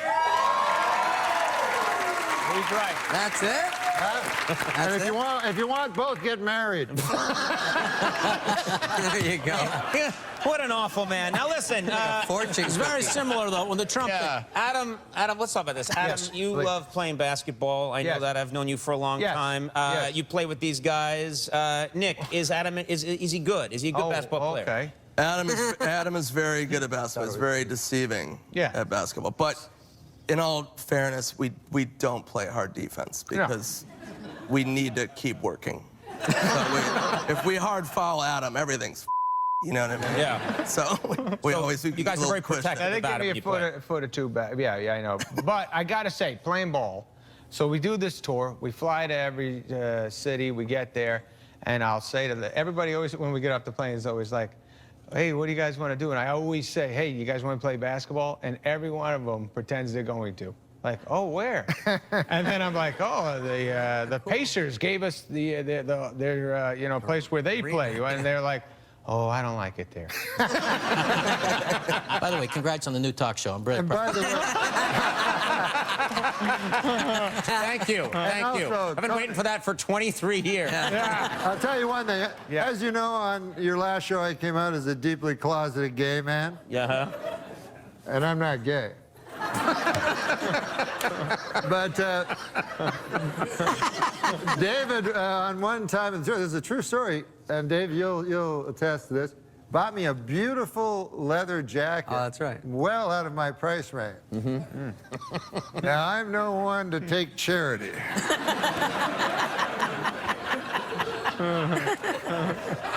You're doing like a Mark Twain one-man show. All alone in the back.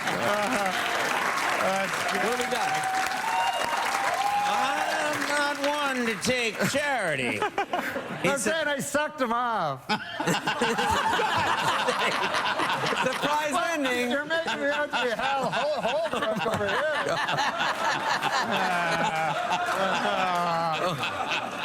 Save some of that None gold of this will for the... air. None of this is going to be on the air. You're going to have to buy this on a cassette that'll be wrapped in brown paper. Lord. Now, In all seriousness, I knew everybody. Nick least of all. But I've made great friends with Nick, and Adam is the most kind and generous man there is in Hollywood. You are too, Normie. And they've all been very kind to me, and I thank them. Well, Norm, you're awesome. We all Love you, you. Norm. We all love you. Norm. And I just want to say, sometimes This is the part of the night, or it usually happens about this time, when the medication goes off. And it's just Can I say something? Sure. Yeah. Do you remember how exciting it was? Swarty, you weren't there. I'm sorry, but you can jump in anyways. But when Conan got the show. Oh, yeah. How great that was when we were all young boys at Saturday Night Live. We were all young Saturday Night Live guys And together, you were the man, and there was like a big deal, and they gave it to Coney. Everybody went for that.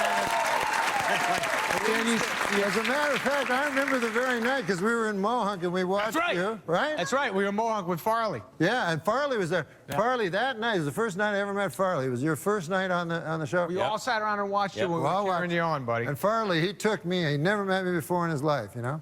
And he took me back he said, I got to tell you a secret about SNL. Oh, yeah. Took me all the way to the back and then Like the woods. This is the woods. No, within the okay. The hotel, right? In the hotel, and he secreted me into this room, and he locked it, and he made sure it wasn't bugged and everything. He said, I got a secret to tell you. I was very, honored to have this. And then his secret was, he said, this doesn't go past these walls. Pat is a woman!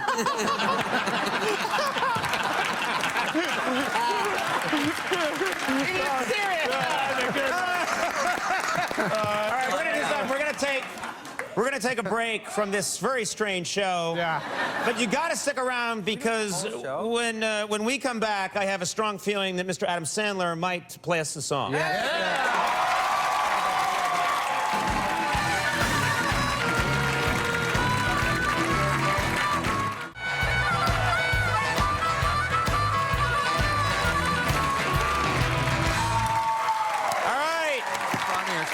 Ladies and gentlemen, here to sing us a tune is... Can I just say one thing, Norm? Yes, sir. Before I sing the tune? Yeah. Norm MacDonald's mom is here. Should we say hi to her? Yeah, She's where is she? way in the back there. Oh! There she is! Hey, Norm got her last row. Yeah, that's right. All right. And I just want to point out, she's been at every taping of my show for 23 years. She always sits right in the back, so you can get out of here. We get her the best seat. Beat the traffic. That's right. You're gonna sing us a little tune. I'll sing a song. Who wants everybody.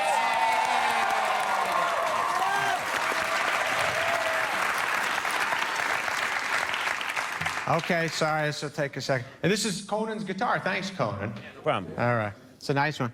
Okay, it's kind of a, I don't know, it gets heavy. I hope you can handle it. Okay.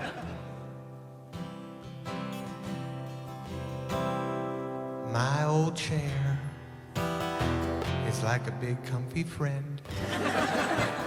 It's soft and it's fuzzy with a brownish orangey blend. But the padding is gone and I'm sorry to say I think it's time for me to throw my chair away. Oh no.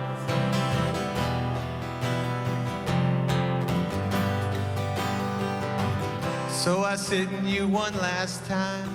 I promise not to cry. Pull on your handle, then recline and say goodbye. So I put you out on the curb, and I wish you good luck. Then I see a guy with a mullet drive by and put you in the back of his truck. And I hope that he'll be good to you, do the things that I couldn't do, and I hope he gives you more than me. I hope that he's good company. But when I climb into my bed and I turn out the light, I'll be wondering who's farting in your cushion tonight.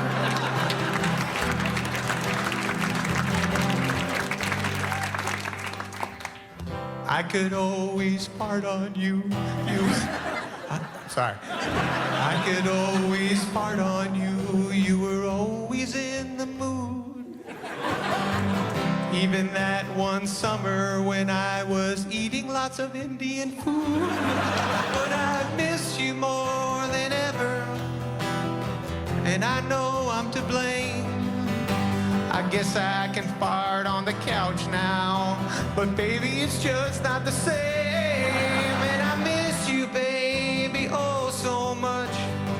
Your giant buttons and your velvet touch. And I miss you more than anything, the ball pokey of your broken spring. If loving a chair is wrong, I don't want to be right. So I'm wondering who's farting in your cushion tonight.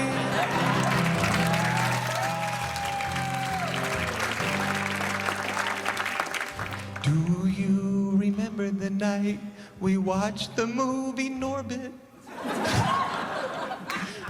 And every time I broke wind, you were happy to absorb it. And after I go jogging, my sweaty ass would get your seat wet.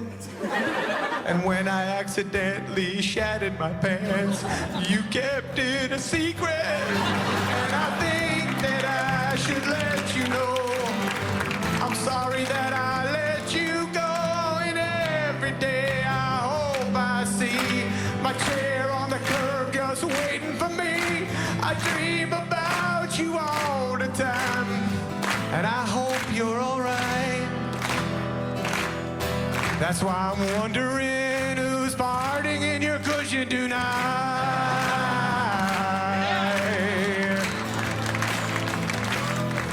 'Cause I wish it was me who was farting in your cushion. Don't I?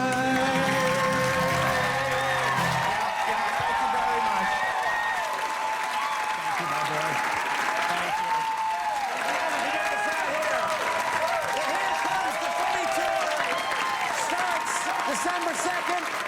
These guys will all be in Los Angeles December 6th at the Microsoft Theater. Adam Sandler, David Spade, Nick Swartzen, Norm MacDonald, Rob Schneider, Norm MacDonald's mom! Well, there she is right there.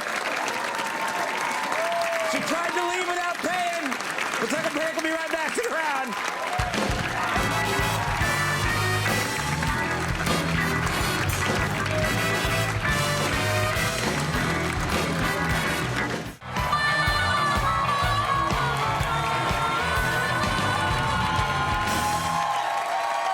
Cool. Ladies and gentlemen, my next guests are fronted by Daveed Diggs, the Tony and Grammy award-winning actor from the smash Broadway hit Hamilton. They're here tonight with a song from their album Splendor and Misery. Please welcome Clipping.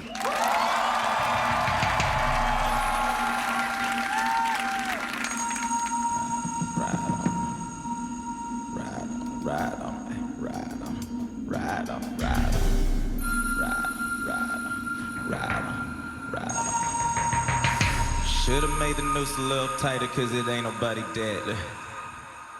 We who are about to bang them drums, beating on a dead body, riding shotgun, talking that talk trick, bite your tongue. See that ship over your city, better run, run. This war is like a board game. Where we come from, already bored, claiming you're a gang. Pum, go to gun, boy, on some other trip. Check your solar system trick, don't let another sucker catch you sleeping at the wrong sun. Son of haters, send him in a orbit. Higher than these other suckers claiming is they purpose. Turn and ask your partner why he started acting nervous. Rat, keep talking, that's lip service. Rats decided it was time to hit the surface. Cats sleeping on him, write him off like cursive. Drown yourself a hater, his experience immersive. Now that he can feel it, call the doctors and the nurses. Oh, what you gonna do about it? Ain't nothing new about it. Should've made the noose a little tighter, cause it ain't nobody dead, just some goddamn riders. Air 'em out, air 'em out, air 'em out, air 'em out. Nope. Should've made the noose a little tighter, cause it ain't nobody dead, just some goddamn riders. Try to play and kill us off like silk. Old Frelk ass gotta pay for the milk. Lies high off these lows when they step up in the party. Would've got up in they O's like they was Samoan County. So it's whips and chains. That's their game like it wasn't both. Back when a Mac would slang with his partners, try to make himself a name in the traps. All the way from Banjagara to the Kefa Hoochie track. Snatch a hoochie with a smile, tap her front of back. Somebody try to stop you, tell that decker back, back, back, back, back, back. Stack racks, invisible. 5 deep strap hanging out a black dirigible. Player, this is critical. Masses, massive, mass murderer, mastiff. Barking at the moon that done been walked on. Hit the kill switch and you still moving backwards when they choke you with that real trick. What you gonna do about it? Ain't nothing new about it. Should've made the noose a little tighter, cause it ain't nobody dead, just some goddamn riders. Air 'em out, let 'em breathe. Air 'em out, got to fight. Air 'em out, wanna see. Air 'em out, nope. Should've made the noose a little tighter, cause it ain't nobody dead, just some goddamn riders.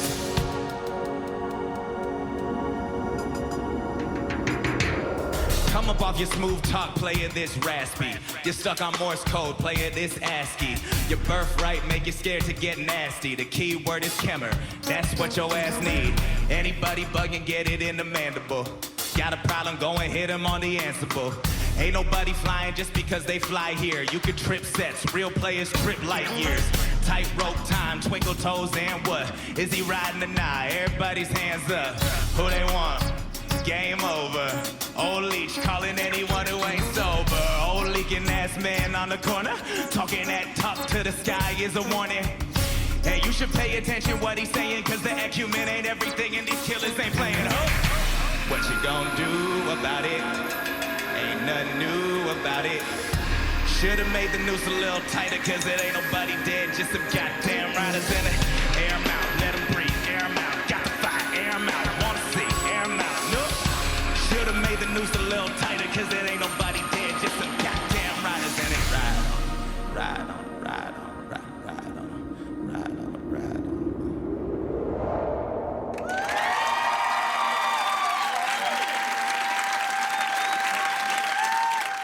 That's our show. Good night, everybody.